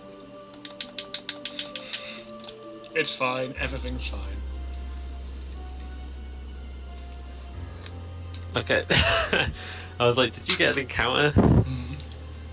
Right, here is one of the highest encounter rate places in the game. Yeah, we're gonna get some encounters. I've had 0 encounter E3s before, yeah, it can happen. Yeah. I guess, are you including, like, when you have to run down the branch later? Oh, no, not that. Oh, Yeah, like, that's later, right, yeah. technically, you can avoid that one too, but it doesn't happen. Yeah, like, that's the, like, you are getting an encounter screen.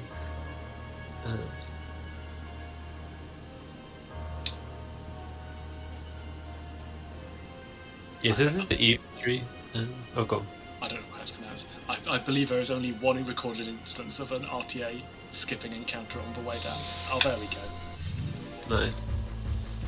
But, as I said, I know how to kill every boss here. Soft. This one. You can also kill with a single Zidane attack and a single VV attack. Yeah, so all these enemies count as, like, stone, and soft removes petrification, so it also instantly kills enemies that are like stone enemies. And yeah, the Zidane one-shots as well, so... Zidane doesn't one-shot, it's Zidane and a VV attack. Oh, sorry, right. VV fire, I believe, because it's weak to fire. Right, here we go. Guaranteed encounter. Come on. There we go. You can get past that screen without an encounter, but again, it is very rare. I do not want to... Oh wait, hang on, I haven't equipped Fleet, so I can't. Hang on.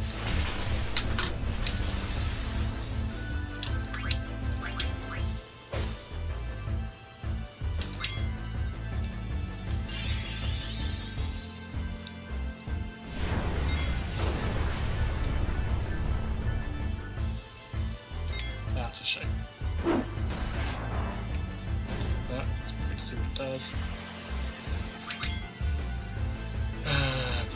Right. I should have been more prepared for that, I should have. Right, carry on, Everyone So does that. I think that's number 8, yeah. I think. Or is it 9? Who can say? Right, this screen, as strange as it seems, you just hold up on that giant root. What a horrible screen. I think should I'm out one. I I'm out. should know how to kill my killers. Oh well. I had to look it up. Yeah, so because the encounter rate goes up as you take more and more steps, it makes a big difference how big the room is. If it's a short room, you're extremely likely to get no encounters. If it's a long room, you're very likely to get one. But it also means that your movement matters a lot, because if you can reduce your amount of steps taken in a room by even 1 step, that actually might substantially decrease the chance of getting an encounter. Because the encounter check you will skip if you do this is the highest encounter rate one. Yeah, One right exactly. here. So this is the first time we see that symbol, which will eventually explain what this place is somewhat. Yeah. It also have the first time click on the screen because it's faster than trying to navigate this windy path. Yeah. This windy path. I am happy navigating. The next one I am again not. Ooh. Alright, small time lost by.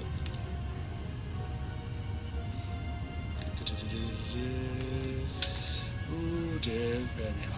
Everything's fine. Okay.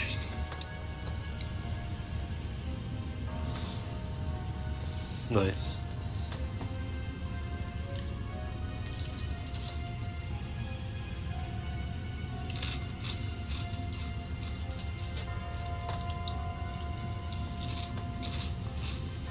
So So we just take the leaf elevator down. Yep. This is where, if you're going for, but there is a run that you can do where you stay level 1 for almost the whole game. It is not RTA friendly. It is done over several weeks with many saves. And this is where it goes to die, because you need to avoid encounters all the way through the very high encounter areas there. It's fine on PC, easy. I was going to say that leaf elevator went down faster, way quicker than I expected. Yeah, that leaf accelerates. Jaloblet would like to point out, whoa, we're halfway there. We are about halfway through the run right now. Yep. We just hit 4 hours on the timer. Oh, come real. on. The real-time timer. So we've got a back attack. This means all our party members are swapped round. Yeah. So even though this is a forced fight, it still randomly decides whether to back attack you or not. What do So I do about these- this? Oh, that's so unlucky. So these are undead enemies, so if we cure them, they heal. And both of our white mages they can cast Cure instantly got killed, because not only did we get back attacked, but then they also got targeted straight away. Which has made this really rough. Like, this fight should be completely free. But this is such a 50-50, 50-50. Phew! That zombie casts roulette, which randomly chooses a target and kills them. It shows itself. Yeah, Long- annoyingly long animation, but sure, way better than going to an annoying animation and having Zidane die. Really love to see some Hearthstone mechanics if we're... Yeah, like this is kind of what happens in FF9 is there's a fight which should be like 100% safe, but then you realise that there's this 1% scenario where it isn't safe, and then it happens. Right, we're back to normal.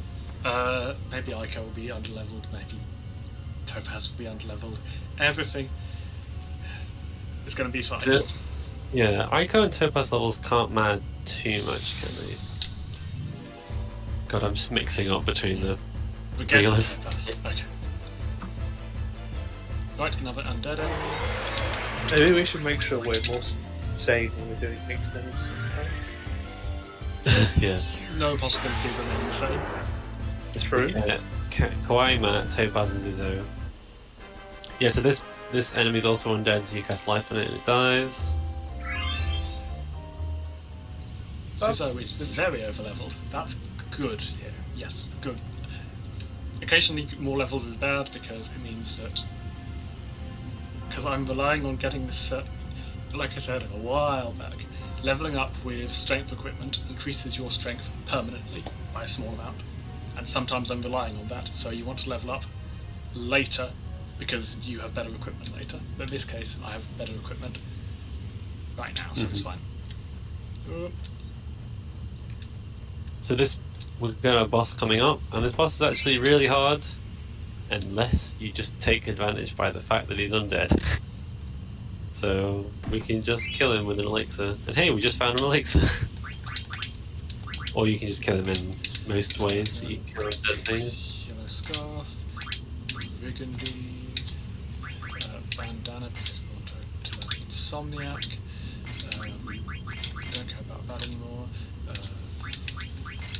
Counter, minus Beast Killer, plus Undead Killer, minus Insomniac, plus Ability Up.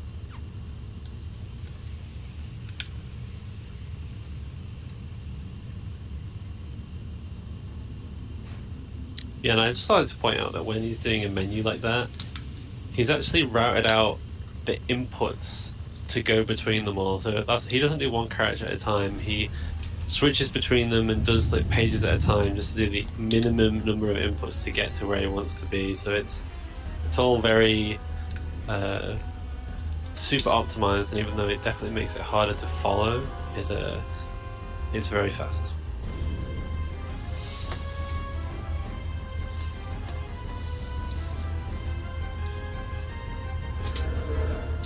Whereas once you know what you're actually doing in a given menu, it's relatively easy to try every possible way and order of doing them and work out which is the fewest. Yes, this is a soul cage.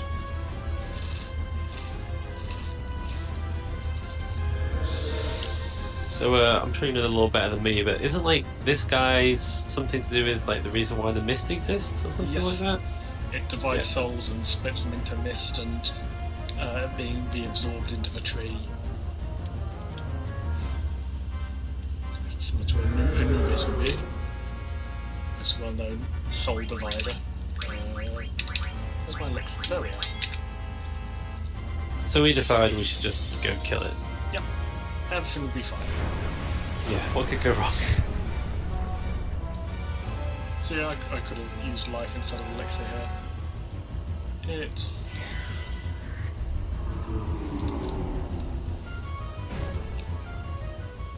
And of course, as God of Death, it's undead, therefore weak to healing. So I only lost a minute from the horrible back attack. It's fine.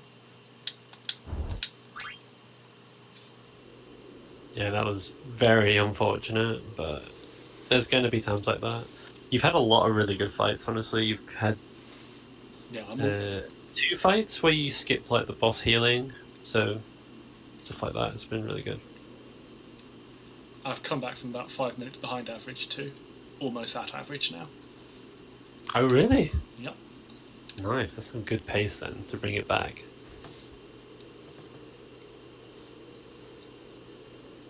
And we just passed the 4-hour mark in game time, well, without loads. Yep.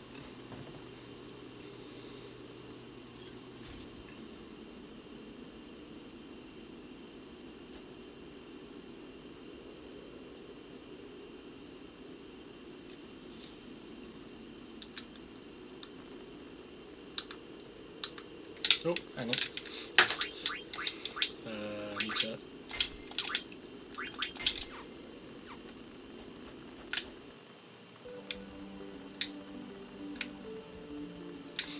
Oh, so one weird thing about this is because of the way the rules are set up, where you're only allowed to have one button bound to one turbo thing.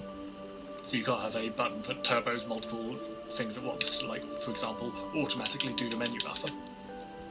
Because of that, you could only stutter step in up, down, left, right, and not at diagonals. Yeah. Right, let's take a risk.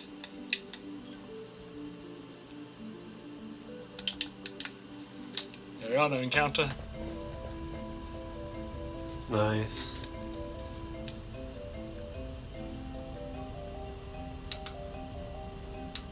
Okay, we're back here. Yep. Again, just a lot of story triggers to hit. Just got to know where to go and when. Yeah, this is where the story I find like gets like pretty crazy, and you can probably tell because like, you know, an hour ago or 2 hours ago we were like, oh, our friend's been captured, we go rescue them, and everything sort of makes sense. But now there's like a god of death splitting people's souls, and you're like, what the frick is this? And so the game has loads of lore dumps to try and like justify everything that's happening. But we're matching through those dialogues, so you can't read any of it, so it's very makes the game a lot more confusing.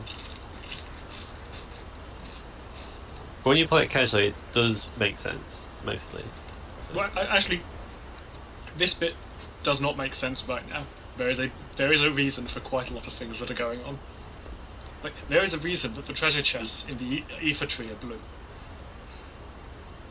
Up until now, we've only had brown treasure chests, but the ether tree is the first time we've seen blue ones. There's a reason for that.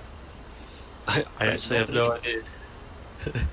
I can tell you other places with blue treasure chests. There's a palace, Olivet, Ibsen's castle. There's Is it places from Terra? That is correct. Yeah, I would guess. Terra is always the answer to things in this game, and we will get back to what is Terra later on.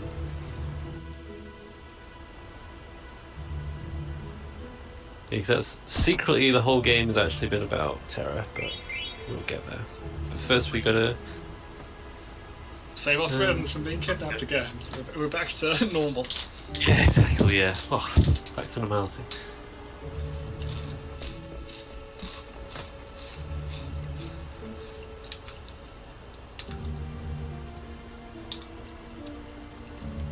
Yeah, so this part's quite fun. So Lani comes in and basically holds Aiko as hostage. But a scarlet hair guy doesn't really like taking children as hostages. He'll be here in a minute, don't worry. Yeah, once we get through all the dialogue. Or more importantly, Scarlet Hair doesn't really care about the job he's been hired to do. He is just here to kill Zidane. Yeah.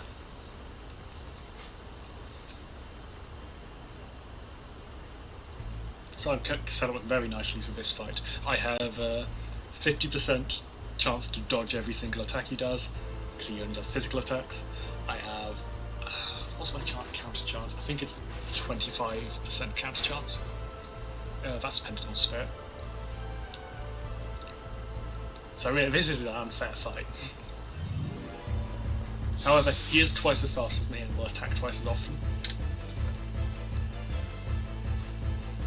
Yeah, this is another one of those fights where it looks like that it would be super scary because it's only one. But the game is balanced so that, you know, Amaranth doesn't have anything that's really scary, because otherwise that'd just be unfair when you only have one character. Good miss.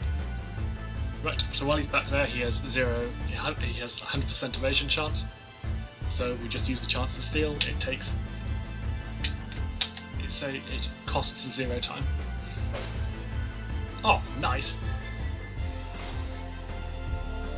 Yeah, once he goes to like the very right hand side of the screen, and oh wow, that crit. That's actually a good crit follow. And miss. Yeah, he has and a counter. Wow, this fight has been perfect. Technically not perfect, I got low damage rolls, so there's an 80% chance of 5 attacks killing him, and it didn't, so I need to do 6 attacks. You got like 2 counters. Or at least 2. I'm not complaining about bad damage rolls when I get 3 counters and a crit. Yeah, that was good.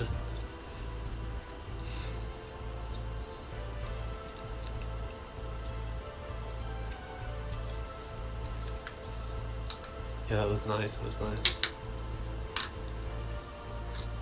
And so Amaranth kind of becomes our frenemy, and he's like, "Hey, you guys are cool, I guess." That's not for a while. Oh, is it not? It's currently it's after some cutscenes. Oh yeah, sorry. Yeah, like I'm looking at my own notes, and I'm like, my notes say that happens next. Oh, there's a lot of dialogue first. There's a lot of dialogue, but we do learn more about some of the mysteries surrounding this place, so that's good.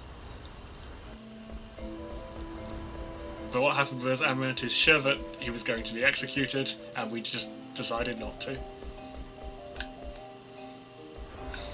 Oop.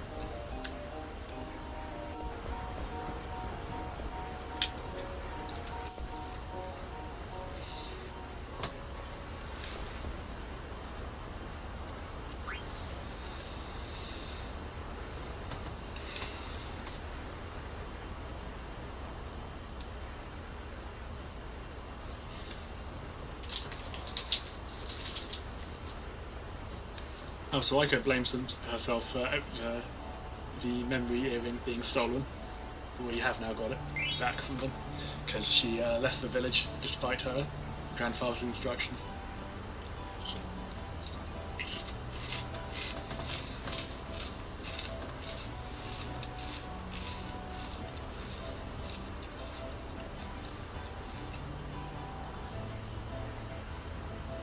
Yeah, I guess. Yeah, and there's I guess this is the whole like, oh, should I have left or should I not have left? And then obviously she ends up coming with us because we named her.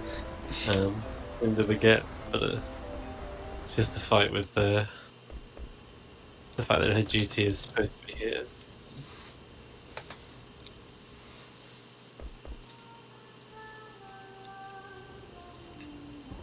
Once again, Dagger singing the theme song, Melodies of Life. Oh, I'm beginning to slur my words, and we truly are 4 hours in. It's time. There's only 4 hours left, Zoggoth. Oh, it's closer to 3.5 now, Yeah. to be fair.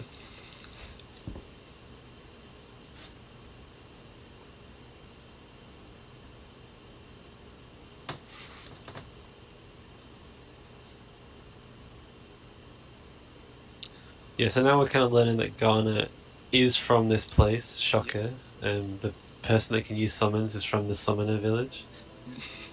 But yeah, there's like an FMV that's quite cool that shows like how she survived, I believe, because everyone was thought to have died. Yeah, it shows her escaping on a boat as a giant eye in the sky destroys the village. Yeah, This there's ties a lot into of... a cutscene right at the start of the game where we also see Topaz on a boat. Mm-hmm. Yeah, there's a lot of like actually terrifying FMVs in this game. That first one was a nightmare. Yeah.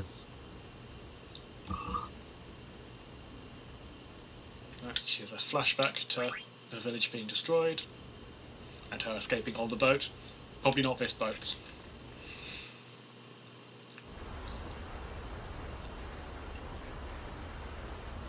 I think I remember watching AMVs in like 2007 that were mostly used that FMV. Oh, YouTube back in the day. Right. I can take a bit of a break. Jay, would now be a good time to tell the Amaranth's name. Sure thing. Amaranth's name is the letter A. Just the letter A. There are some characters whose names are spelt out, so fewer letters means one fewer frames. But in Let's Amaranth, tell you this donation was for the speed. Anyway, this suggestion was donated by Voyage. So thank you, Voyage, for your donation, and yes, thank you very much. Amaranth's name, the letter A. Does Voyage run Pokemon games by any chance? Because it definitely feels like he does. I don't know. Wait, let me check. I haven't memorized the schedule, unfortunately. No, I don't think so. It's a very Pokemon kind of thing to do. Like, It is a very Pokemon. short names, save time. You have had our Pokemon speedruns, don't you? Pokemon Blue. Yeah, it was Blue Rail. Blue Rail, yeah. I watched it actually, it was good. I was asleep. Yeah, actual run went good. The softlock percent didn't go perfect, but it's a meme, so it's fine. It memed us. Oh, I missed the getting over it run. Getting over it was also great. I'll go back and watch the VODs, it'll be... Yeah, I'll watch great. VODs.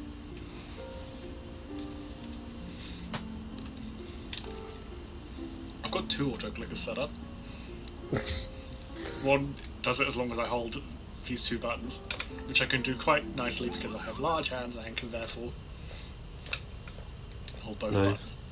It's quite put the comfy. buttons closer together. Yeah, there's definitely a weird thing about Final Fantasy runners and having weird ways of holding controllers that they find comfortable. I know Matako has an interesting way of like holding the controller, like when he's mashing, I think. He holds it like, upside down. Hang on, just double checking. Amaranth's name is the last named party member that we have, right? I believe so, yes. Yeah, because we've done Aiko and Quina, so that's this is number 7. Yeah, we've got everyone else. Cool, so it's just Amaranth, the letter A. Wait, 7? 8? Yes, 8? 8. Yeah. Amaranth is exclusively referred to as A in my notes, so very nice. Lovely. Flawless. Right, since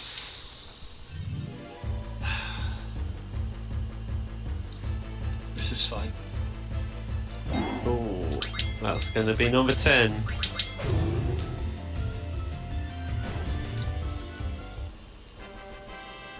Well, you got a back attack though. So not the worst. That was pretty good. Now that's the sort of thing I should know. That Yeah, Zidane can one-shot with a back attack, because it's 2 shots without it.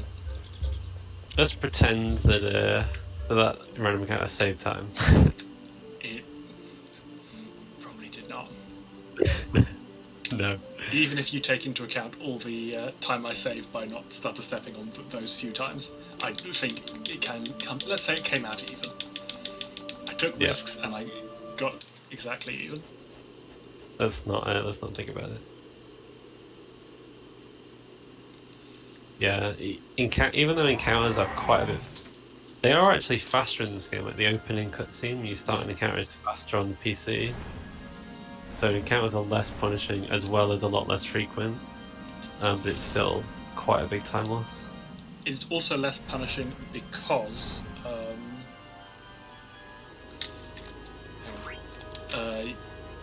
quite a lot of time is spent loading the encounter, which is cut out in because we've got loading room. Yeah. Shouts to Kuja just standing on a dragon. Yep. Not riding it, just standing on it. Oh. That's the screen. Nice. Got through there with 9 encounters, that's solid. How are we going to count encounters with the branch, though? Any more than 1 is weird. So we're going to say the first one's a freebie. First one's a freebie. And then... Alright. Like I said, I've seen... I believe there has been 1 recorded 0 encounter branch. So it is possible. It is possible. The way you can do it in tasks very easily by every time your next step would spawn a Mastodon chasing you. You open the menu and you heal with Ico, and that takes a random value and moves it 1 ahead because here's random. Fair.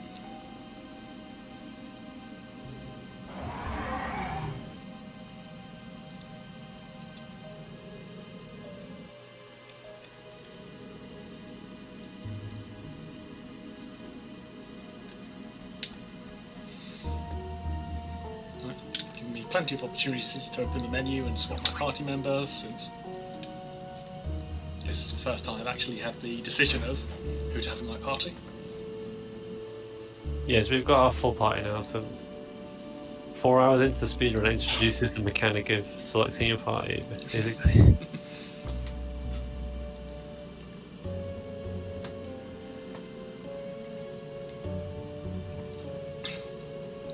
So I neglect Amaranth quite a lot.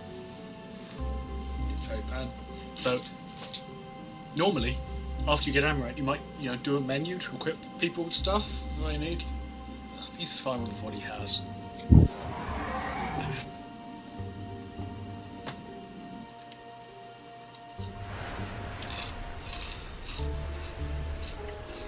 Yeah, he'll be pretty strong later in the game, but Yeah. up until then, don't worry about him too much.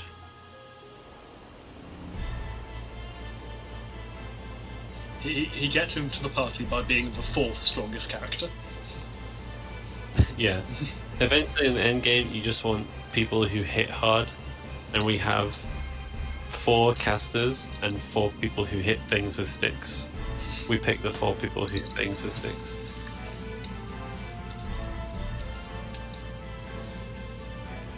There are routes that pick 1 caster because they sleep. Fair. I don't think I've seen that.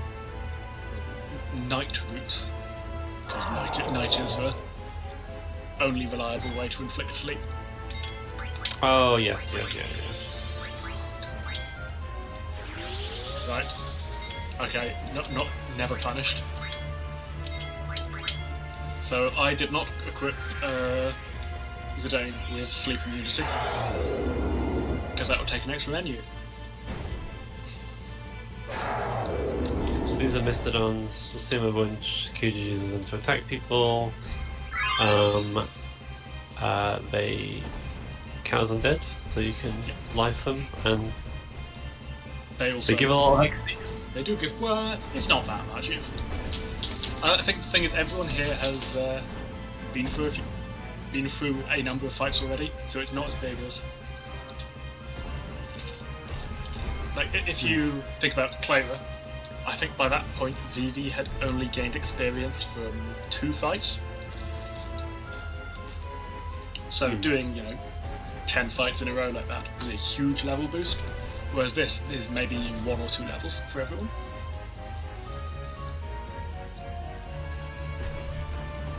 That's fair. Yeah, we're going to be finding a bunch of Mastodons, so we'll just either take them out with Zidane or whatever. Oh, so the plot that's going on right now is that Brana and Kuja, who were previously working together to become the Lazy Boy, have now had an argument and are now fighting each other. Kuja with his Silver Dragon versus Brana and her Navy.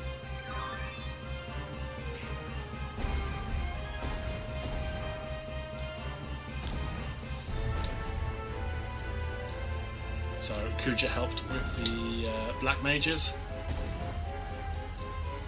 and also we're extracting. He's been pulling the strings behind the scenes. Right, here we go. That was The a brand. very early encounter. Yeah, that was quick. That's Right, well, that's the freebie. This is the freebie.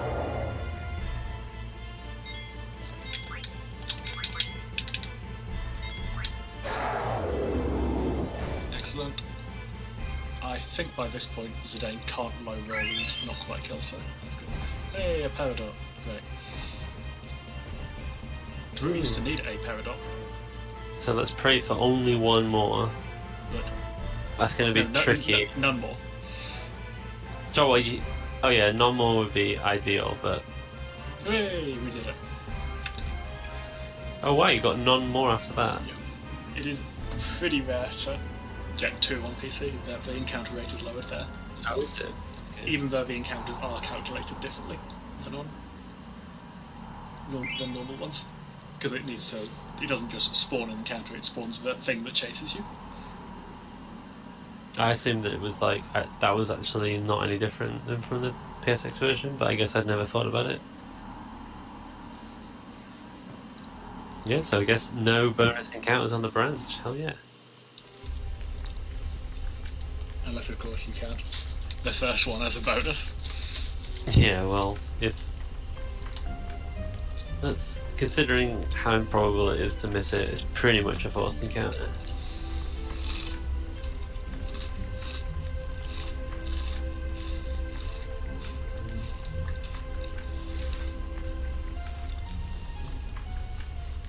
Right.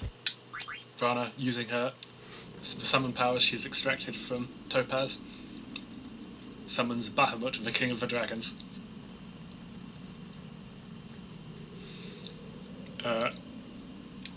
Topaz is helpless, is unable to help because the summon she found here is Leviathan, which brings about a massive tidal wave, which is obviously not helpful in helping someone on boats.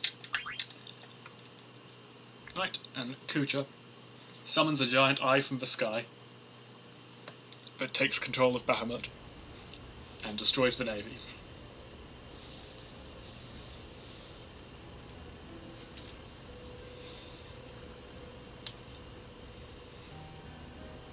Yeah, so it didn't really go well for Queen Brahm. In fact, this is exactly how well it went. She says she is finally free from that terrible greed.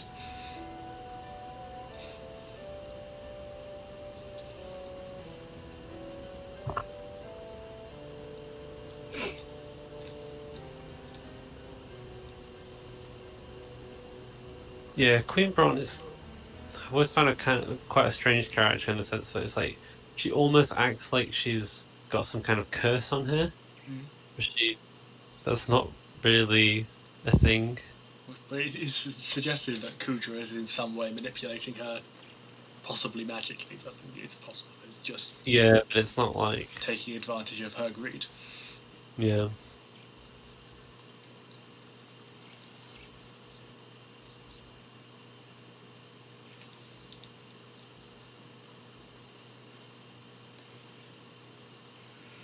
Yeah, so Bron passed away right in that good scene. Yes. So great. Yes, she actually died. Yeah, and this is her grave. So, yeah, Topaz is pointing just a ring of flowers at the grave.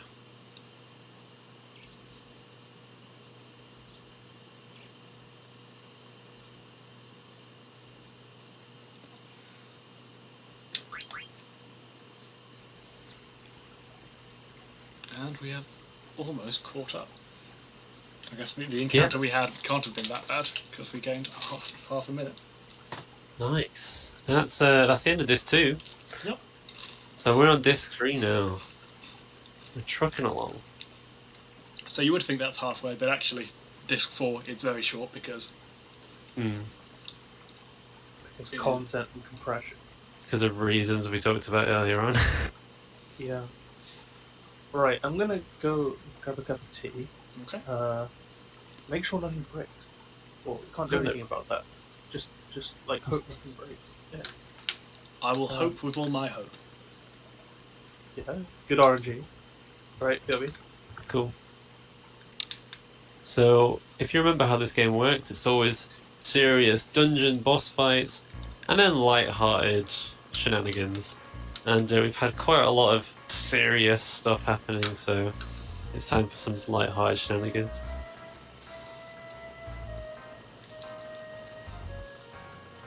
Despite that, my notes still say, because there's an important item that is very, very missable. Yeah, I'm sure there's stuff you have to pick up. What is that important item? The Lapis Lazuli. Lazuli or is it Lazuli? I'm not I sure. think it's Lazuli. Lapis Lazuli. It teaches Accuracy Plus, which gives you a 100% accuracy rating. So no matter what status effect you have, how much evade the opponent has, or I can't think of any other way you can miss. No matter what happens, you will always hit your attacks. Sorry, I should be focusing on navigating. I'm just distracting you. Oh, for goodness sake, yes, I know. Right, there we go. Now I can stop thinking. It also teaches Ability Up, which doubles all AP you get, which, given you're doing very, very few fights, and quite often will want to be learning things so that you don't have to have learning things off weak equipment, but we would, in a casual run, would learn very easily off random encounters. Instead, we have to equip it against bosses, but with double AP, we can get all the things we need relatively easily. Yeah, right, yeah. That's a pretty important ability, so don't forget that.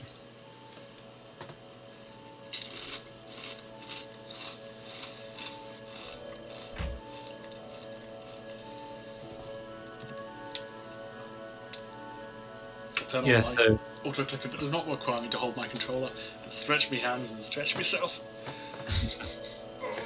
yeah. So I think plot-wise, a couple of things are happening. So Garnet's actually quite upset over her mother dying, which is fair enough. So pretty sure this is the point where there's actually a mechanic where she. Not yet. Not yet. That's not yet, is it? Not yet. Okay. It's weird that it's not yet. I know that we're nowhere near any fights, but I was just gonna mention it.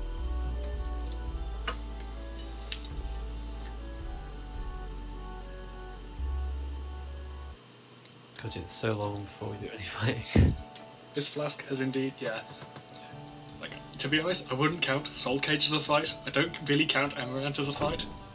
which means from Hildgeigus, which we got at 340. Yeah. I mean, There's not a scary fight, a fight where I have to think yeah. for an hour. Well, there's some actual, there's various mob fights and the card tournament. Yeah, I didn't want to mention it just to curse, otherwise I'll curse it. But yeah, the card tournament's going to be a big decider for what our final time is, I think. I think if you get first time wins on all three, then I think we're on really good pace. Yeah, because the times I'm comparing against that I'm even with right now are average times, not anyone's PB. Yeah, so if you do get first time wins on all three, you'll definitely save time, because obviously the average is taken into account that sometimes you lose. Depends, do I think I'm better at average than at cards? You don't need to be better than average, you just need to be lucky.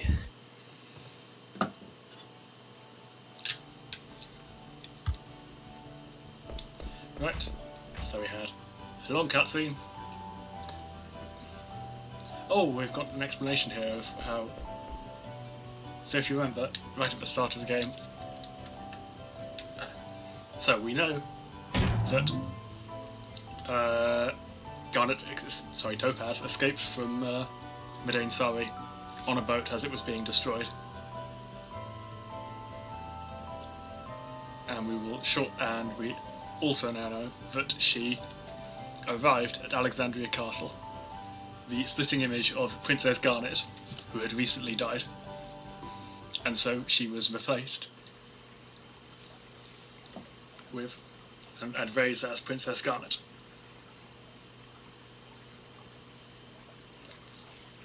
However, so that's why she can summon. She's a summoner from the Summoner Village. Mm-hmm. However, in order to complete the disguise, they needed to cut off her summoner's horn, which in most Final Fantasies is part of the outfit, but in this one it is a physical part of the body. You have a horn sticking out your head. Yeah.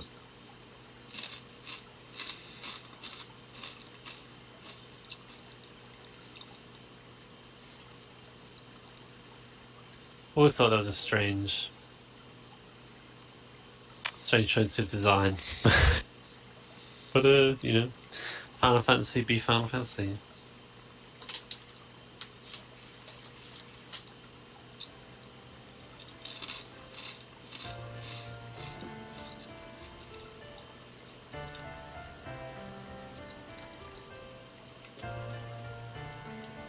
Yeah, so there's a subplot here where there's like a love letter that hilariously being passed around. And... So the full thing is that, so far, is that Baguette has written love letters to Zidane to meet her here at midnight with the help of Dr. Tot. She, while attempting to deliver it, accidentally got stuck, and so asked Baku to deliver it on her behalf. Baku, while arguing with Steiner, has dropped the letter here. Beatrix has found it and thinks it was from Steiner. There will be more shortly. Yeah. How hilarious.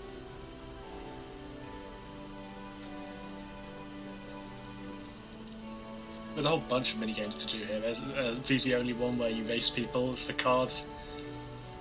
That you can. There's a game where you have to guess which of the brothers, the three identical twin brothers, which names they have. Do skipping rope again, which you can do at the start of the game. Skipping rope. Have you ever got 1,000 on the skipping rope? I have not got 1,000. I doubt I ever will. Yeah, that would be a donation incentive. Yeah, Matako ran ESA a year ago. He's crazy good at the skipping minigame. Like he can whack it out first try almost every time. Amazing. Yeah. I can understand getting to 300 consistently, but above that, it behaves erratically, so... Yeah, like after you pass a certain point, it actually intentionally tries to break you up because it's like an uneven pattern. Yeah.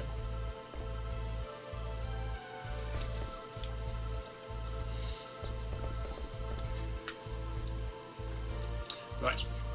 So my notes here say, lapis. My next page says, lapis. Lapis. So I will remember to pick up the lapis.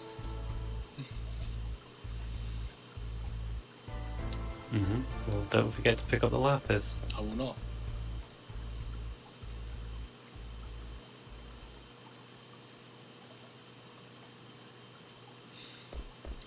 We still have more cutscenes to go before we get the lapis.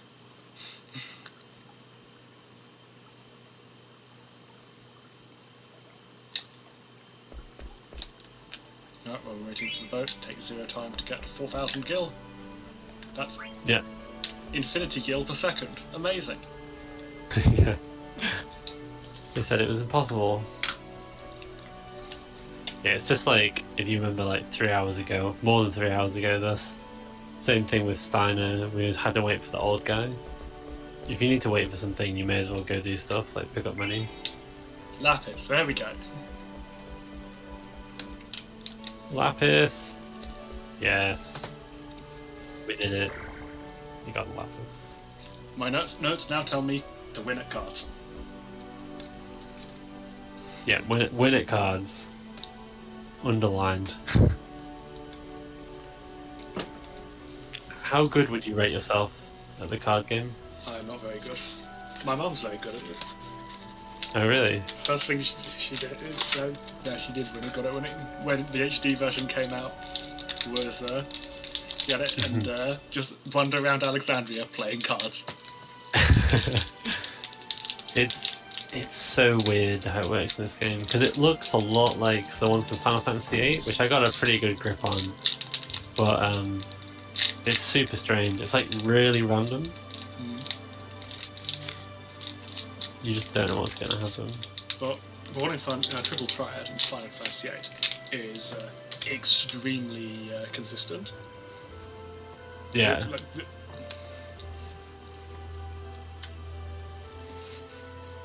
Yeah, I actually played so much Triple Triad. Like, at the very start of the game, you have such terrible cards that you just can't beat anybody. But I just I refused to, like, wait until I could get later in the game to get better cards. I just tried, like, 50 times until I managed to beat someone. But then once I beat someone, I stole their card, and then eventually I snowballed, and it was very fun having a ridiculously overpowered deck for, like, the whole game.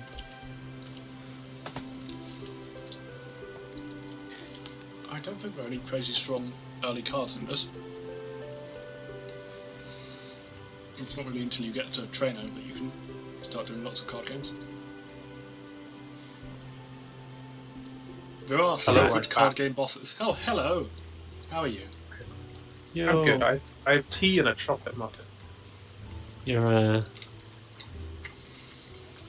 in time for card games. There's still quite a bit of dialogue yet before card games, but Well, back to the love letter scene. So, off-screen, Blank has received this love letter and has no idea who it's from, but assumes she must be really beautiful. And so he's turned up and has decided to hide to see who turns up, and it's Steiner.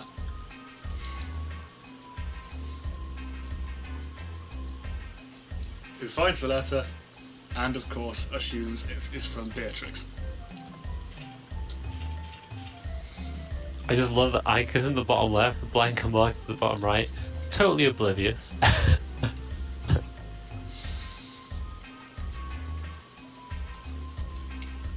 So ridiculous.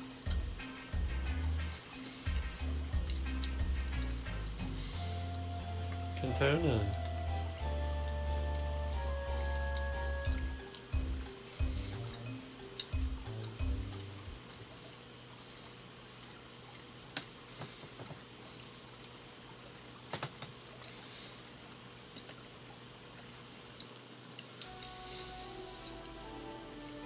Right, Zidane is sitting around moping that now that Topaz is queen, well, not quite coronated yet, but she will not be able to go out adventuring with him. Feels bad, man. And so to take his mind off it, he's going to go participate in a card tournament. This is how Lex likes it. Is that literally the plot reason of why we do the card tournament? Yeah. He's drowning in sorrows. And gambling.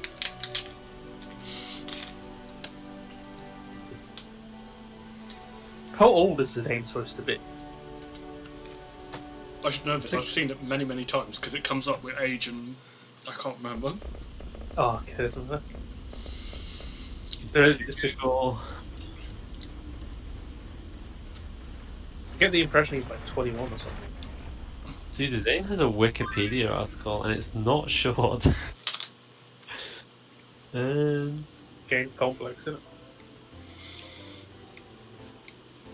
it?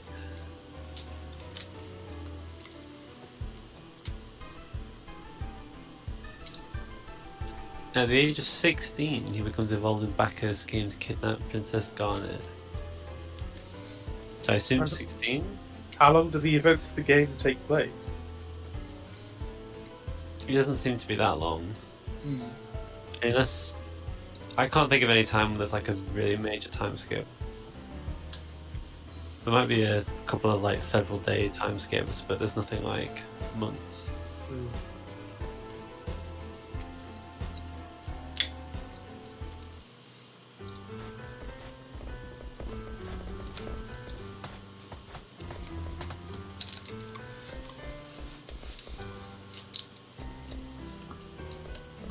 We're almost at the end of all the dialogue. Almost.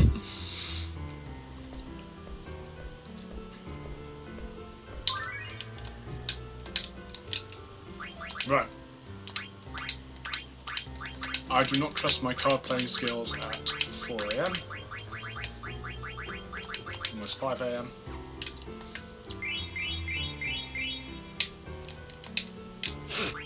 So I'm going to... That's fine, that's fine. That's a bit rubbish. I will take it risky. Oh, sorry, I will not take it risky. I'll throw away bad things. Just go, go, go.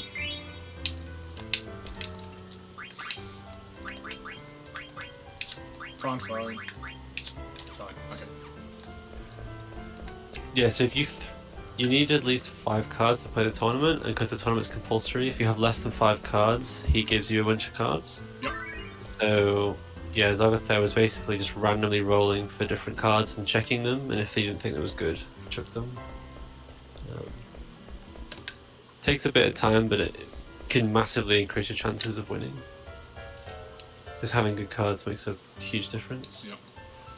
I'll You're also waiting. be buying some cards here, because having weak cards can be helpful in this. I should have just bought another rather than stick to my rule of buying 4. Yeah, so I'll try and give an idiot's explanation of how this game works. So basically there's a grid, you place cards, you take turns placing a card. The goal is to have more cards than your own, like, that you control, that are your colour at the end than your opponent. If you place a card with an arrow towards an enemy card, then they basically then it attacks it, and if you like defeat it, then it becomes yours.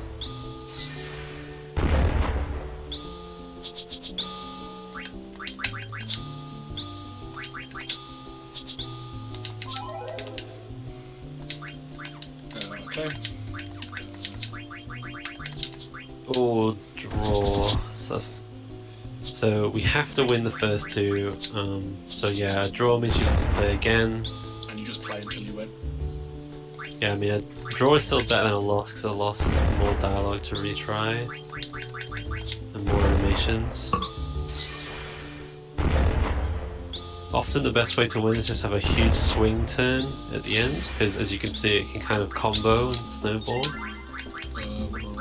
Let's go with that one. Right, so what I'm going to do, the goblin cards I got were not very good. So what you want is a goblin with lots of arrows, so that the last thing you do in the game is win that goblin, and when you win a card, every card it's pointing at, you win as well. So if you had four's fine. Right, that's probably better than that. That's probably good. That's probably best.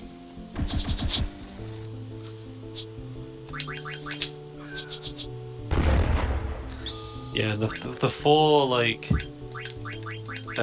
numbers / letters on the card is like something like attack power, attack type, and like defense and something. It's basically its stats. Oh no. Well, at least they generally take the first card in your list. Right, come on, more goblin cards, actual good ones, please. Lots of arrows. Okay, yeah, so it's not going ideal right now, but yeah, it's really hard to win this game. It's super RNG and it's actually very complicated to play. Look at that goblin. Lots of arrows on it. Yeah, nice. So that should give us that swing turn that we should need.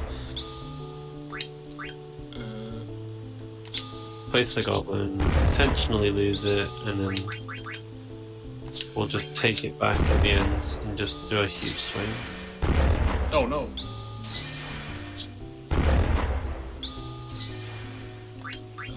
This is fine. I'll take that one. Whoa. Right, that's fine. Cactuars are dangerous because they have very low magic defense and very high physical defense. Okay, that's good. That could have been a lot worse. Definitely. So that's the 2 mandatory wins. So now we need to go get Sid. So we don't have to win to advance the game, but you get a very good item for winning. How much do we want to win here, Zoggoth? What do you mean? Do you want me to put a number on it? 1 minute. That's how much it takes to pick up the item. Right, yeah. If we lose, we need to go synth the rebirth ring, right? I was just checking because I know that your routes might be different from what I'm familiar with, but yeah, we do want the rebirth ring. Because I've heard rumours of there being existing routes that don't use the rebirth ring, but this sound like madness. Okay, so let's.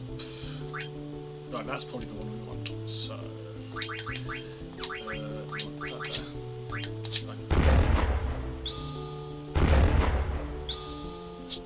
It's all Sid's cards that are gloves. Yes. So that's what we want. Do that. That's not good. Okay, do. Ooh, that was close. Oh, they did the right move. I could have taken a risk there. Oh, whatever, it's fine. It's fine, doesn't matter. Everything's gone wrong, but I had a backup plan. Yeah, so yeah, we lose a minute because we need to go get the rebirth ring a different way. But the part that's fine is that it's not like we will have to do different strats in fights or anything. It's literally just at what point in the run we just go to a place for a minute. There's one fight we need a different strat, but okay, yeah. it's basically the same.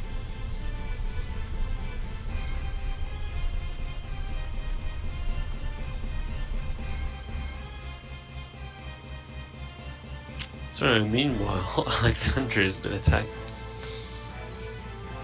Enough shenanigans. Back to serious. Yep. I can't remember what's happened so far, but Mistodon's definitely here. Bahamut's probably here, but if he's not, he'll be here soon. The giant eye in the sky is back. Lots of horrible stuff. Yeah. Right, there we go. Take that first bit. menu slowly, and then everything else you just hold. Mash, mash, mash, mash, mash. And you will get the angel earrings. They don't teach anything good, they don't really do much, but they sell for 10,000.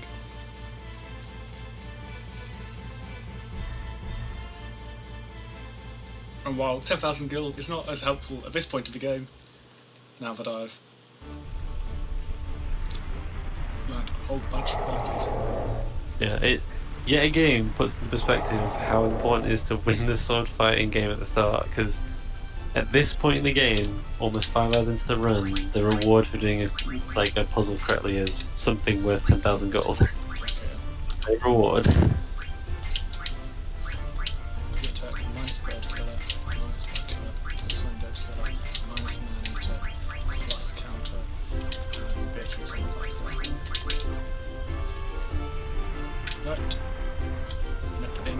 Fight. Ooh. Okay, yeah, I'll take the long way around since I did mess that up a bit. But just leave that one to kill the townsfolk, it'll be fine. Yeah. So there's some cool tech here, so that's a fight skip by getting the guy stuck. Oh no! Oh well.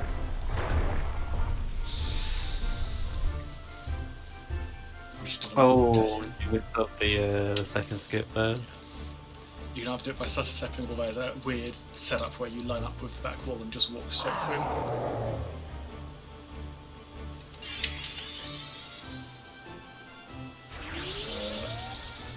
Yeah, so this fight is time lost because it's skippable, but that's good because occasionally Simon will not be able to kill that one. He's now leveled up, he will be able to kill.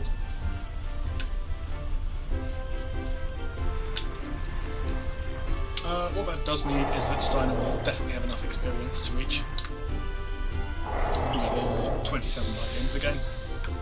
It can be a bit close. And 27 is an important level because you get a strength point there. You get strength points at 20, 24, 27, and then 30, 34, 37.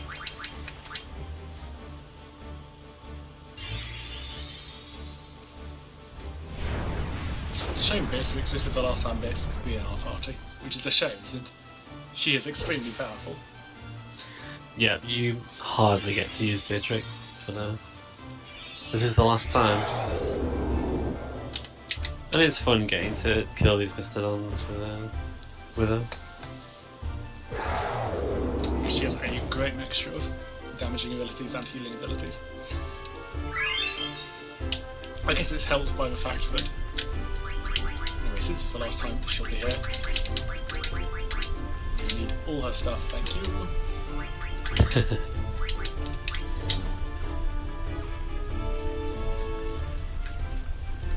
I'm gonna be honest, I did not know quite how many abilities she had because I've never scrolled down past the first page of her white magic.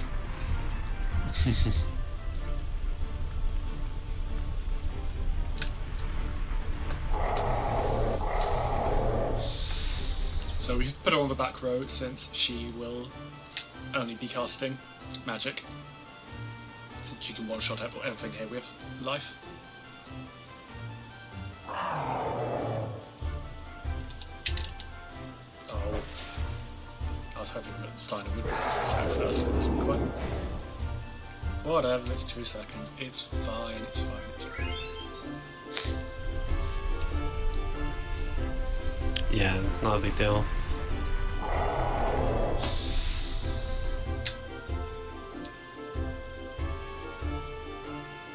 Yeah, you have to fight a lot of Mastodons in this section.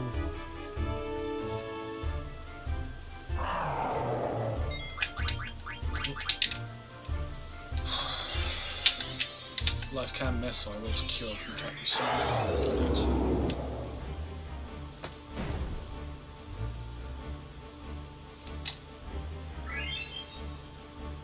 Oh. I hear someone getting up downstairs.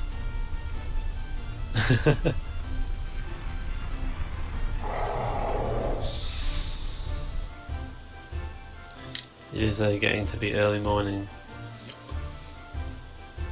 Speaking of maybe I should open the curtain so we have the nice natural light slowly dawning. Yeah, just watch the dawn. In the background, that would be fun.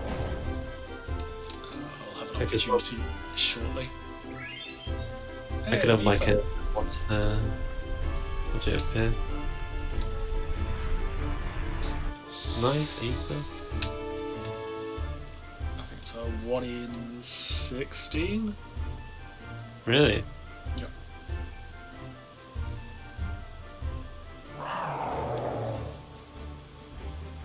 So Steiner, again, once again, almost confesses his love to Beatrix, but immediately, and as such, goes into trance.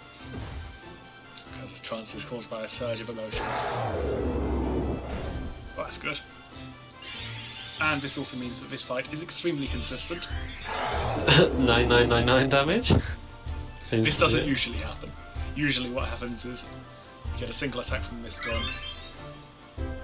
Another ether. Oh wow, we're drowning in ethers. Just like to remind everyone that trance is the mechanic that we skipped. Wait, so how do we obtain it? So you still get automatic trances, you don't get normal ones. So scripted trances still happen, but our trance meter, which is supposed to be below our health bar, is just gone forever. Lovely.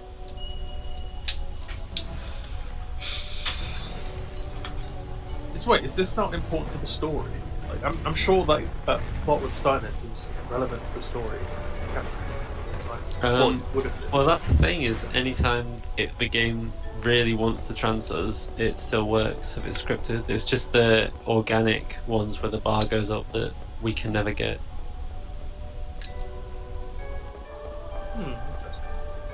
Also, nice FMV. Yeah. Yeah, there is some nice stuff where it's like animated backgrounds, even though they're like painted or whatever. Yeah.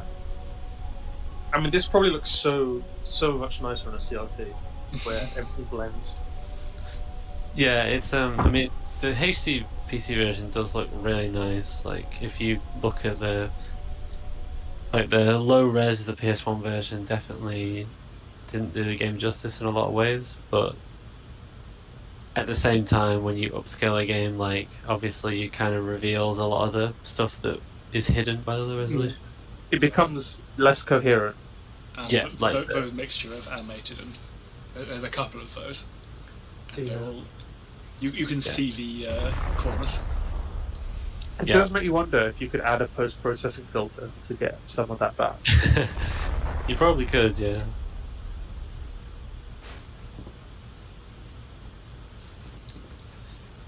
Although that makes me want to find out how CRTs work properly.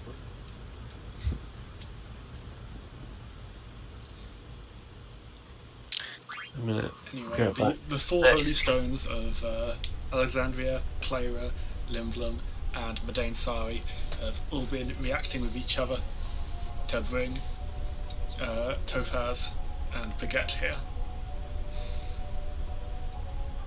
And so they're now going to You're really trying hard to remember these names. It's difficult, okay? I'm sure you could just use the original name, it's fine. No, people paid £5 for this. 10, they went up. Oh, okay. I'm going to sneak off and open the curtains in a minute.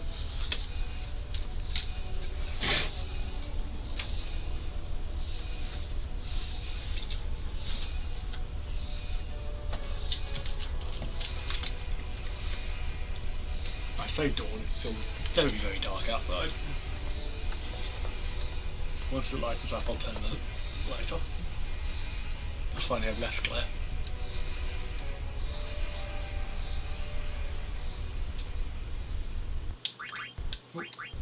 And they summon a giant castle with wings.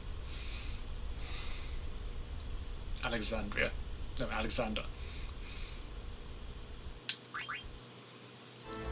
And there's a whole lot of lore about Alexander that So the reason all the summoners were banished was in order to prevent the summoning of Alexander hundreds of years ago.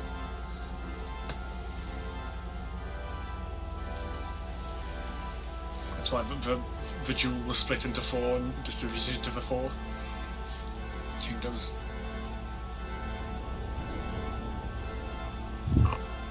Alright, I'm back. Sort of. Sorry, So- what's wrong? What's wrong with the summoning Alexander? Seems like we're calling them as their savior. I mean, in this case, but it is an extremely powerful summon, and it was believed it might fall into the wrong hands. Understandable. Yeah, so I just missed the part where you skip the FMV where it summons Atmos and then Alexander and then Bahamut, right? So what has happened is Alexander has been summoned. Kucha has brought forth the giant eye in the sky, the Invincible, in order Yeah. to take control of it.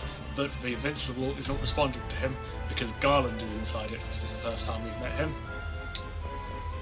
Right, yeah. And I suppose we don't know it, Alan, but yeah. Kuja has forgotten. Garland says that Kuja has forgotten his purpose and is taking control of the mission himself. Oh.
And the Invincible destroys Alexander, who was trying to protect the castle from Bahamut and has successfully defeated Bahamut.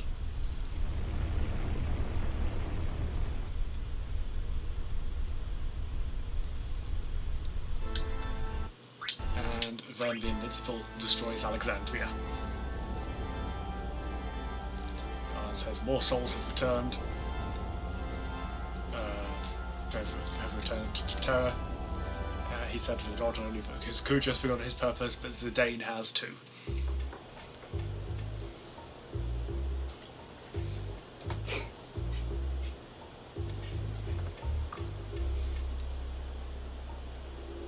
Yeah, a lot of people think FF9 is pretty light-hearted, and it is, but a lot of people die. More importantly, for Lapis, I managed to save it. Because the other one, most things, you generally have an opportunity to go back and pick them up, in the worst case. But not that. That's why it is so prominent in my notes. Not just because it is important, but also because if you move one screen up, that's it. It's gone forever. So there's Yeah, that's when that happens. many ways to progress the plot here. You can go talk Topaz, you can go to the conference room, you can ask Blank where you need to go, but the fastest way is to talk to that guy.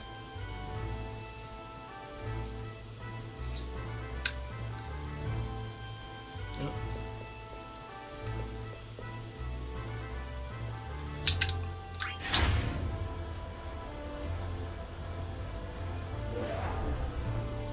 So, as usual, we're in Lisbon. Bunch of dialogue, maybe some shopping. I might quickly go to the loo during this dialogue. Yeah, that's fair. So, I'm sure you know everything that happens here and can explain all the conversation going on. I definitely don't. Me and Jay can make it up.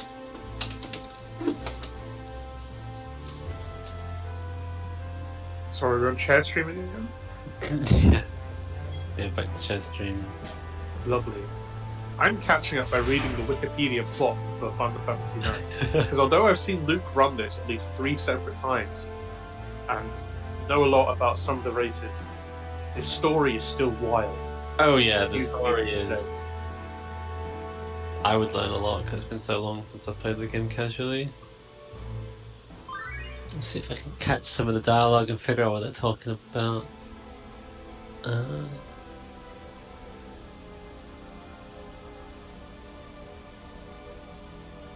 So we're Garnet's clearly like reminiscing on bad things that have happened, blaming herself by the looks.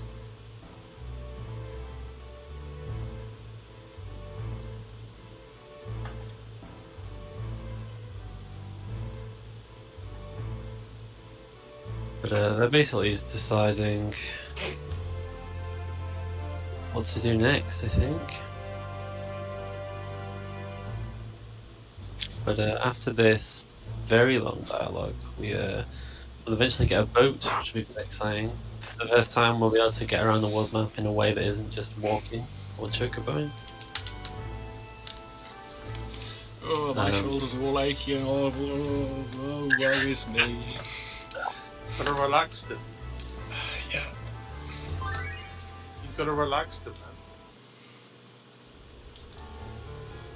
So what have we learned? We've learned that Kudra is working with black mages. That's it. I think that's all we missed. Yeah, I think we kind of knew that already. These are the talking black mages from Black Mage Village. That's what the new information. Right.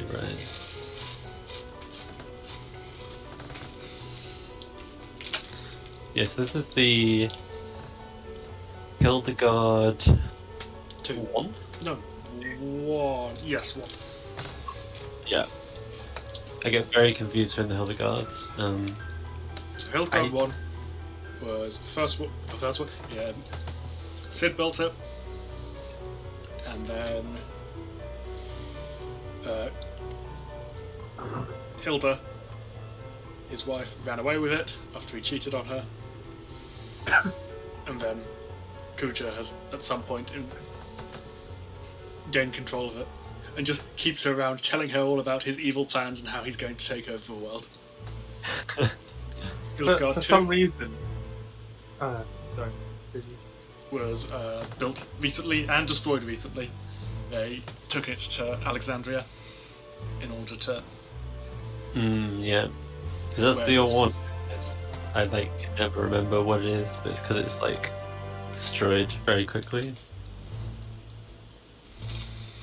For some reason, in this plot line of drama and kidnapping princesses, So in trees order to... generating mist full of monsters, just hearing that someone cheated on someone and stole his airships. Yeah, a lot of shenanigans happens at this point.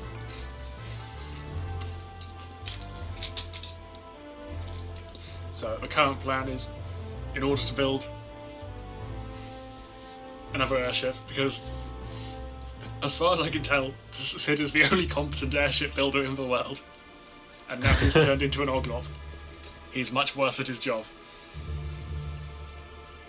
Yeah, I think the lore-wise, he's also mentally not as strong. Yeah, that's why it's not that he can't physically build it; it's that he doesn't have the mental capacity to build it, to design it.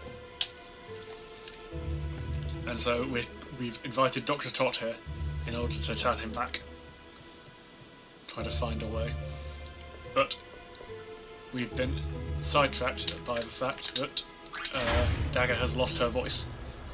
The despair of seeing Alexandria destroyed has left her unable to speak. Why is she sometimes called Dagger? Oh, because that was the name she adopted to keep out of the way of the authority. Yes.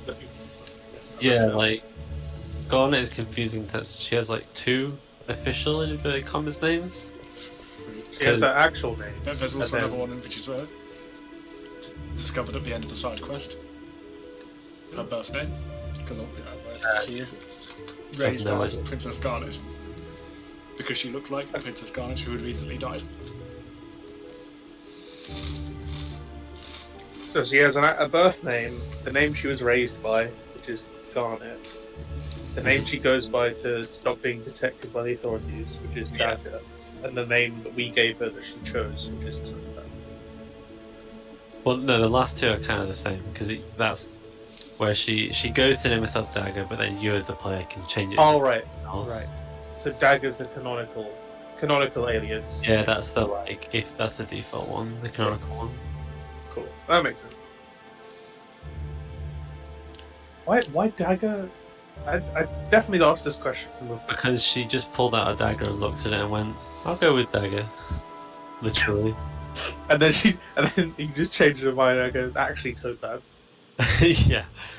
Yeah, exactly. It just makes it make no sense at all. But I don't know. Why even give the choice then? It seems so integral to the because story. they're a main character, you gotta let them name them. That's how it works. Maybe. They even let you name the main character in Final Fantasy X, and that game has voice acting.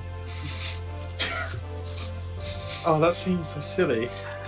Yeah. I just never it's- say his name throughout the entire game. Yeah, like literally. Okay, yeah, there's ways to go around it, but like, if you program into the story a good reason for them to have a name, and then you're like, actually, you know, let's introduce some player freedom. If only if they didn't let you name T, then no one would argue about how it's pronounced. But instead, If they didn't let you name what, sorry? the main character of Final Fantasy X, their canonical name is Tidus, but most people, including me, thought it was pronounced Tidus. It's Tidus. Oh yeah, one with 20 long. Yeah. FF10 does have some voice acting, that is correct. It has some voice acting. I have a Tidus laughing shirt, actually. I'm not wearing it right now, but I do have one.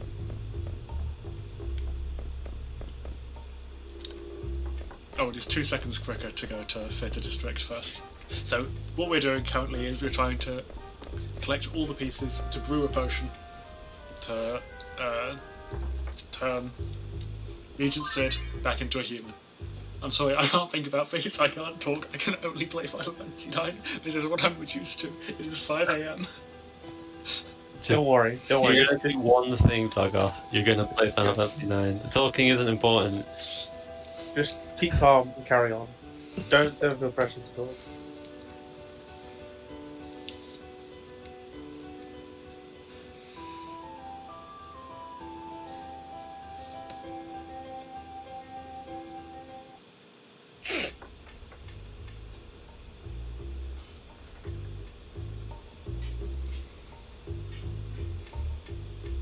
Oh, these are the people we saved earlier.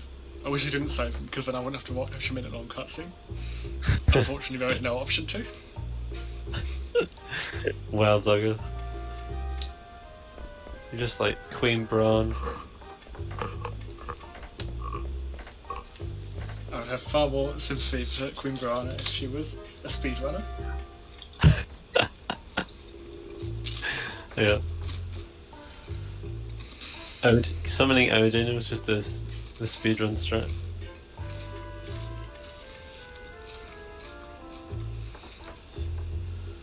I'm sure there's speedruns that summon Odin. Yeah, Garnet only. Summons Odin like 1,000 times. Excellent. Odin's the main form of damage, like once you get through halfway through the game. Of course, because Odin has two forms. One which is instant death with a percentage chance, which isn't great. And the other is damage. And I can't exactly remember how it works. How do you... There's lots of weird mechanics with Odin, like there's Odin-specific abilities. As far as the Garnet only speedrun goes, it's basically sometimes you get a long animation, sometimes it's short. If it's long, it does like 50% more damage or something, and that's it. That's all that seems to matter.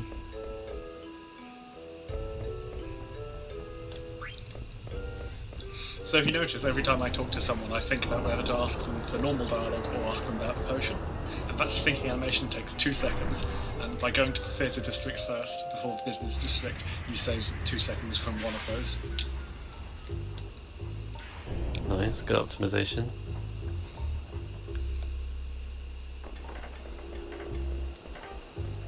This will solve the problem. 2 seconds, saving 2 seconds here will solve everything. That card tournament, don't even think about it. Say 2 seconds.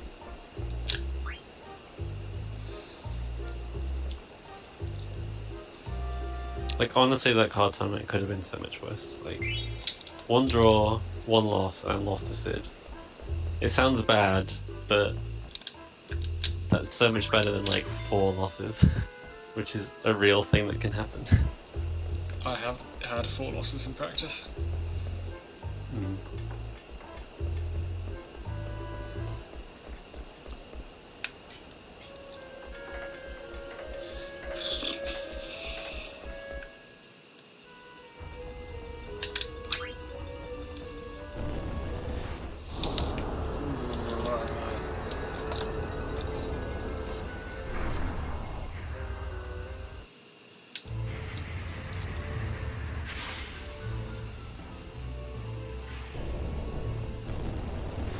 That's fine. I'm going to make up time.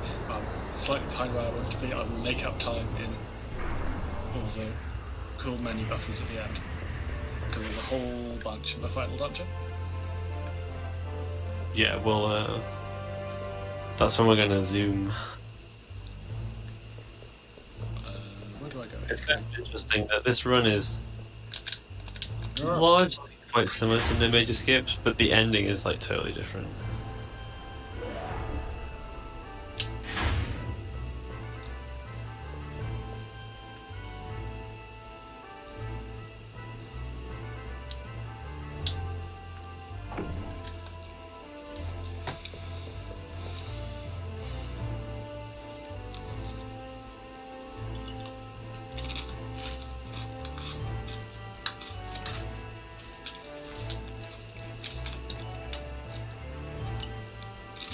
We're still in Limblom.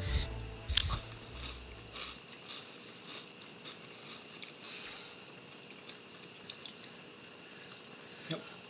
So the one weapon I bought, I would love to skip that shop, but unfortunately there is one weapon that you really need from there. Coral Sword. It teaches a charge, which will it breaks the game later because it breaks the way that your opposing counterattacks work. So there's plenty of enemies that are meant to counter every attack, but do not counter charge. Because charge is not just an attack, it's like an ability, so I guess it registers differently. So the way charge works is when it activates, every character on your team with yellow HP, so I think that's below 25%. Yeah, that sounds attacks. Right. And because charge doesn't target anything, it just it targets your entire party instead of the boss. And so it doesn't get countered by lots of bosses with abilities that, otherwise the boss would also counter, say, healing yourself. So they don't want that, so. And obviously it also has the potential to be really good damage. Because you're attacking 3 or 4 times instead of once with a single attack. But you do have to watch the charge animation, that costs time.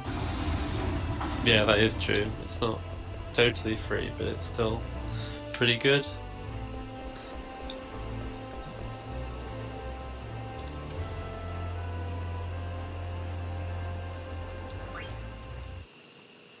Oh my god, we made it to our boat. Yay! We can now travel the entire world.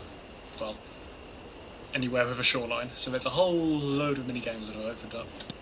Well, exploration, I don't think there's any extra mini-games. So. Yeah, like, getting like different ways to traverse the world map so you can go to new places is like a really big trope in Final Fantasy. But I gotta say, out of all Final Fantasies, Final Fantasy IX does it really late. Like, we've just been walking in chocobos up to this point, and we are at least 20 hours into a casual playthrough, maybe closer to 25 or even 30. We've just got the boat, finally. I've got more party I needed, but I managed to get the important one, which was Steiner. So, was it 2 hours ago we left this chocobo here? And exactly where we need it. It was a while ago. Gymnast boots. Lapis.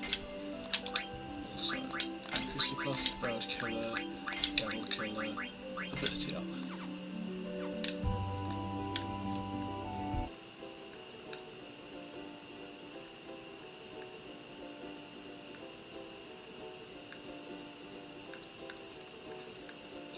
Right, so if you remember, a while ago we were told that Kuja was working with black mages who were talking, so we've decided to go talk to our talking black mage friends to find out what they know. They're all missing. Not suspicious at all. I'm going to enter that room.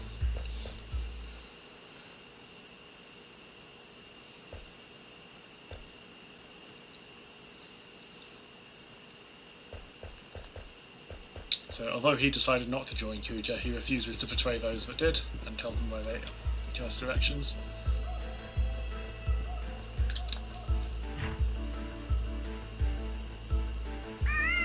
The only other two who stayed were these two, who were looking after a baby chocobo. Who is mega adorable? Ooh, Woody sweetie. I love all the stuff they've set up around the walls. There he is, yay.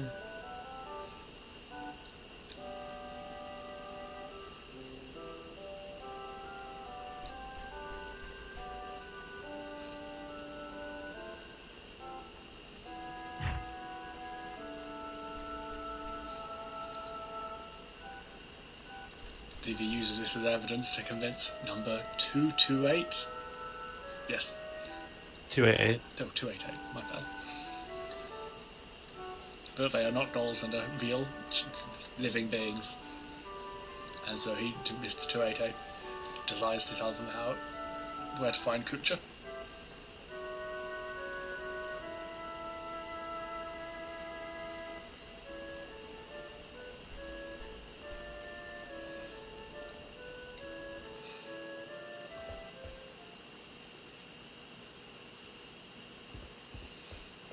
And then Baguette evilly just makes fun of him for being a crybaby.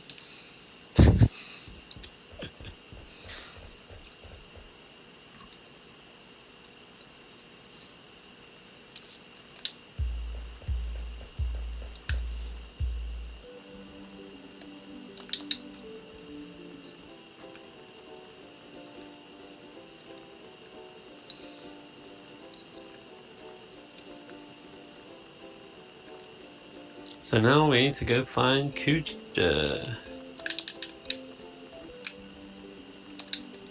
Right, 3-point turn. Very nice.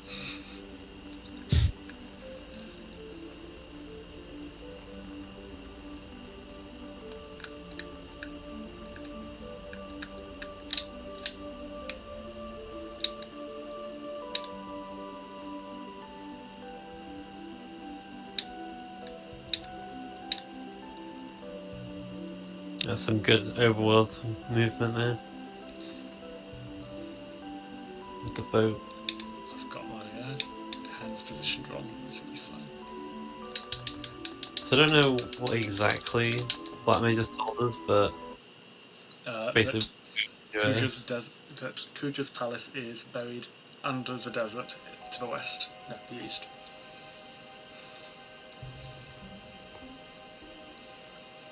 and we just instantly get captured. Yep, this is all according to Kuja's plan. Like I always think, like, is there an FMV you skip there or something? Nope. It's like quicksand and I'm in a prison.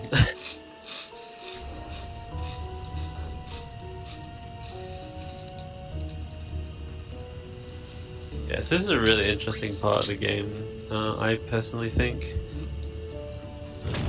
it doesn't really properly kick off for a little while, but the what we have to do to basically all escape from this prison is pretty interesting.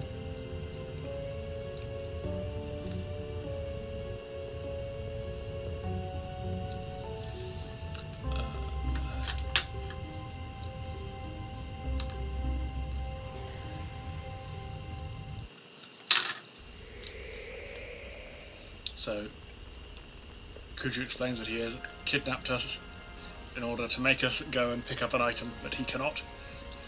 So in Olivet, a place with a giant anti-magic field, there is a stone he is trying to collect, but as a heavy magic user he is unable to do so, and so he sends us. And the intention is that you send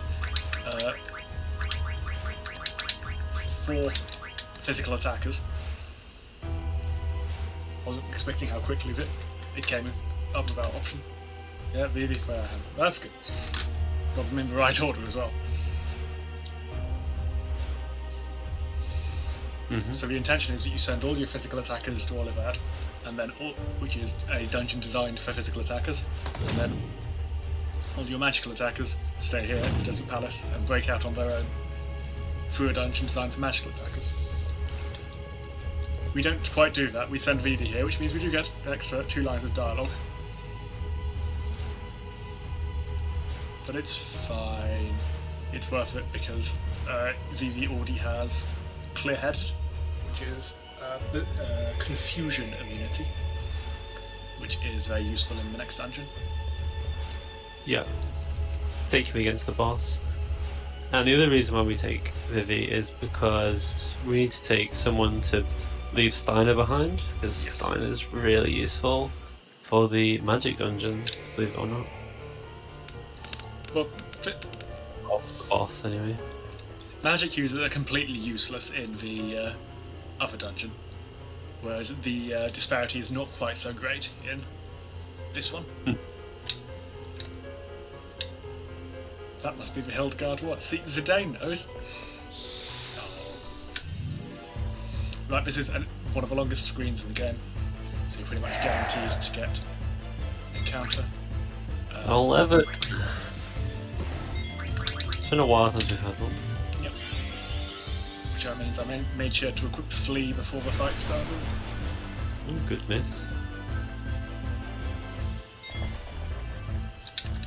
So, often you would kill these for XP, but I guess we're just like, we just really ahead So, them? I haven't menued with lots of these characters in a while, so I haven't had an opportunity to equip them with nice things. Right, so it wouldn't be... yeah. We will eventually come back here with the same party, and they will go through that screen twice, and I will kill anything I get there for experience. Yeah, we have to do that screen 3 times. That was the first time, so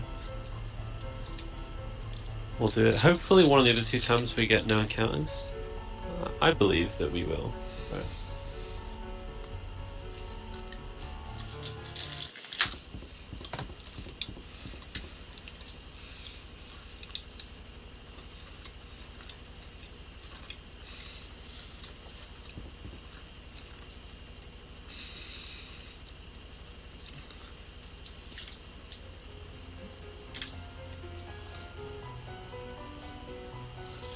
Yeah, so we're on the Hildegard now, travelling over to the Forgotten Continent, which is the 3rd last continent in the game, I believe, that we haven't been to yet.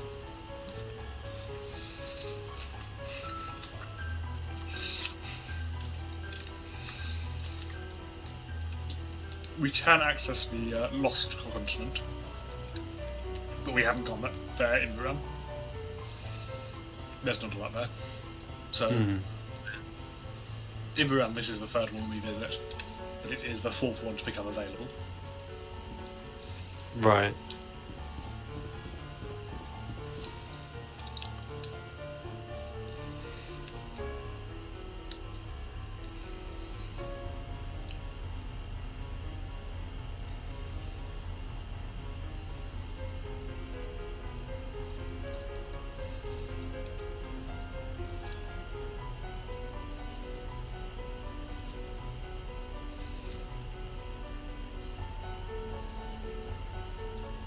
Unfortunately, we do not get any time with the Forgotten Continent appearing on screen and us able to walk, so we will not be able to avoid encounters like that.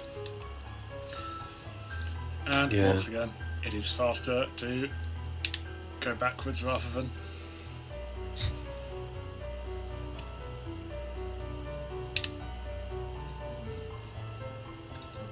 too far. There we go. Yeah, so I think you're sort of stepping basically in the opposite direction to the way you want to go, but it's to get a bow.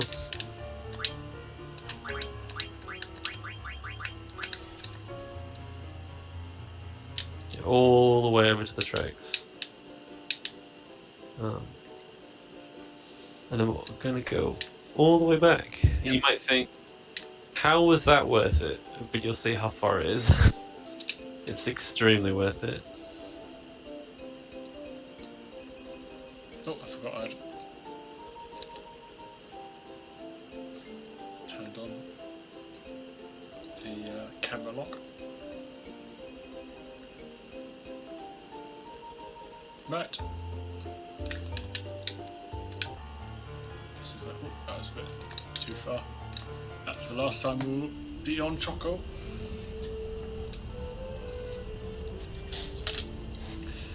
Right, time for a big menu.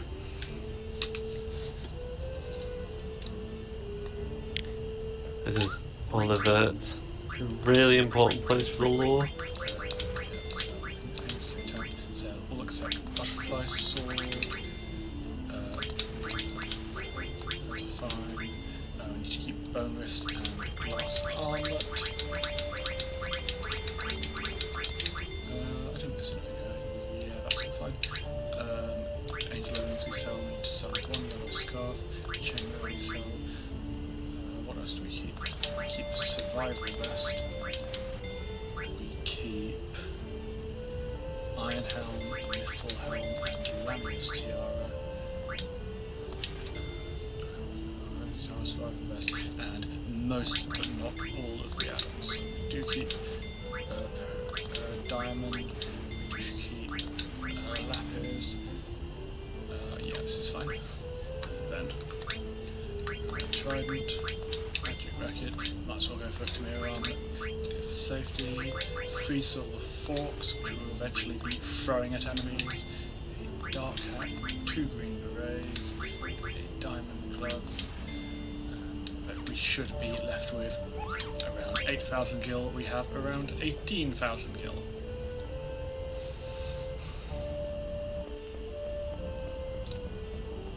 Nice. So that was just a huge shop, right? Yep. So I guess do the equipping or whatever at some point.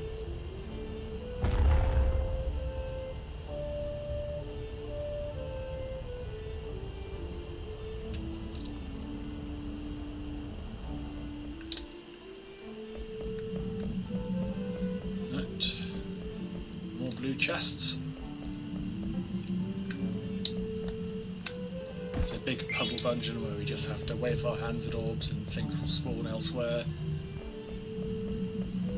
Yeah, there's a couple of really big lore dumps in this game, and this is one of them, definitely. Although most of the lore is written in an alien language that Zidane understands for some reason.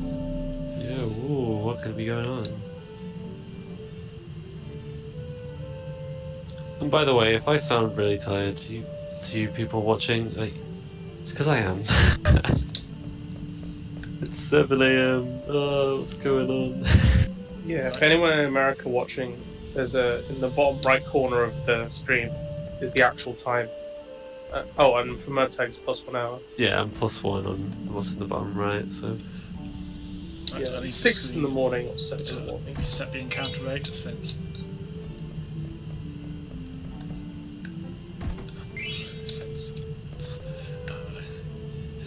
I'm on this screen for a long time. I've got a lot of things to do.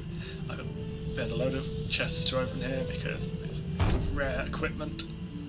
Can't be bought anywhere else.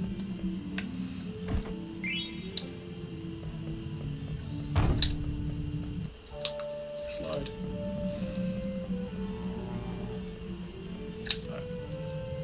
So between that chest and the next chest, which yellow scarf. Okay, yeah.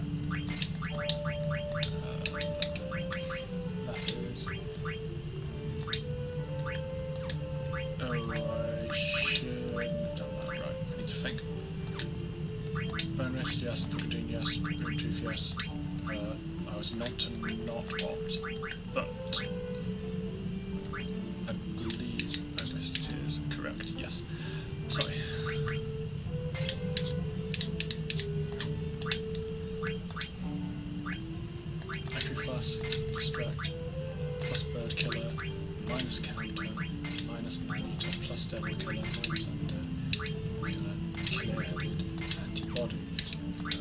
bird killer, clear headed, distracted. He attack, she doesn't have enough. It's equip man-eater. I believe cover is meant to be equipped. Let's go with antibody off, I guess. I think this is correct. So losing man-eater. I need to make sure she has antibody before the next fight. No, the fight after that. Right, okay. That's fine. Sorry about that. Small menuing mistake, I needed to check everything was still working as intended. Yeah, the menuing in this game just gets harder and harder as you go through. We have way more abilities to manage, unequip and equip, to micromanage. But it's really important that we get it just right, because if we, aren't immune to an element we want to be immune to, or aren't immune to a status that we need to be immune to, then it could ruin an entire fight and could end up dying and having to redo a whole fight. It'd be such a big time loss. It's worth the time to just make sure that it's definitely right.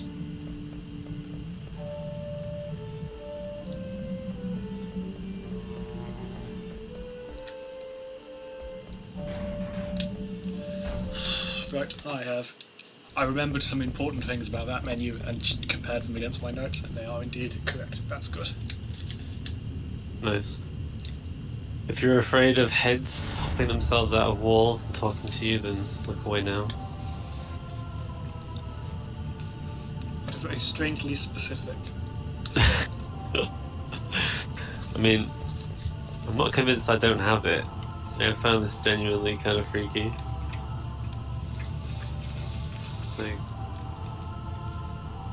I find it kind of uncomfortable. That this is a record of the civilization of a lost planet that decayed from being completely covered in people to being completely desolate. It's a good song as well.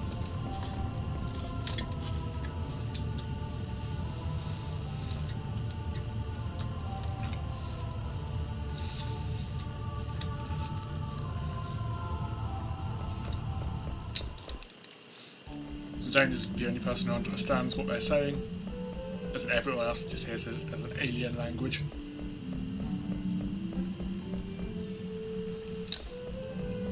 But he's more concerned about saving his friends than working out what this place is. And finally we see this. Two planets colliding.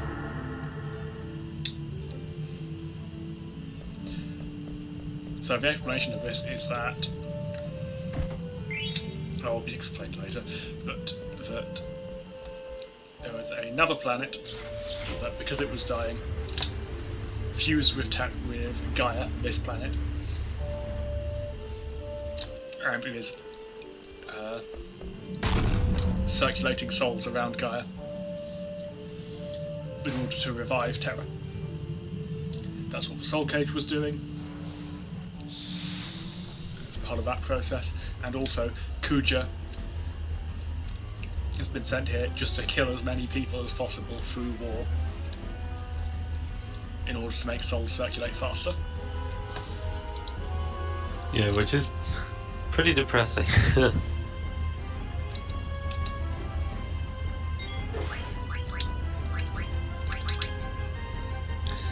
other news, this is Ark. Yep.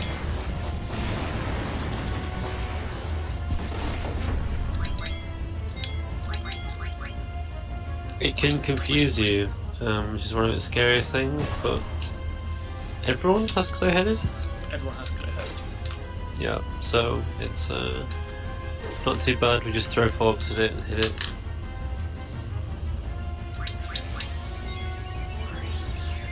So, no one's missed it. I looked away to... No one missed you. Okay, that's Propeller Wind. That doesn't do anything because that inflicts confuse on the entire party. Everyone is immune to confuse. Yeah, so just to explain throwing, it's like a classic mechanic, often like the samurai class in Final Fantasy has it. Basically you throw a weapon, you lose the weapon forever, but it does a lot of damage. And it does damage proportional to how strong it is. In this case, And there's some weapons that can only be thrown, but yeah.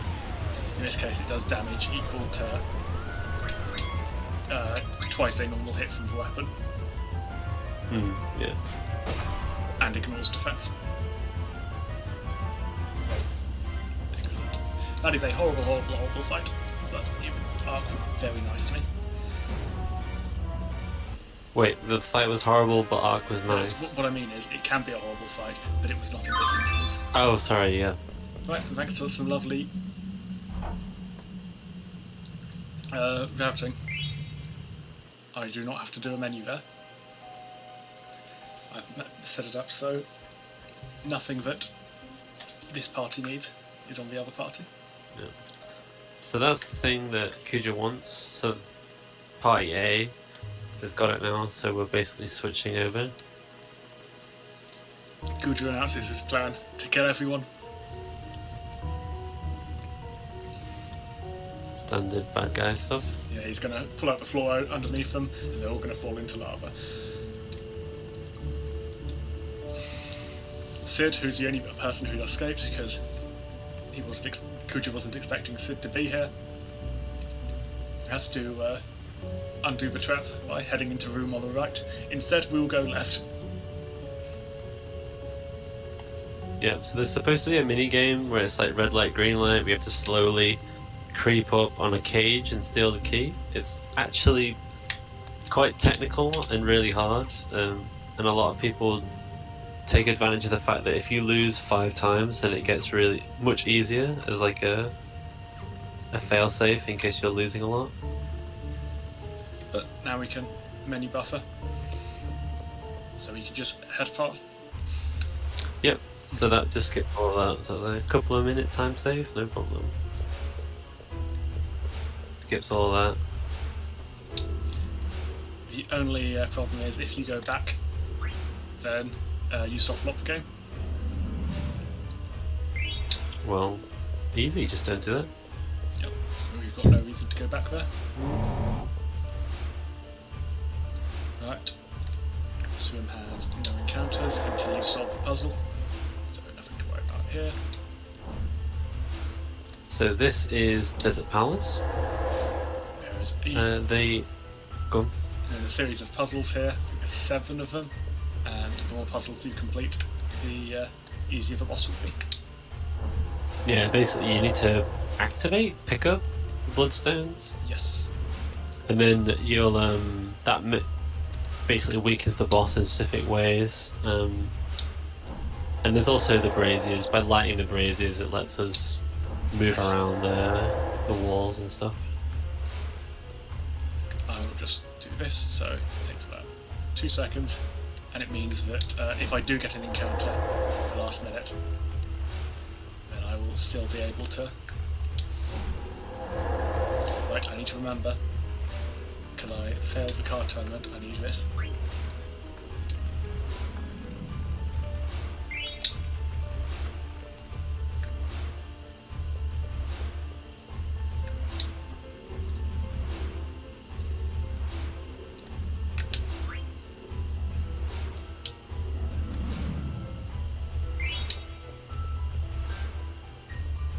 Hold that end of the screen.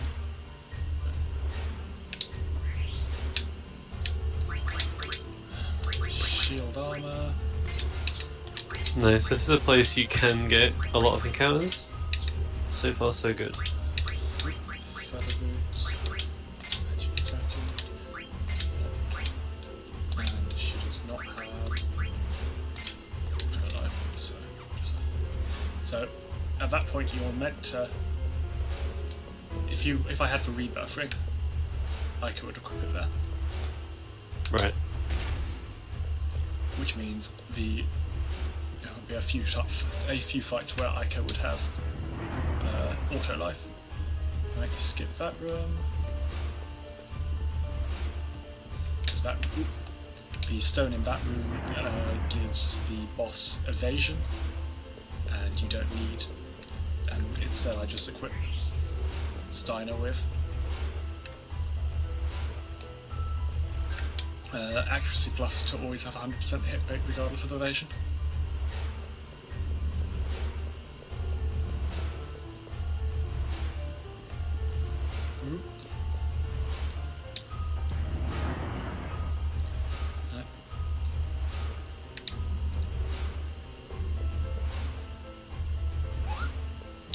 Yeah, so we're only picking up certain bloodstones. You might think that, oh well, in a speedrun, why would you bother with any? Well, if you fight the boss doing none of it, it's pretty ridiculous, and So it actually does save time. have absorb all elements, have quite high magic defense and physical defense, so you can only use extremely powerful non-elemental magic attacks, which we do not have a lot of. So instead we get V1 that gives elemental absorption and physical defense, and then we just do use powerful physical elemental attacks, because physical attacks are faster. Dude, that was an encounterless desert palace. Like, that seems really good to me. Maybe It's pretty I'm good. wrong, but Right, there's a long thing at the start of it. well, I think you did well. You had very clean movement. Yeah, so it tells you which bloodstones you activate and this didn't activate at the start, which takes a while, but it's unavoidable, so it's whatever.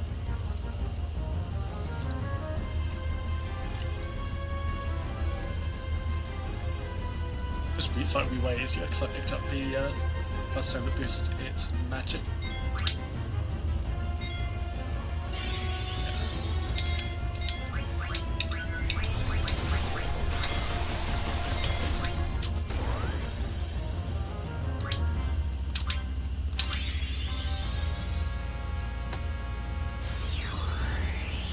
Right. Now, Steiner will only need to do 4 hits instead of 6, because Berserk boosts your damage by 50%.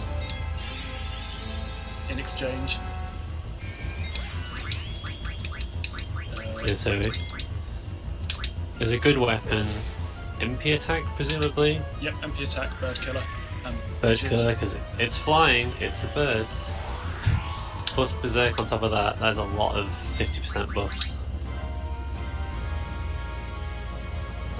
Right, and the next attack will kill. Should kill.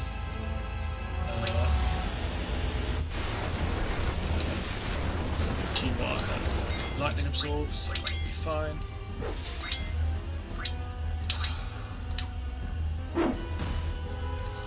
That was a relief. So Steiner got some low damage rolls, but not so low. Topaz couldn't finish. Yeah, that was some really good adaptation there, like realizing that you knew Garnet would finish off, even though Garnet only did 150. I did not know that. It was a guess. Just roll with it, Zoggoth, just roll with it. You knew. Hey, another refill.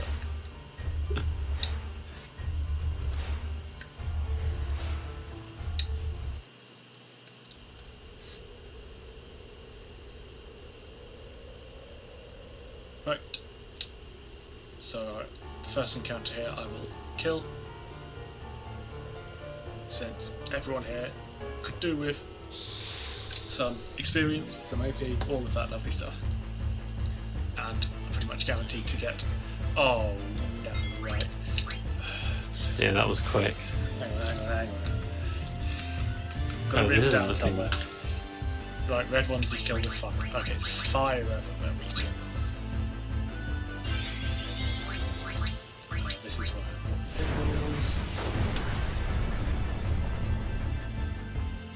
Yeah, I don't think I've ever seen any of these before.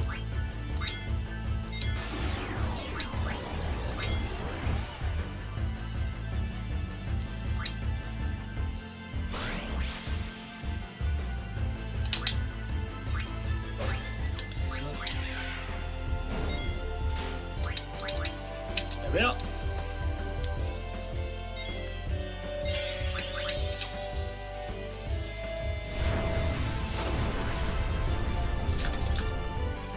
Oh. Well, that's...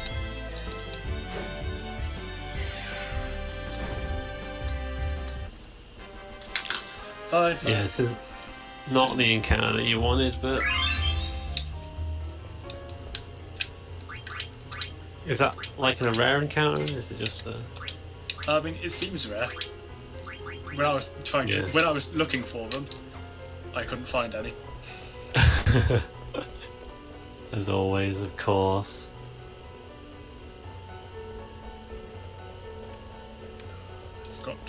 But once again, I have forgotten to put Amaranth on the back row. Yeah, we didn't get another encounter. That's good. Thought for a second you might do right at the end. Yeah, because the first one was pretty early. But Yeah. hope is to get 0 encounters on the last go through that screen. Alright. Well, that's 12 encounters. Well, what a vote! That one was intended, so Okay, alright. We can because you won that encounter. That's fair enough.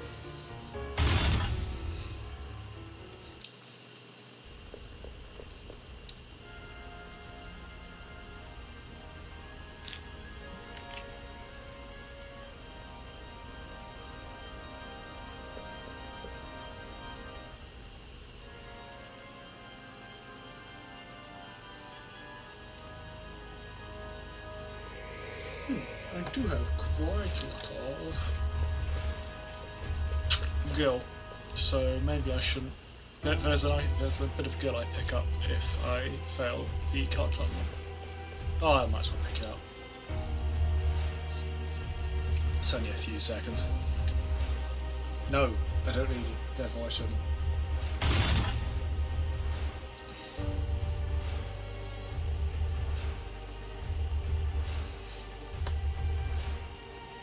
Yeah, you're at 18,000, I think, in the last shot. And I believe I'm meant to have, scroll back, 8,000.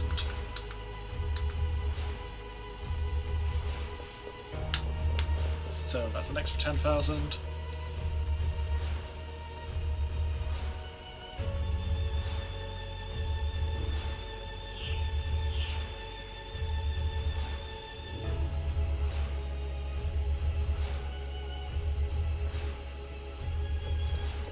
Yeah, as long as that guild pickup is less than 10,000, I guess, which I'd imagine it probably is. It is, yeah.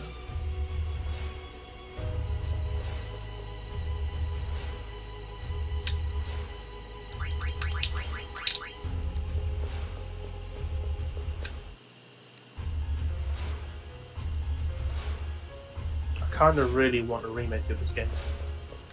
Because like I think it's the second time you came back to Alexandria and took a train. I was like, the place would look so sick modern 3D.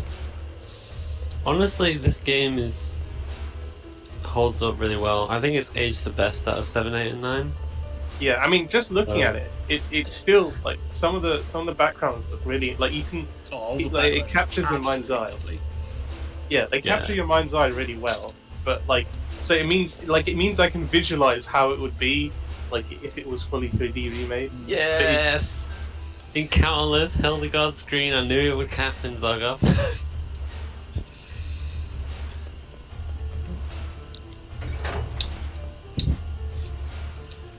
Direction to hold is left.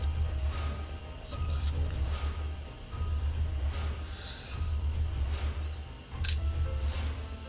Yes, that was actually very good. 3 Hildegard screens, but only 2 encounters. That's solid. I mean, I would prefer a better encounter than Grimlock's.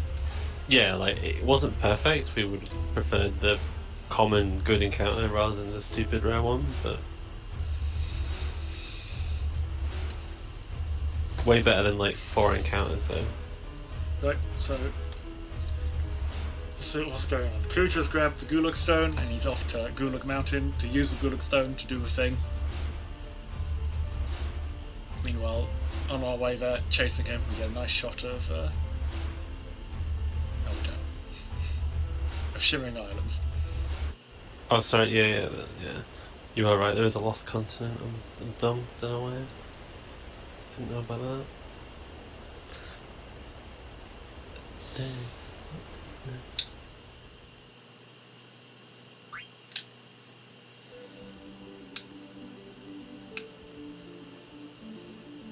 Okay, yeah, we're gonna follow him.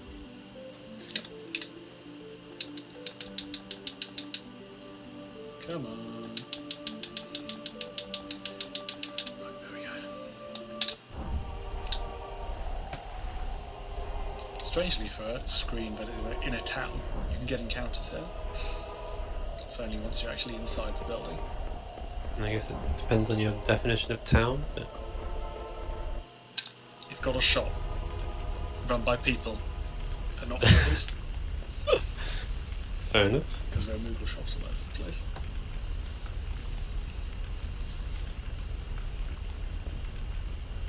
Oh. It says Esther Garza. Yes.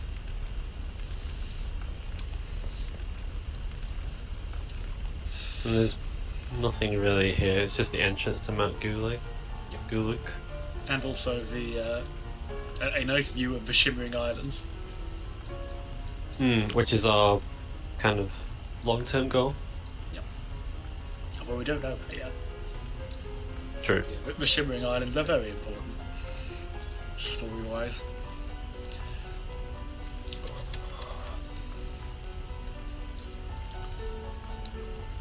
Right, what about the heavy lance? I guess I might as well. So 2, 4, 5, 11, 19.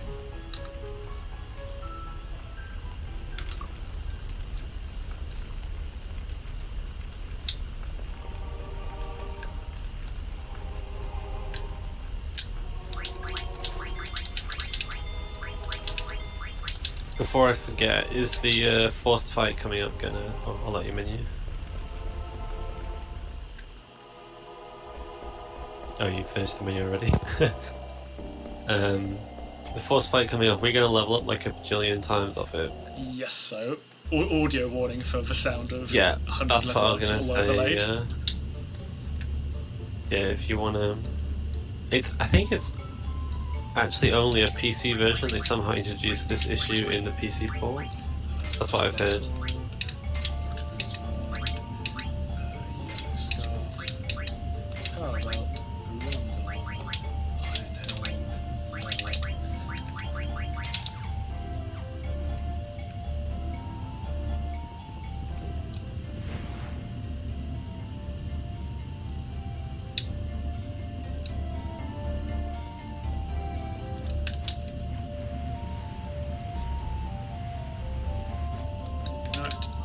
Puzzle dungeon.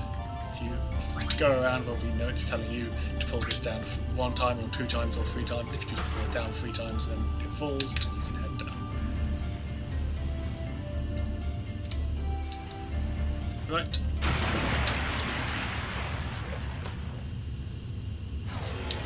So you've equipped Steiner with level up, so he will be getting even more levels. It should hopefully boost him to level 24, where he will get a bonus strength. Bonus strength.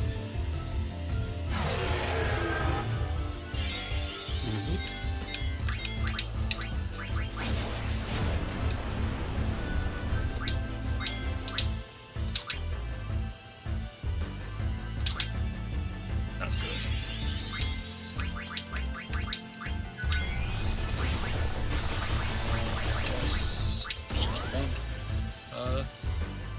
I hope she Yes. doesn't. We've got tier 3 magic on Vivian now, so we're doing crazy damage with him. But still doing really good damage with Steiner. We silence that one to prevent his most powerful attacks. Oh.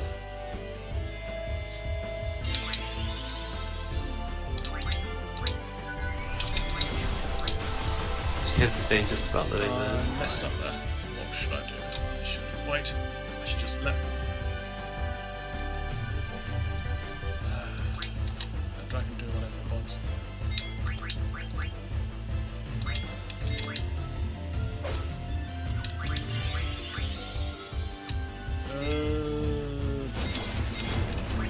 I am messing up a lot.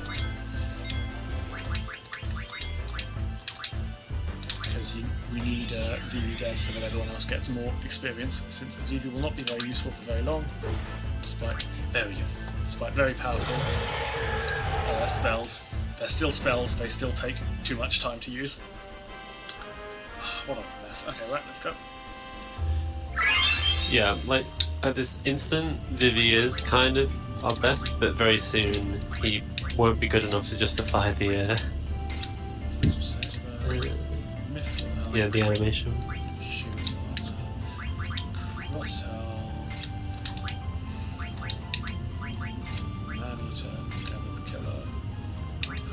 Antibody, which we equipped earlier. Let's talk about that.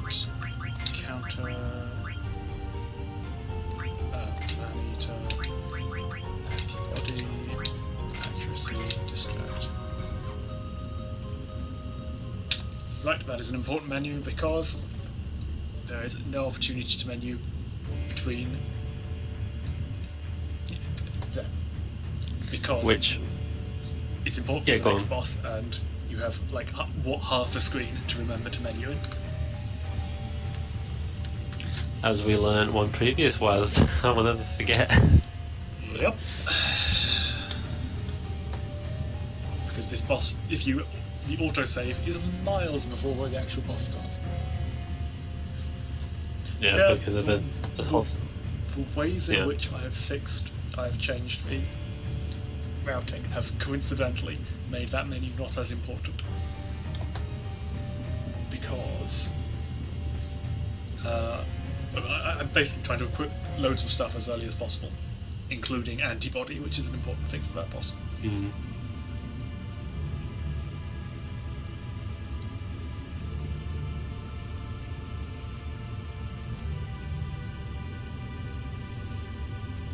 And I guess it kind of helps that this is a run without Tantarian, because Tantarian drops that, because then I'm not wasting 9 ability points on auto haste. Yeah. So it's a lot easier when you don't have that expensive ability lying around, which is the only reason you fight Tantarian is for auto haste.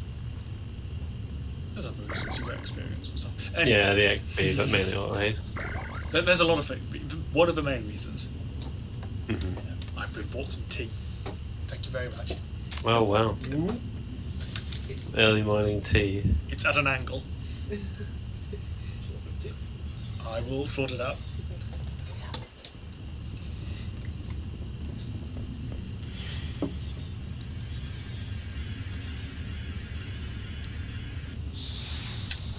Right.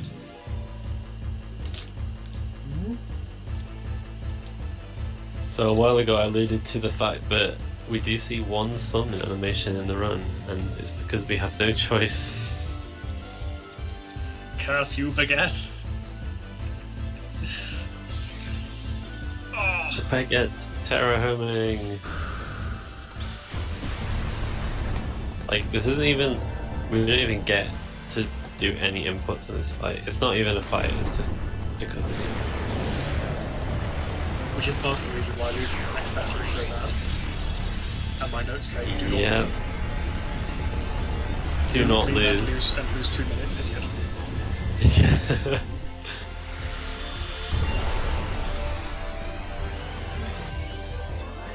Yeah, I think we're on really quite decent pace. Yes. Yeah, there's been a couple of time losses that have mattered a decent amount, but honestly not that many. And quite a lot of solid splits, I would say. I can see from there are quite a few. I was say goals, but there hasn't been many runs on this split setup.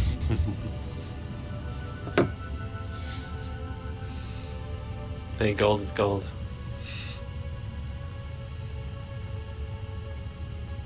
They're mostly routing changes gold, which don't count.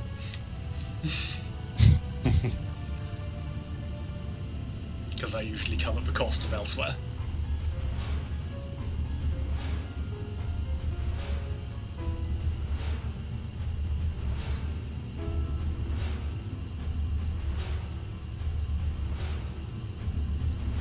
So what Kid does here is honestly kind of horrific.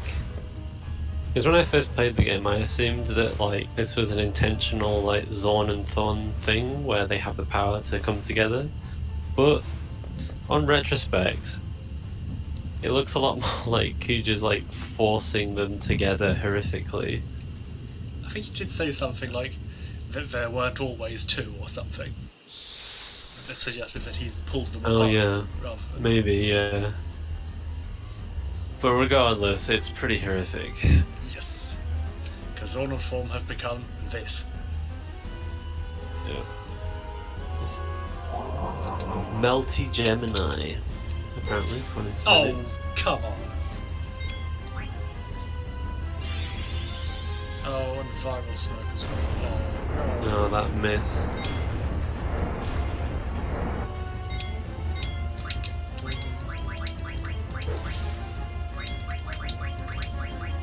That's a very good hit. I will elixir 2 people because it's safe.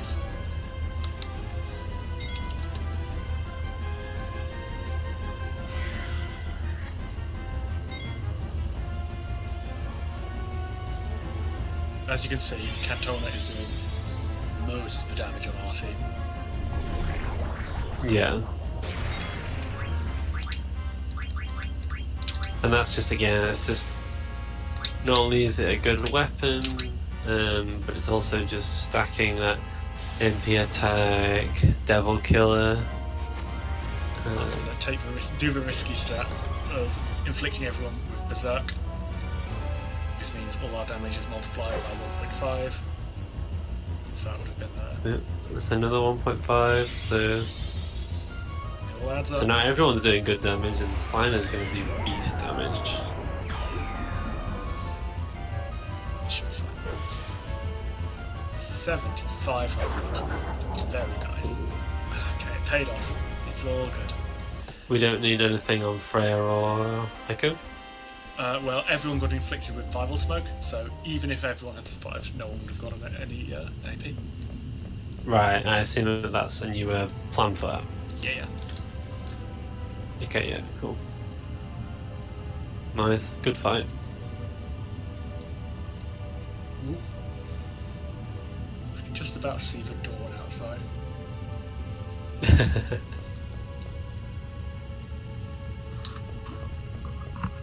See I if, suppose you're further north Oh. of me, so... yeah, sun is very much up right now. It's definitely light outside.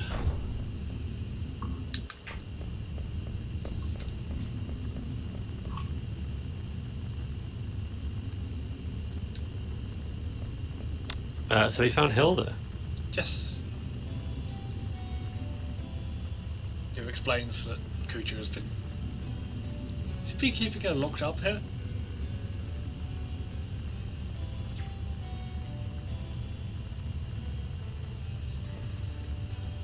Anyway, she forgives Sid for cheating on him and turns him back. But says if he does it again, she'll turn him into a hedgehog pie.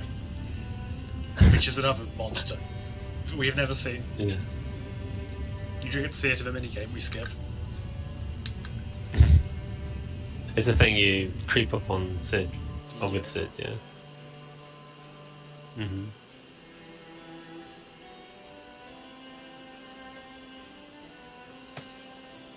Try to comprehend my...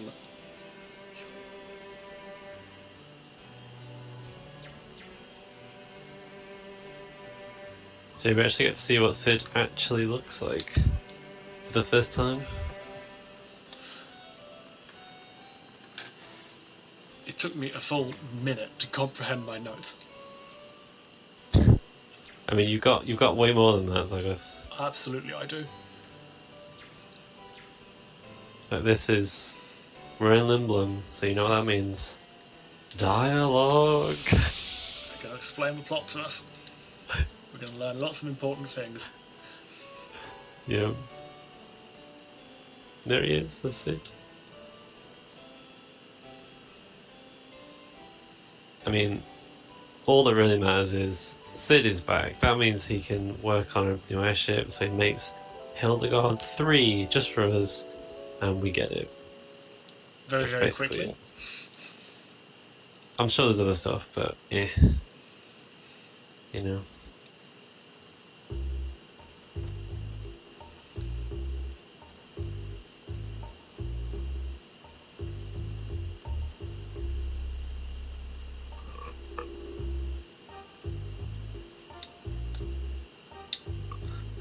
I'm gonna get a drink during this.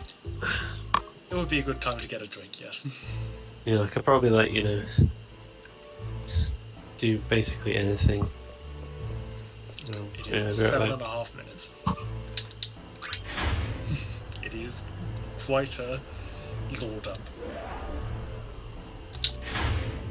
I'll try to explain the conference room this time. Every other time you come up here, you head upstairs. This time you head downstairs.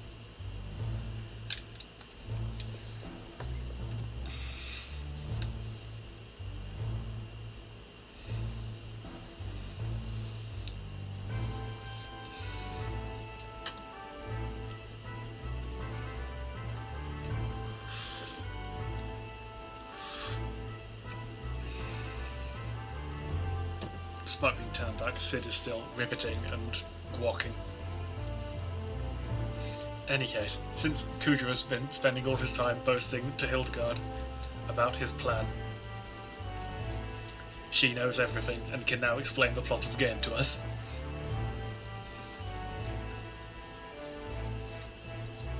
And I'm back. Hello. Yeah, so yeah. Kuja, like Bono, is seeking various sources of great power. So, extracting summons and the Alexander as well, and the Invincible, and also now he has seen Mog go into trance to cast Terror Homing. He has decided that his next plan is he's going to learn to go into trance.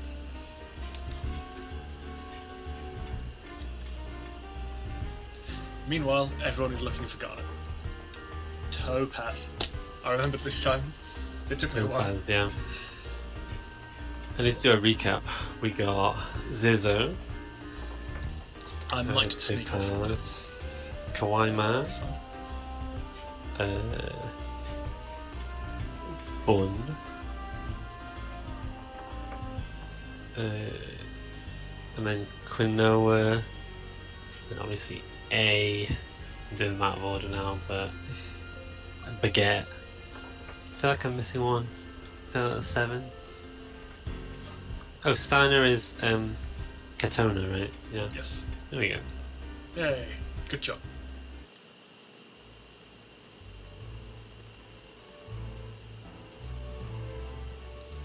I'm completely zoned out right now. I would not want to be playing right now. Like, I'm just sat here like, whew, just being alone with my tiredness. I feel fine, but if I was having to speedrun a game, I think my brain would be very upset.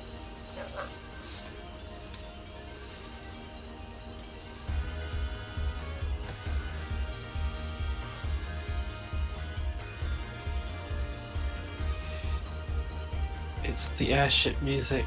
Yay. Oh no.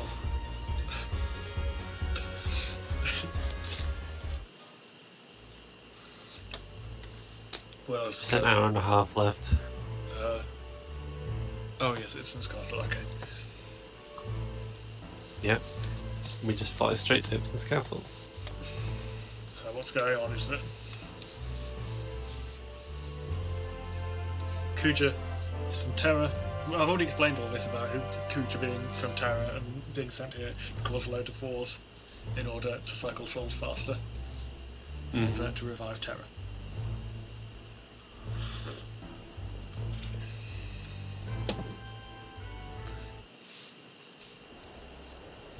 I don't know why we're going to Ibsen's Castle. Like, I don't know who told us to go there. So Hildegard did just mention it, but I don't know. I presume that this was part of Kuja boasting about his master plan, was explaining that the way to access Terra is through Ibsen's Castle. Yeah. Because we need to go get the 4 things from Ibsen's Castle and then Yes. go with the fight Guardian. The 4 things, and then And then we can go to the Shimmering Island. yes, which is the gateway to Terra, which is why it's shimmering.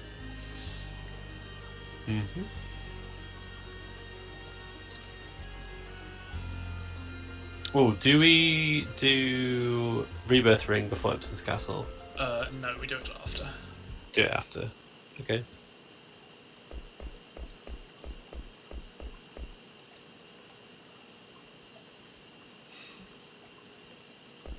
We've already had all the lore. Now it's all. This is nothing. Eventually, we have, I guess, the stuff with Zidane and Zizo and Topaz has some value as character stuff. Regaining her resolve and being able to speak again, which is also has a gameplay mechanic. I forgot to mention that legendary secret skip. So Ibsen's Castle is on the Forgotten Continent, so you can reach it early if you have a chocobo that is sufficiently high level when you go there to Oliver. Unfortunately, the door is closed. The legendary skip is back in version 1.0 of the game if you get the Japanese release. Oh, you can get to Ibsen's Castle.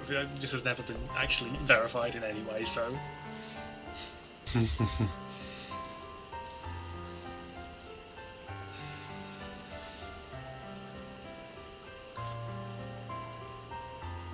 Yeah, so there was the mechanic about with Garnet not having a resolve. I mean, it never happened where she occasionally will just give up her turn, unable to concentrate. It never happened to us, which is good. I mean, like, Garnet literally did kill the security boss, what's it called? Alia Pira or something? Yes. And she also helped by boosting Steiner's attack using Berserk. Yeah, exactly. So she did work and never... So she's responsible for a third of the damage there. Yeah, so good job, Garnet. Good job. Alright, back to the actual controller. Topaz. God. My They do brain's not so slow. In this scene, Zizo gives Topaz a Garnet, which they do not rename to Topaz. Imagine if there was a mechanic where, like, if you named yourself a jewel, then you got the jewel you named yourself after.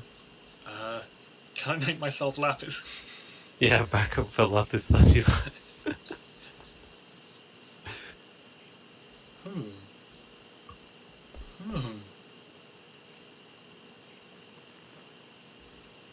This feels like it'd integrate well with something like Scribble Noughts.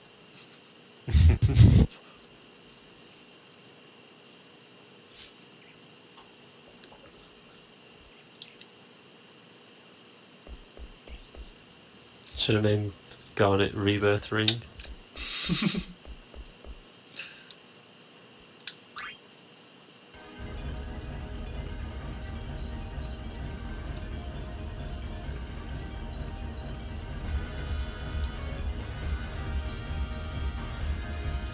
Oh, we're almost there out of this cutscene. We're almost... It is a very long cutscene, but it's Dane, really Steiner. Yeah. Oh, I did it wrong. But I could have done a few fewer menu button presses there. Right, and it's basically straight ahead. Right, this is the first time. Actually, we'll have opportunity to talk about that later, actually. About the donut world. Every Final Fantasy has a donut world. In fact, almost every game has a donut world.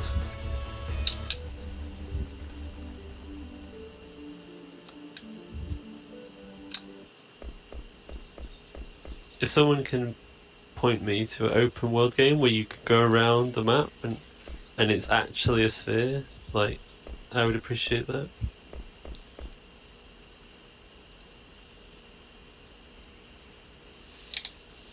Right, time for a 2-second time save. So Amaranth has decided that friendship sucks. After hanging out with us for a while. He's tried friendship, it doesn't work. And so now he's going off on his own. You can decide to let him or tell him no. Whatever you do, he will leave. It's faster to let him go. Sorry, it's faster to not let him go. Look, the way I remember it is it's faster to take the second option. That's all I need to know. I don't need to know what any of the dialogue says, just which one is faster. The true speedrun attitude. Yeah, it's like the only story event that happens with Amaran after he joins the party is he just becomes an edgelord for 5 minutes and just goes off on his own. And it's like, I'm too cool for all of you.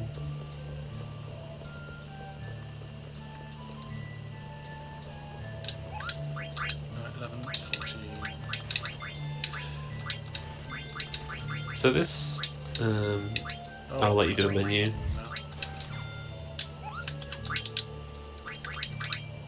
Right, red hat. This boosts your fire damage. You'll be using fire ribbon. Opt. Wound tooth. Boots. Lappers. Diamond helm. That'll be enough to learn.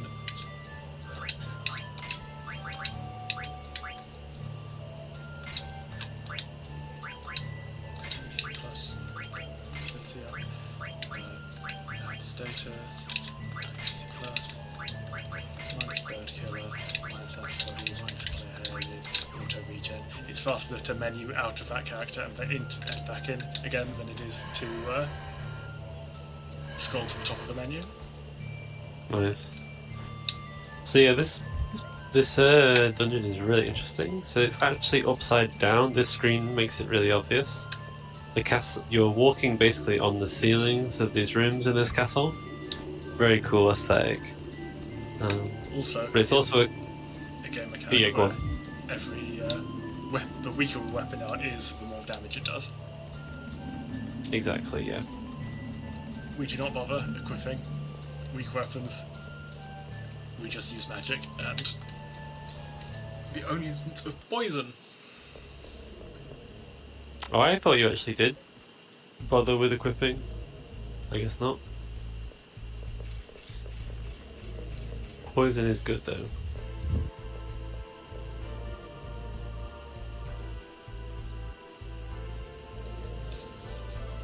Poison is very good indeed because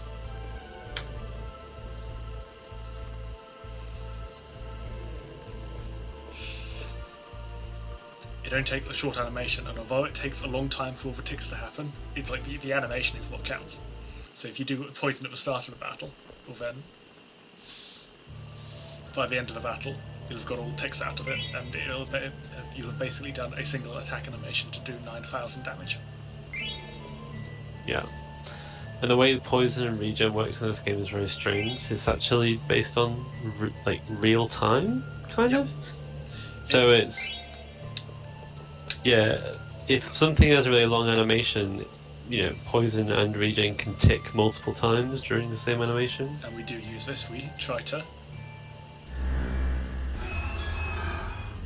I try to choose attacks that are exactly the correct length to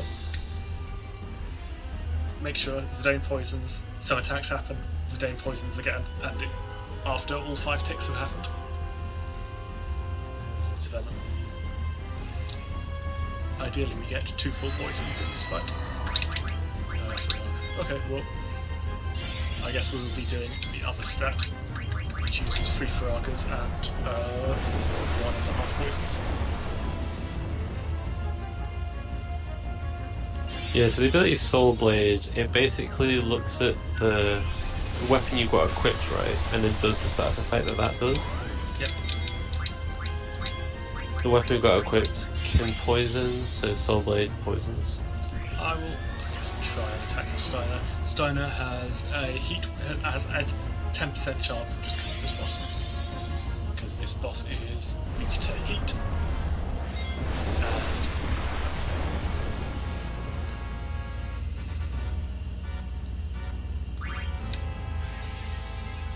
And if the boss takes any action while inflicted with heat, it will die. So he did not hit with heat. It's a 10% chance.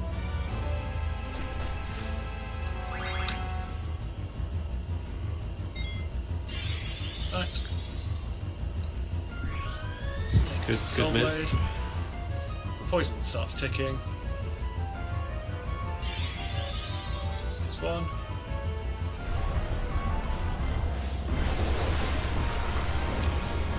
And there we go. is every 1,824 is the poison tick. You can see it did it twice just on that one, that animation.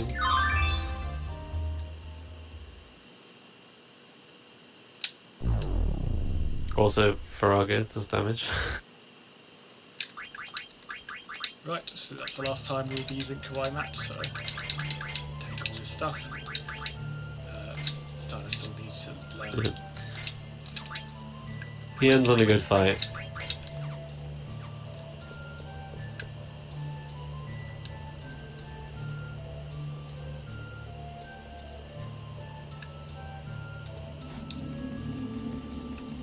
So the reason VV... Actually, VV's only doing 2.25 times the damage there, because there's 50% bonus from Red Hat and 50% bonus from the enemy being weak to fire. The rest is all just having a very high magic stat.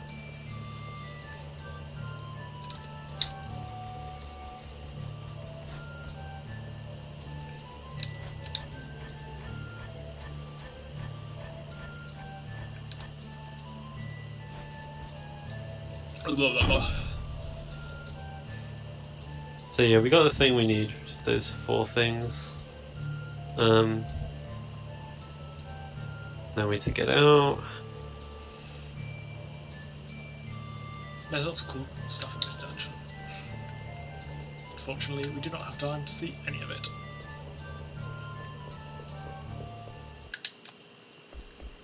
Yeah, there's always tons of bonus chests and extra rooms, but we obviously just go straight to the end.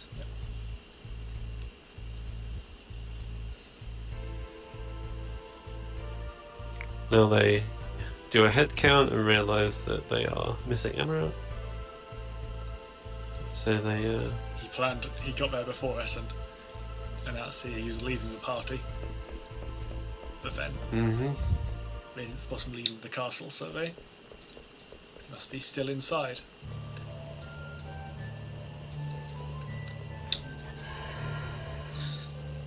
Yep. Zidane decides he's gonna go in solo. Because friendship doesn't suck. Yeah. Such character development.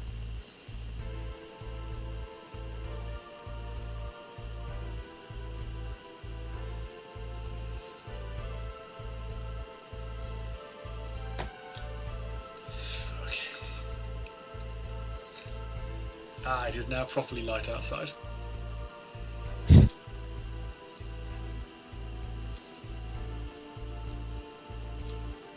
By which I mean grey instead of black.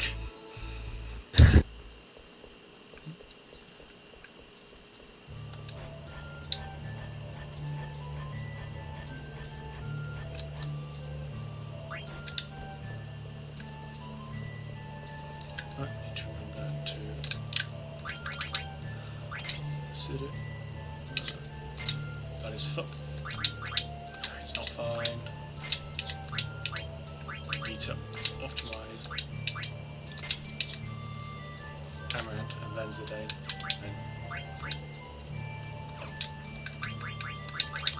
Put Amaranth back since I forgot to do that ages ago.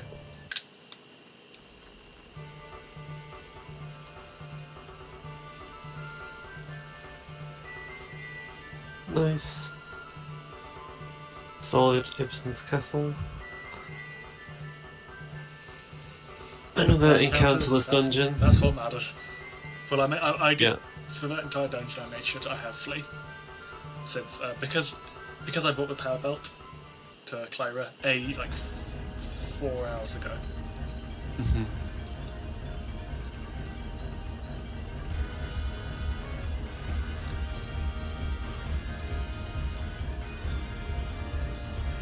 Alright, so now we're gonna go get the Rebirth Ring. I assume it's before the Guardians. Yes, so we'll visit some of the shrines first. Since we're some of the shrines all over the world, we happened to at one point come close to the place where you can buy Rebirth Ring. We will stop there and... Makes sense, yeah. Yeah, so basically, Ibsen's Castle, that those 4 things marked 4 places in the world where these 4 guardians are. We need to defeat all of them. So we drop off 2 people at each one. So that's what we're doing now. There's like a 1 of each element, basically. Earth 1, water 1, wind 1. Is there a fire one? I'm sorry. This is the fire one. Yeah. Yeah, the fire one is in the ice place. I'm confused. In a volcano, in the ice place. Yeah, yeah. It makes sense once you look over the top. But up until that point, you're like, what?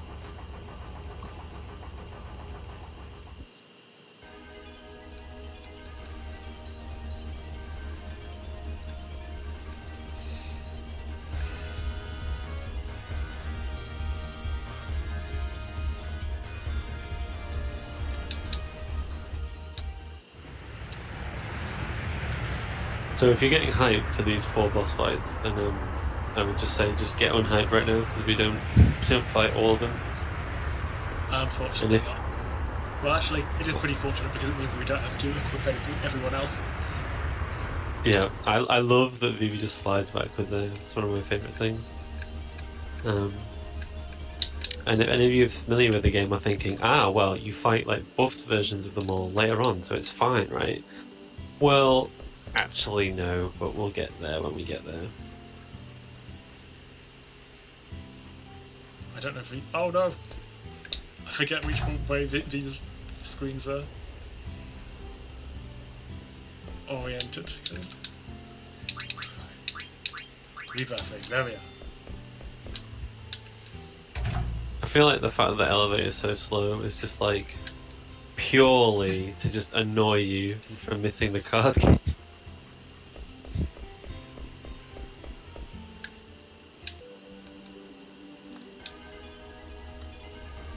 And then on in a straight line. So we are, as you can see here, on a donut Earth. So it's from top to top. Yeah. And side to side. Or a Taurus, if you prefer.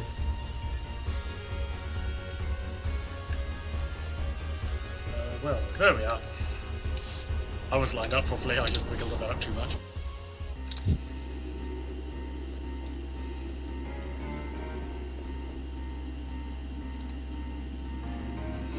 Right. So, Quina is as set up to deal with this fight as they can possibly be. Unfortunately, that's not very because Kiwa hasn't been in a single fight up to now, other than Pyrrha. So, has not leveled up at all, has not learned any good abilities. So, all we've got is just a whole bunch of equipment to absorb elements. So, they absorb lightning and earth, are immune to ice, and die to fire. So we hope we will not see any fire.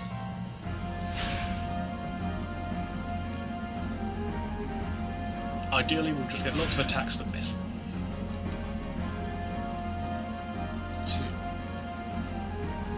Zidane has 60% dodge rate, and Quina has 25%, I think.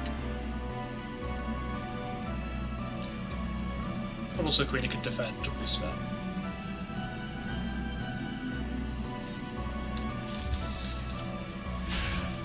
Yeah, this part's quite cool as you get to see that all your party like fighting individually. Oh, but we don't see much of the It's actual quite fight. cinematic. No, obviously. But we get to see this one. We do. And at least we do something cool with Quina.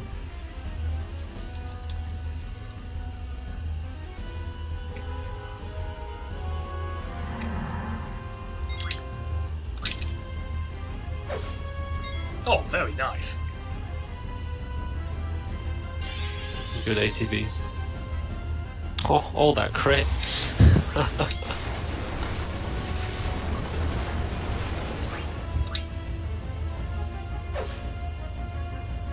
that's going to be absorbed, isn't it? Yep.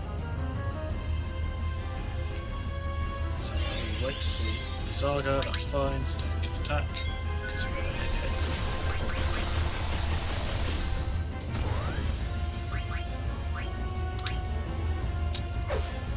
So if I'm thinking, how are we going to kill this Earth Guardian? By hitting it with Zidane, right? Well, what if instead we ate him? Attacks. Yes. This is the only boss in the game you can eat with Queen. Earthquake. Queen Earth. Third. Instead does the 6th attack. Damage rolls fine, so we don't need to worry about that. Oh, and a crit as well, so. You get 2 crits. Yep. You do.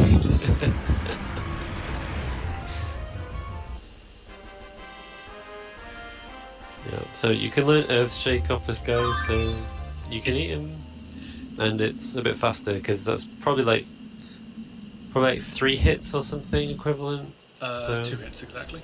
So 2 Afghan hits. takes 8 hits or 6 of them to eat. So it's a little bit faster to eat him.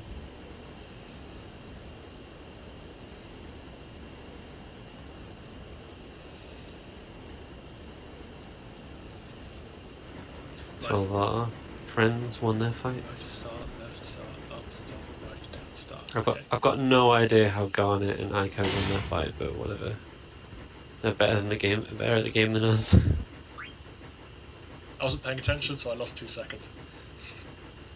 Choosing the wrong dialogue option. It's fine. I was too busy paying attention to the next menu. The next menu is important, so not to worry about. Look at that. It's not important. Just need to memorise the 8 inputs to equip the correct party. Okay, we got the Rebirth Ring. We did all the Guardians. We're good to go. Zidane's level 23, I think, because we got Grimlocks. We've also learned Flee, that's good, finally. In normal run you learn it very early in the game, back in Clara, because you get lots of you have the German aspects of Quick Fair instead of Power Belt. No. No you don't. Why do you learn So whatever. So yeah, going into Shimming is taking us to Terra, which is the planet that we talked about before, which is the one that's kind of was damaged and was absorbed into Gaia.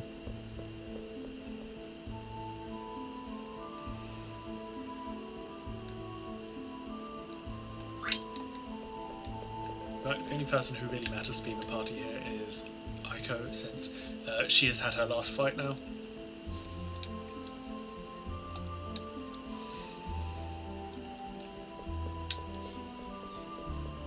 And so we need to take off all her equipment while we can. Safety elixir, all elixirs are safety elixir.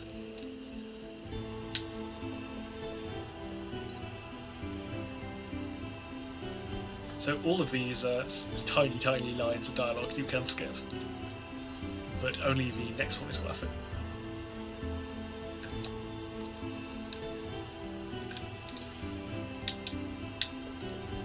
Yeah, so it's kind of a big lore dump as this girl Mikoto is gonna just kind of explain like, oh, this is Terror and what's it like and blah. It's been implied lots of times, but now it is officially stated and explained to Zidane himself. Right, that was a 3-second time save. It's the only one that's worth it. Nice, good job. Do need to Got actually back. remember to equip the things. Got the time back from hitting the wrong dialogue option. Yes.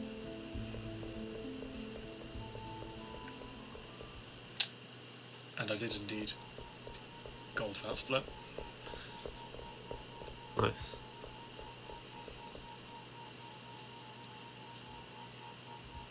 Yeah, so first Mikoto tells us kind of about Terra.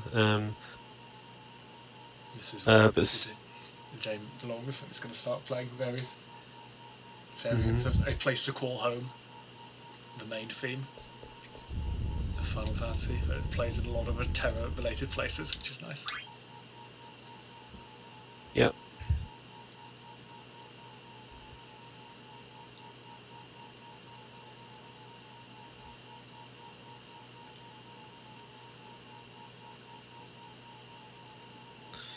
Hello, Yo, Zeno. Zeno! The run is going really good. Both in terms of speed and in entertainment.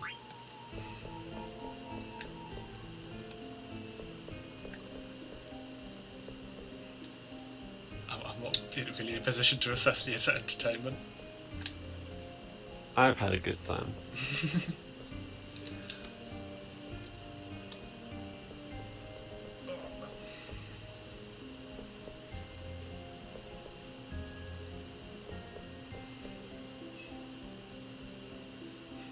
So no one here is responding to anything. That is because these are all empty vessels waiting to be filled with the souls from Gaia. Apart from Mikoto, who is helping run everything. So the only 3 people would be Zidane, Kuja, and Mikoto. They're all called genomes, is the thing what they are.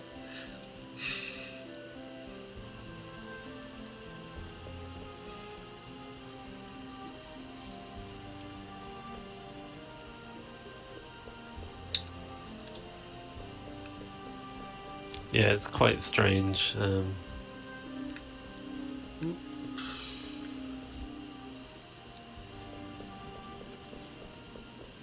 on. I'm missing options and things. Another elixir.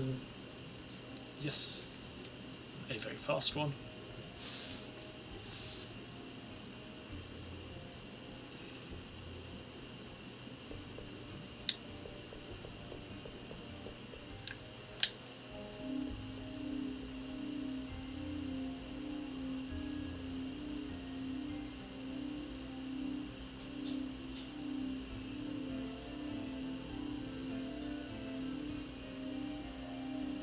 Right, need to remember to pick up the angel earrings. I guess I'll go for the Adaman hat for safety. Since I have some spare money. There's an elixir over in that chest over there. So there's an optional hat that I can buy here that increases both Zidane's magic defense and his defense for the next fight. Right.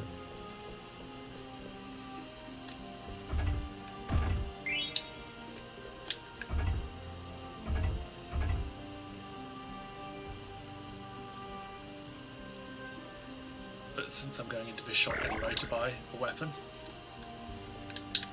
for him, I can afford it, so it's angel earrings. And also sell, I need those ethers. What do I sell? Gemini boots. Safety element.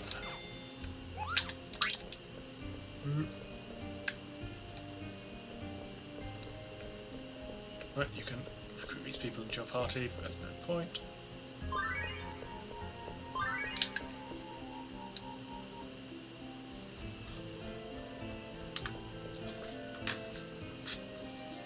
I should have known how much I need to sell actually, but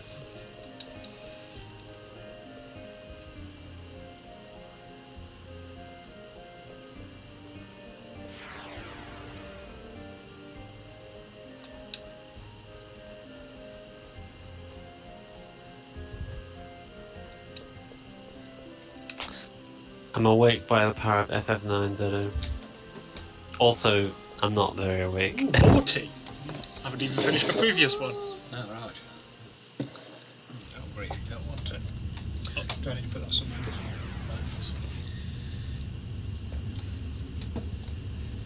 Right. Getting ready for a short boss. Mini boss rush.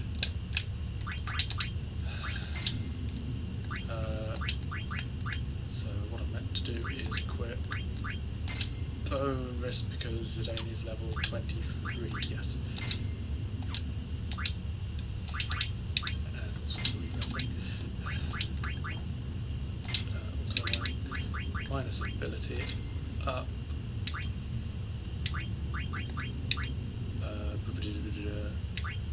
Plus bird killer, minus devil killer, plus man eater. Is fine. And there we are. Okay.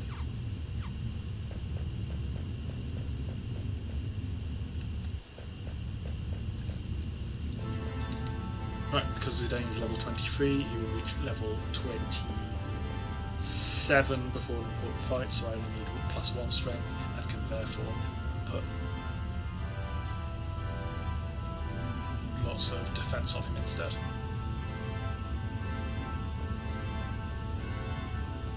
Although actually, whatever it's right. High defense is better than low defense, I guess. There's some weird strat where you want low defense to get into critical health more easily.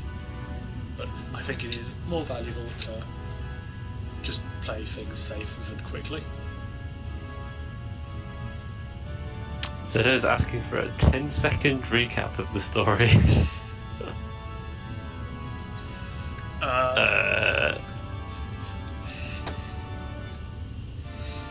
Bad guys kill everyone to save their planet, but bad.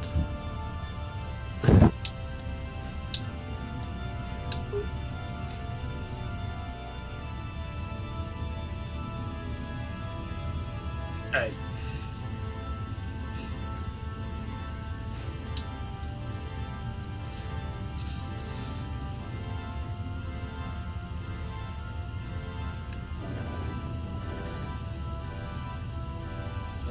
Oh, hang on.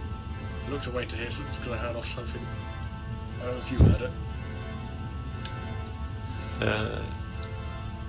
I thought I had something, but my brain just ignored it.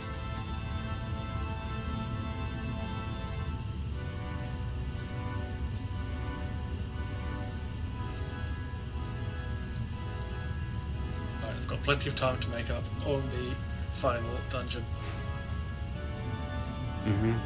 Yeah, so so this lore dump is like Garland basically telling us, hey Zidane, you should totally, help us resurrect Terra because that's where you're from, and so you need to go kill everyone, basically, I think.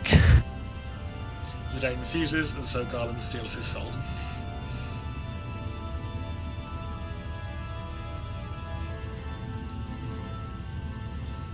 Yeah, something like that.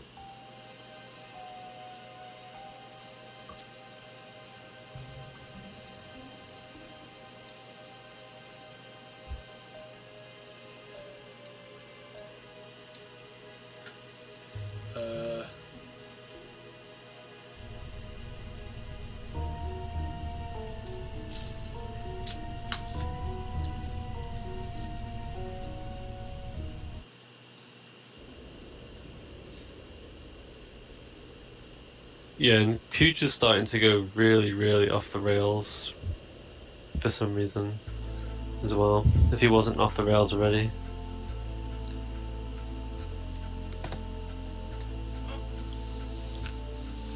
But more importantly now is the "We are not alone," or "You are not alone" section.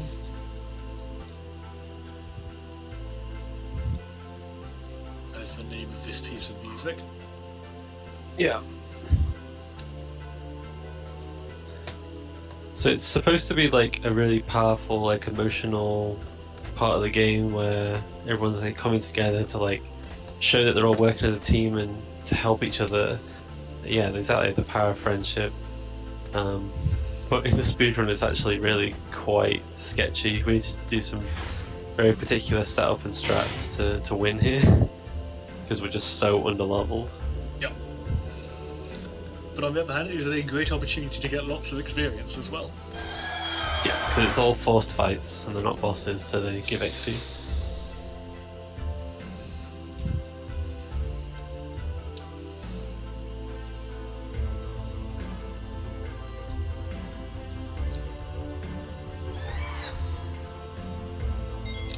Right, defend. Oh, actually, this boss opens with fire, so there's no point.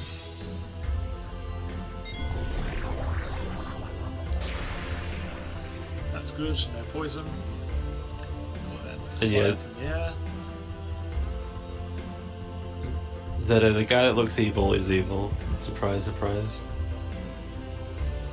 Can't believe you judge a book like by its cover like that. Just trying You to do save Final his Fantasy planet. 9.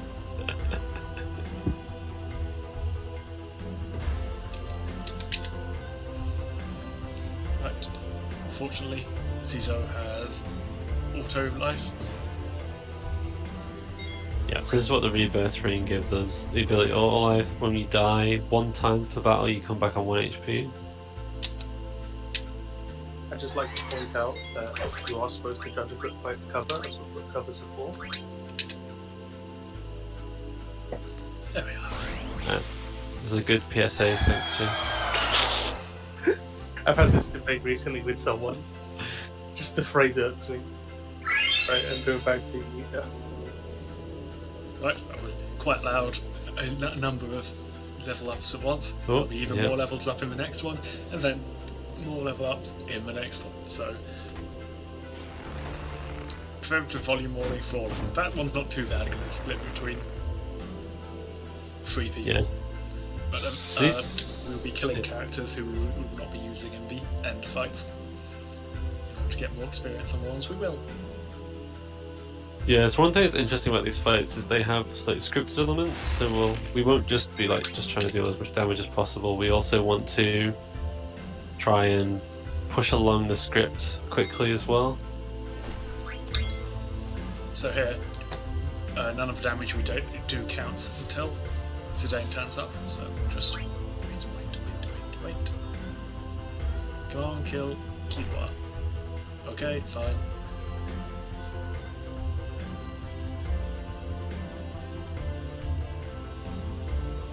Zidane is here.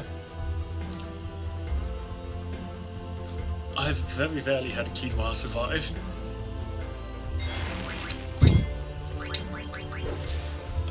Quinoa attack themselves. Oh, that's a risk. Okay, it's fine. If we'd crit there, then Quinoa would get a lot of experience, but we didn't turn it for Canton and Zizo. Because Zizo is. Oh, for goodness sake.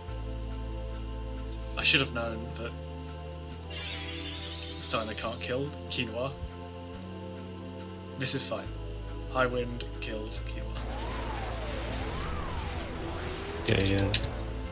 Excellent. Slight misstep, but it's okay. Yeah, so that's the scary thing, is these enemies actually have big AoEs that deal huge There we damage. go, level up. Oh, brace yourself. Oh, good job. Haven't you been It's all awake good. since the start of the marathon for cognition? I mean, I've been awake since the start of the marathon. I started the marathon.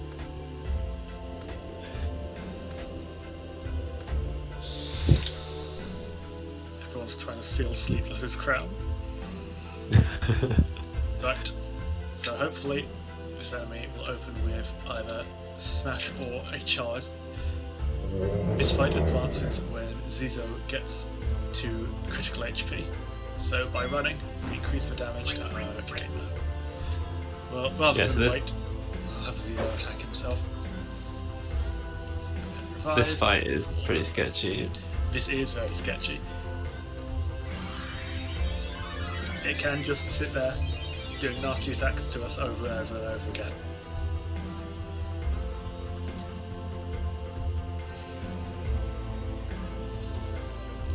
Like, if we didn't have auto life, then presumably it can just, if it just pushes us straight. Okay, yeah. Take a slightly riskier strat of Phoenix Downing. Smash. Yeah, Phoenix Downing is risky because if it keeps spamming AoE, the worst case, then the Phoenix Down does nothing. Yeah. So, So the less risky thing is to just elixir Zidane. Caesar. Right, that's a good roll. That's what we want to see. This will be Topaz.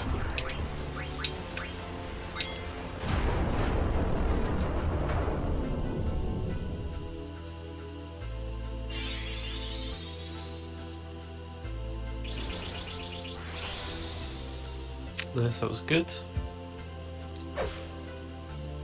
That's a bad roll, but it's fine. We're still ahead. Right, and hope whatever Shell Dragon does in the next attack should be fine because we've got Protect. Interesting strat using Protect, I don't think I've seen that before. There are a number of strats based on what various things. Right, another sound warning. Nice, 1 HP finish. Brace stuff. Oh, that wasn't too bad. Right, so that's the last fight that Topaz and Quinoa will be in. Right, I'm gonna do one last bathroom break before the end of the game, basically. So be right back. Okay, see you soon. I'll do a giant horrible menu while you're away. Oh yeah, actually, I don't want to miss that. It's like the menu, man. It's like, I know it sounds weird to be excited by a menu, but it's the menu. That wasn't the menu. That was just preparation for the menu. Yeah, so this is the menu that Liz Bullheim famously did blindfolded at GDQ one time. Look it up. It's pretty cool.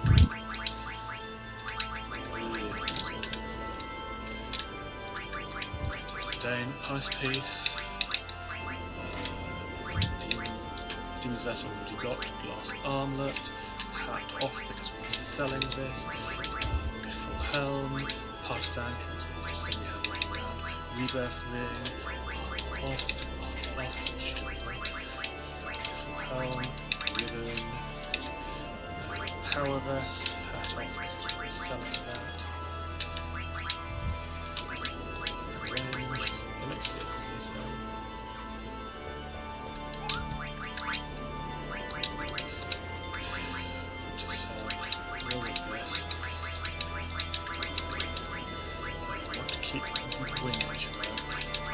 Everything here is useless now. We've equipped everything we have equipped for the rest of the game.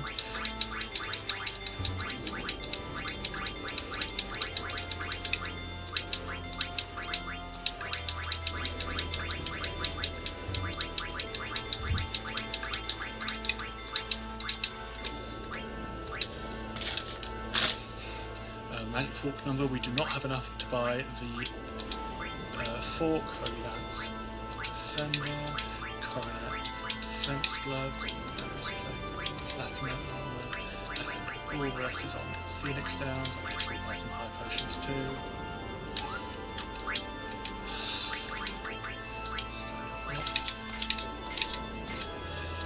Oh, that's wrong. Ability up.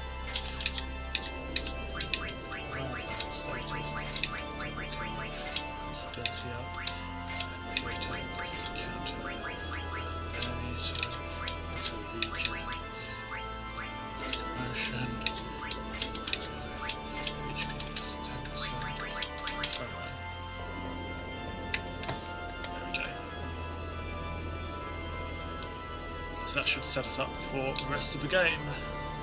Nice, good job on that menu. No real mistakes. Pretty impressive. Very impressive even. Oh, And to add, that's a stupid mistake. Ran straight into the encounter. So yeah, it's that fine. definitely 12. Yeah, that's unfortunate.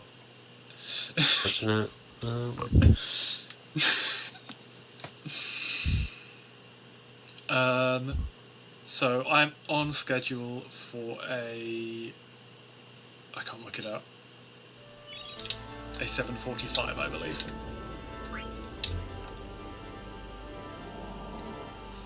Yeah, 15 minutes or so.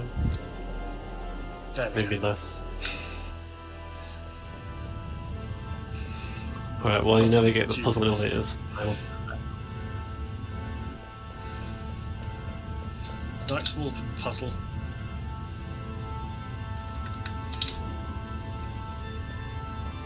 But I know the answer, so I can.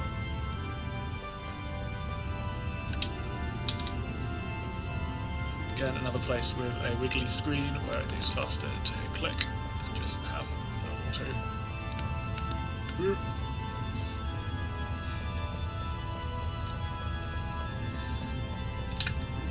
This is a very low encounter rate screen, so although it is very long, it is fine.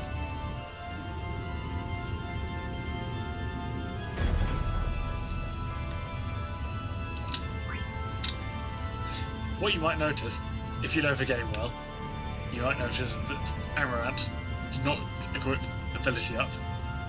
Not Ability Up, Accuracy Plus. And this is because I can't be bothered to teach Amaranth Accuracy Plus. He's not around for the final fight. So, we're not going to get the very worst case. He has lots of stuff to throw instead, which is unaffected by accuracy, so... And it just makes it so much easier, routing-wise. Let's not teach him. I did throw a front row, right? That will be fine.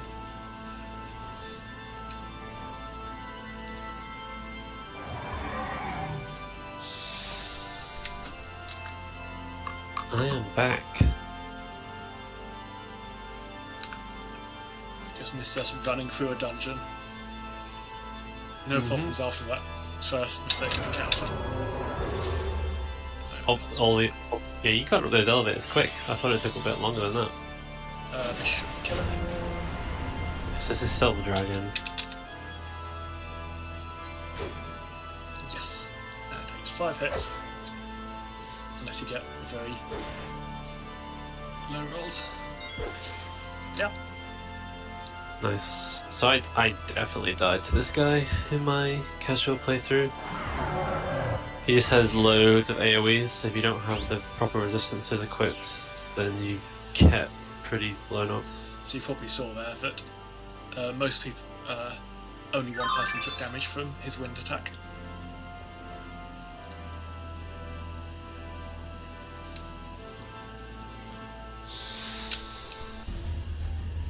Right, at this point of the game, almost every boss has close to 50 speed, which is the maximum. So, if you wait until their attack finishes, then they'll have queued up another attack.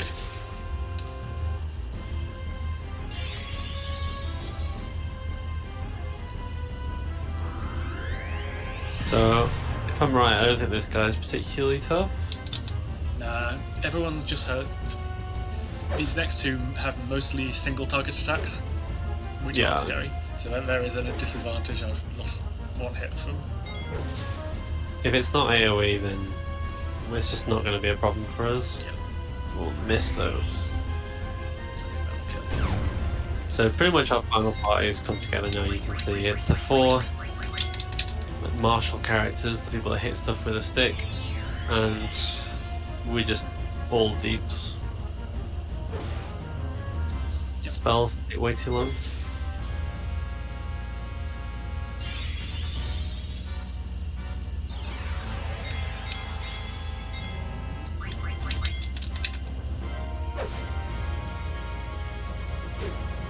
Excellent.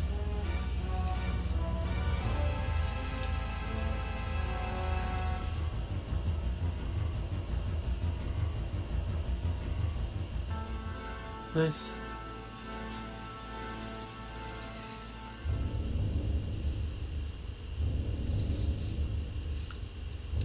So yeah, in the worst case, the enemy will kill one person every turn. We'll have 1 person revive and 2 more people attack, so 2 attacks per turn is the worst case. And hopefully we get lots of misses, in which case we'll get 4 attacks. It's not until the next fight that we have to worry. Not this one. Yeah. The one after this. Mm-hmm. We'll have an enemy with lots of horrible AoEs, where we hope they are nice. Yeah, would you say that fight that you're talking about is the hardest fight left? I mean, there isn't many, so probably I is, would right? say yes, probably the hardest fight left. Yeah.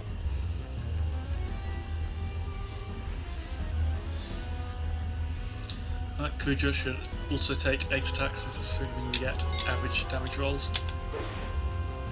I probably should have. No. That was very fortunate. Right, so there's 2, Fandaga. Equal ante.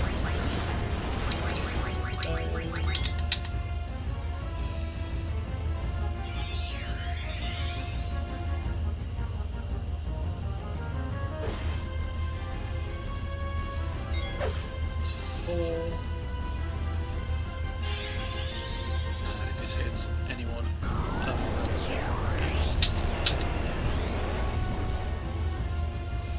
this should kill.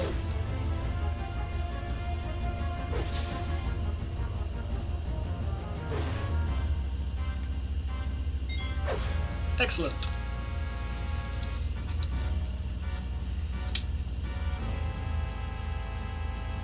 Good fight, good fight.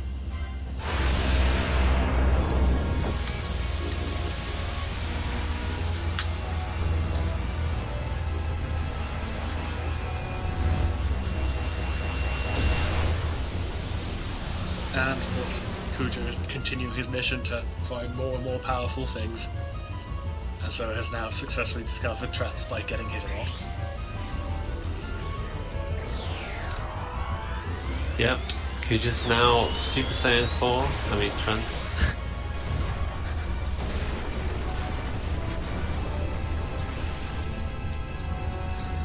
There's got to be some connection between. Pardon me. Yeah, Terror and trance in some way. semblance is a. But yeah, he just cast Ultima, which is just like a mega nuke. Yeah. Common. Usually at the highest level, spell in quite a few Final Fantasies. Yeah, but it's definitely put in a pedestal in this game. Like, can you learn Ultima? You probably can No, actually. I'm pretty sure you can't. No, you can't, right? Yeah, because Ultima is like, it's not just a powerful spell, it's like end of the world spell, basically.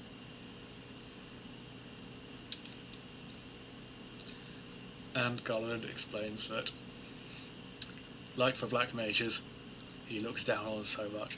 Kuja is also mortal. Horrified at this, Kuja destroys Terra.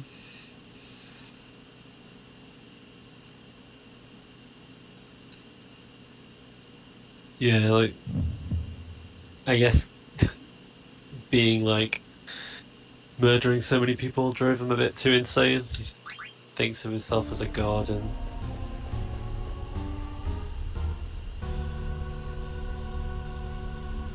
Oh, my hands are still So- bleeding. so in that FMV, he just like ultimate like blow up everything.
So yeah, just getting the hell out of there. And then up to the next part. There we go. So now Zizo and Topaz are running around trying to convince Bees.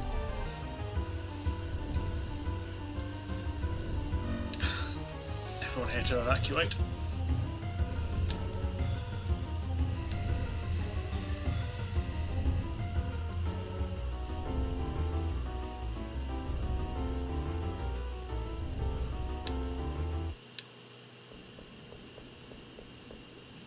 Koto refuses to.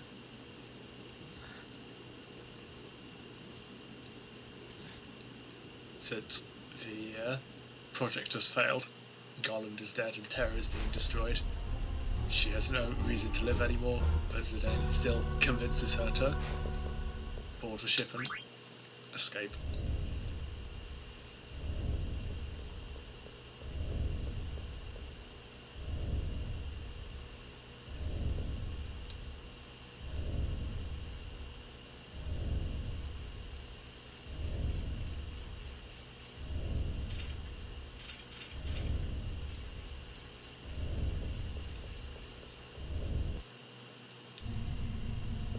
And the collapse of Terra has unleashed mist back into the world. Because all the mist was being pumped there in order to revive it. With that gone.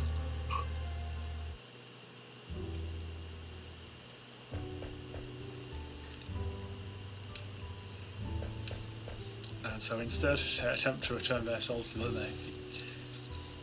But it is found by living rather than by mist or anything like that. Similar to how Vivi is so different from the other black mages. They've decided to take the genomes to live with the black mages, to grow together. Last time we see the baby chocobo. You're just going to say that with everything. This is the last time we see. I'm not implying that the baby chocobo dies, I'm just saying it's the last time we see it.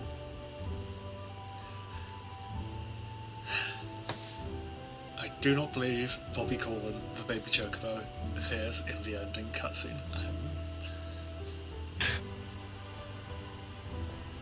Does he? I mean, we're speedrunners. We play English rules. This any cutscene doesn't exist.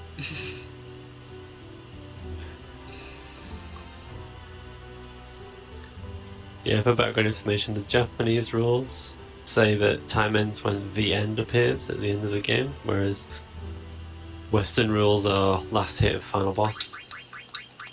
The ending is like 28 minutes or something, even if you mash through all the dialogue as fast as possible. So...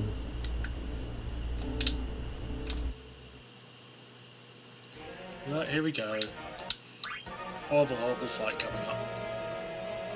Yeah, so we're now on the Invincible, which was like the Garland ship. Yeah.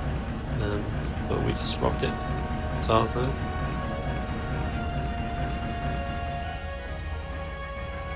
So this next boss has huge numbers of horrible area attacks, one of which is non-elemental, and therefore we cannot become immune to it. Yeah. In addition, it counters any normal attacks done on it.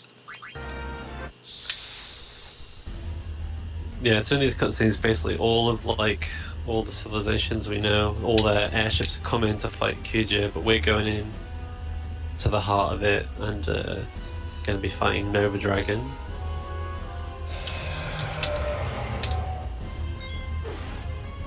That's 1, 2, should probably be 10 attacks. Oh, excellent.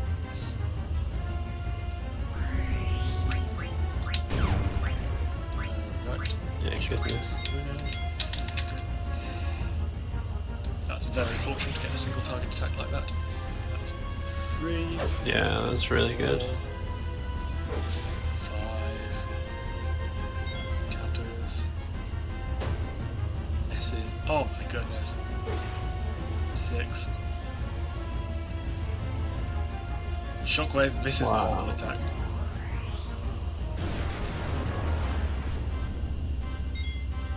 Oh, no. Okay.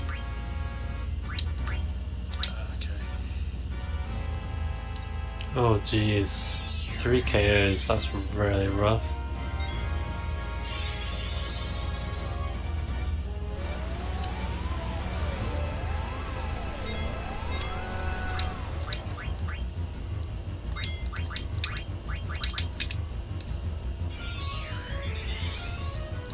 So this is, we finally get to see the power of charge, because this boss does not counter charge, and it's only 2 attacks instead of 1, and the person who was just revived gets to attack.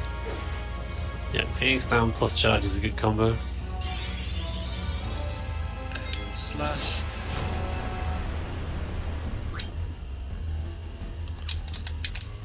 Should kill 2 hits.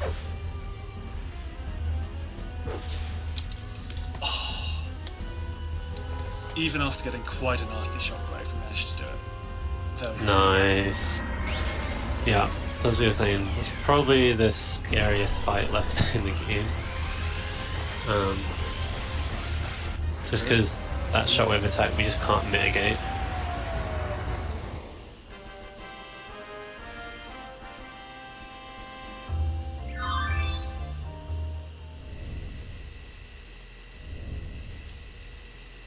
Right, just need to... We're not in the best position, because ideally you want more people at low health so that charge will, because only people at low health can charge.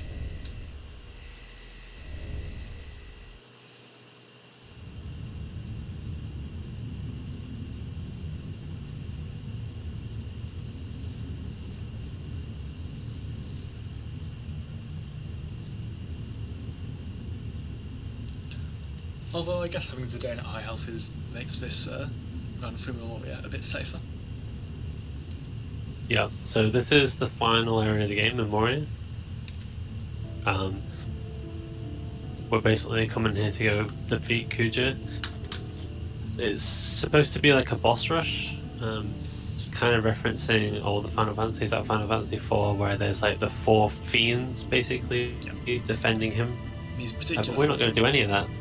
4 fiends for 1, I think. Yeah.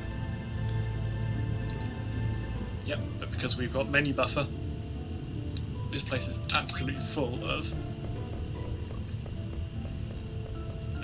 Yeah, so cutscenes we're able to skip, including multiple bosses. in the grand scheme of things, we haven't done that much with menu buffering. Obviously, there was a huge skip right at the start, but after that, it was like bits and bobs. This saves 10 seconds, this one saves 30 seconds. There was a 2-minute one, but this is where we're going to be doing tons of menu buffers, skipping 5 boss fights and a bunch of dialogue.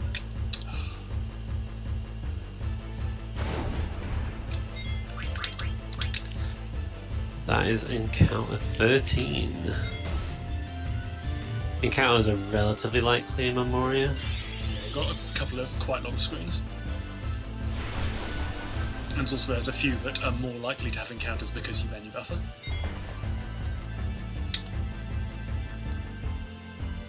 Mm-hmm.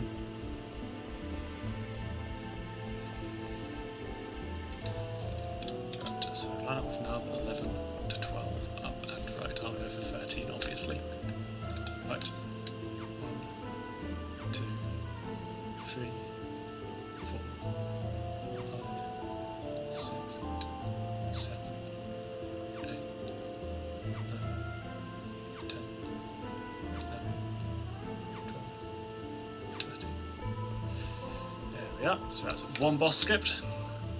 Right, 8 or 9, right. 1, 2, Yep, so that's Malorus. 4, 5, 6, 7, 8. Let's do an extra. 10. So that's 20 seconds saved. Yeah, that's some dialogue.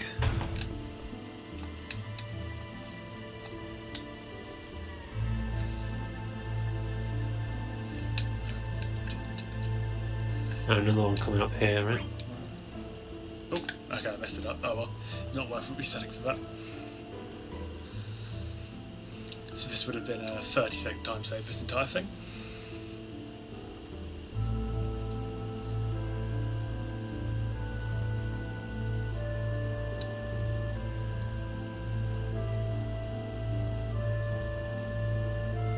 These ones don't matter as much as the boss fight skips. Yeah.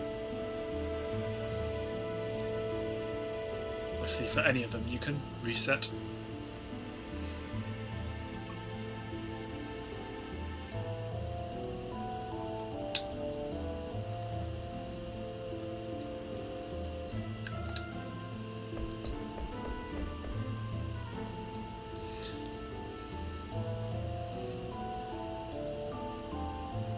Now to skip Tiamat. Yep.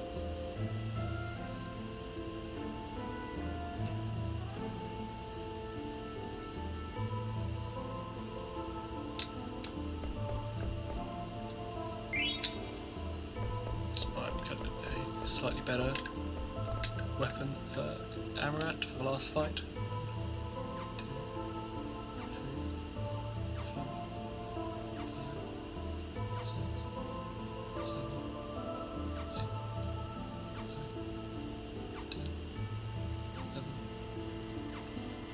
14, 13. Right, no long screen, decent chance of encounters, and Nice. Right.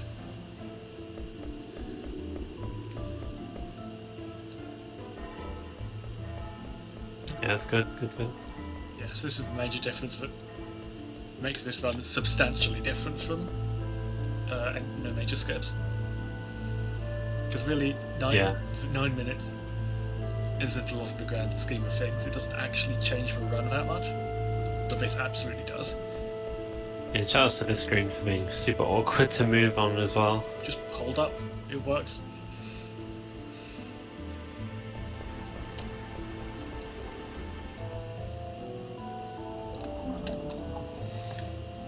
It doesn't look like you have to hold up though. Do you want to just go do Hades real quick?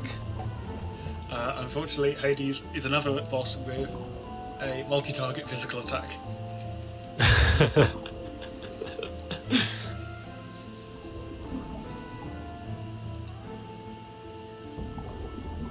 would sooner take on many of them. I wonder if Osman's easier than Hades. No, there's no way. I've heard that people say Hades isn't that bad. Hades isn't that bad once you've leveled up. But Osma's pretty bad. The reason we can't fight Hades right now is just health pool. That's the only problem.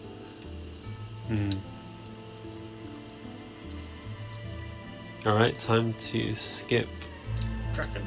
Kraken? Yeah. Half head, covering half a second vital square when you are. Okay. So, line up with that. Come on. 1, 2, 3,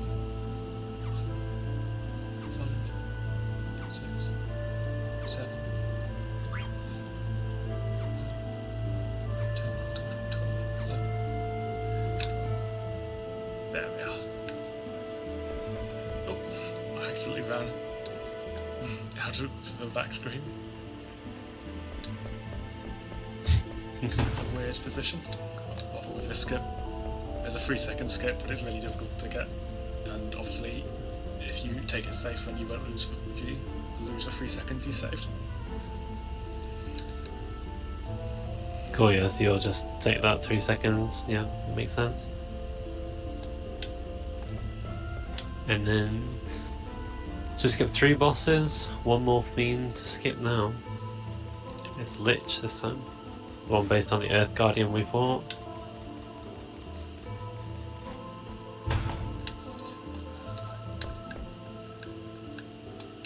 Oof, cutting that very close. 1, 2, 3, 4, 5, 6, 7, 8. Come on. Go.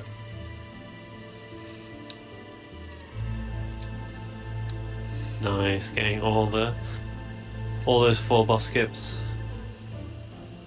Still 1 more boss skip to go, but Well, first things first, we need to grab Steiner's super weapon. Excalibur 2.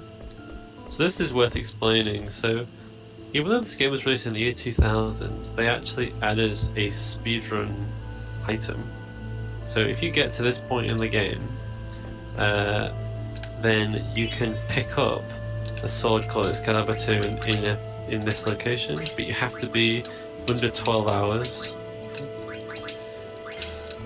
which is very cool.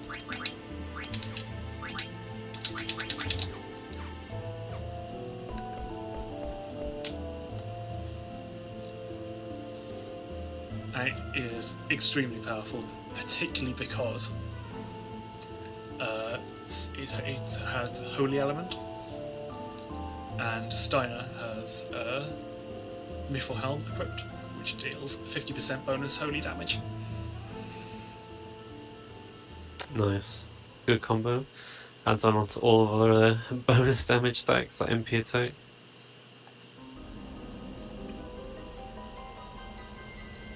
Well, the final boss is weak to holy, which means you have MP attack and bird killer and bonus holy damage from Mithril Helm and bonus holy damage from being weak to holy, for a total of 5 times damage. Yeah, 9999. Right. Most horrible boss in the game. Nice. 13 encounters. There you go. So right ahead of us is literally the worst boss in the game. And we skipped it. Yep. No more death guys. Death guys can just open with Meteor. Well, he always opens with Meteor, which does extremely random damage. And then he can just... If you get a really bad Meteor, you're in a bad position, and then he can just Meteor again later on. And yeah, it's... There's a very reasonable chance you'll lose, and there's nothing you could do. Right, that's a very nice opening attack.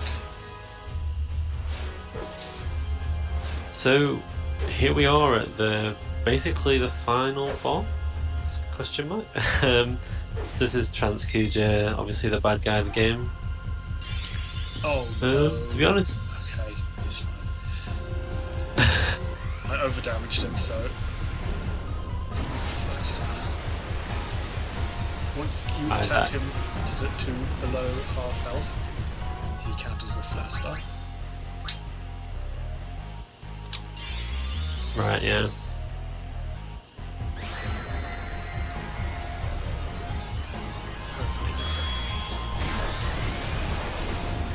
Awesome song, by the way, for this fight. Just want to double check. Time is it coming up on the first?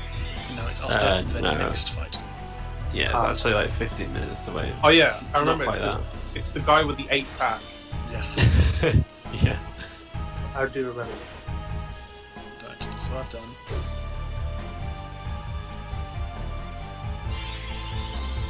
Flare. Okay, so. Oh, that's a kill. I think it.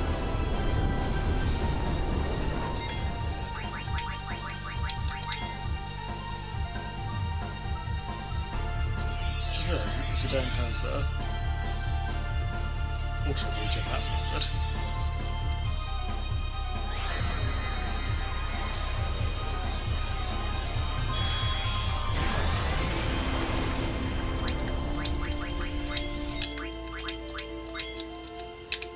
Right, this should kill. So again, Kuja can at any point counter a Flare Star, which deals AoE non-elemental damage. Fortunately, he does not counter charges. Oh, nice crit. Yep. 3 yellow healths. So One of whom is Steiner, who's dealing maximum damage of 10,000 per hit. Well, 9999. Oh, we got down to the second baseline. That's a slow Kuja. yeah, the flare star kind of screwed things up, didn't it? Yeah. And then an unlucky flare. And... I should have just cut losses and done 3 attacks plus a charge. Then a lot quicker. Well. So yeah, Kuja's just like, oh, I'm gonna lose. Well, Destroy the world. yeah, and just and mega ultimas.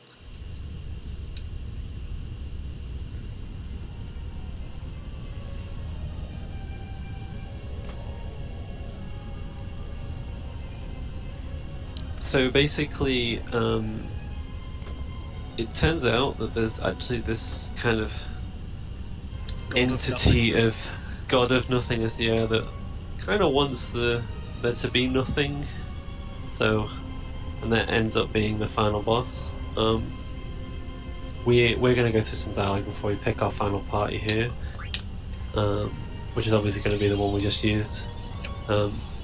I want to quickly talk about how hard this guy is casually. So, this, in a typical Final Fantasy fashion, this fight is way, way, way, way harder than every other fight, including the Kuja fight we just did. It's pretty normal to breeze through the whole of Final Fantasy IX and then be stuck on this guy for a long time. And it's mainly because of this really OP move called Grand Cross. It's a really, really long animation, and it does random status effects, and it can do basically every status effect in the game, so you can't just be immune to all of them. And that's just completely devastating. And on top of that, he also has a big AoE called Neutron Ring, which just thousands of damage to your entire party. And that's also typeless, I'm pretty sure. So both of those things combined are just devastating. And the only way you have to deal with either of them is just getting as many levels as possible. Yeah, so the strategy is get to like level 65 plus, use your best stuff, use your best strats, and good luck. And pray you get good RNG with the statuses. We're going to do something very different, but I'll let Zoggoth handle that. Unfortunately, I will not be doing it blindfolded this time. Because blindfolded strats are only really feasible if you have auto haste, which I do not have because I will fight the optional boss in this run. So this is Necron. So it's worth noting that his AI is very fixed. He does things in a certain order and based on certain parameters that we can manipulate, like how many people are alive. Alive and at high health. He doesn't. If people are at low health, that is, as far as he's concerned, dead. Well, that's might be a thing. Very early blue shockwave. Yeah, so he always opens up with blue shockwave. That's not technically. So technically, he has 4 different ATBs, and and the better you're doing it against him, the more activate. So by keeping all my party members either dead or at low health, I make sure he only ever has 1 ATB.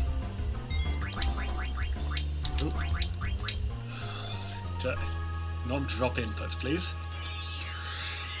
So what happened there is he killed his party members and then jumped with Freya, so then Necron tried to use Grand Cross, but it had no targets, so it just skipped, basically, right? Yep.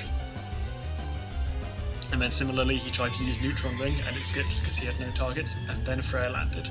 His next 3 attacks will be Blue Shockwave, which set people to 1 HP, obviously not scary for us, since we want to be charging.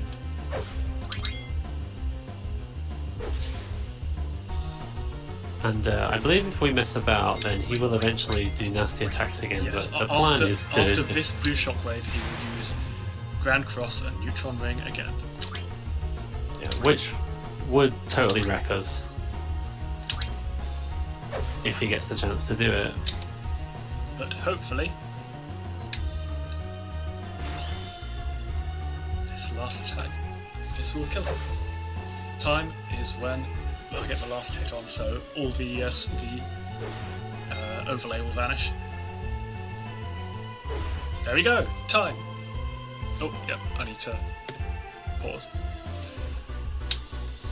And there we Nice. go. I believe that is second place on the leaderboard. Holy crap, Zoggoth. That's a sub 730.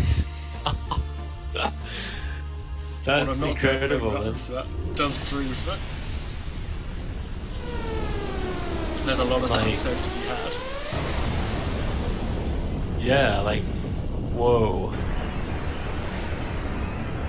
Yeah, that's incredible. Like, just to put in perspective how good that is, that's second place, 8 minutes off world record. 8 minutes off world record with, you know, obviously a bad mage measure because we didn't reset. Failing the get the 10k gold off the fighting minigame at the Failing start. the card tournament. Card tournament is like, all the things I did badly. But like, all I'm trying to say is like, but everything else was just so solid. Like, that was. I'm too tired to say anything meaningful, but it was really good, Zoggoth. It was really, really good. I want to pop up, but I can't. I'll pop off a first, but second.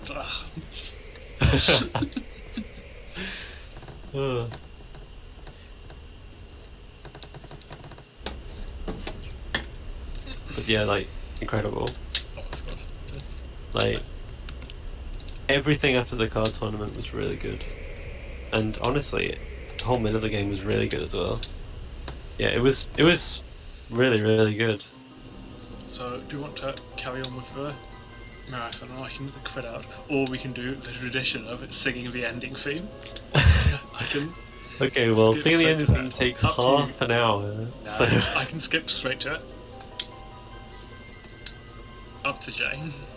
Well, we are like 6 minutes behind schedule. Well, actually, Okay, in that case, we'll 16, so 10 minutes of setup. But yeah, that has been great. Second place, a big win. Great to see. Yeah, do you have any closing words? Or your run? Not really. Thanks for everyone who's ever done any work on this game. Particularly Rebirth Flame, who made a huge amount of info into the battle mechanics and how every single damage roll is calculated. That's been very helpful. Back in 2004, I think. I feel that I do not get enough credit for all there. Because it wasn't really for speedrunning, it was just for understanding the game. So. Cool. yeah, all I gotta say is thanks so much for letting me couch, Zoggoth. This has been super fun. Right, I need to have a nap so that I can be up for couching another run this evening. Right, cool. So that's it for this run. Next run will be, I believe, Shadow of the Tomb Raider by Zedo, and it's a glitched 80% run. So we're going to take a quick 10-minute break, and then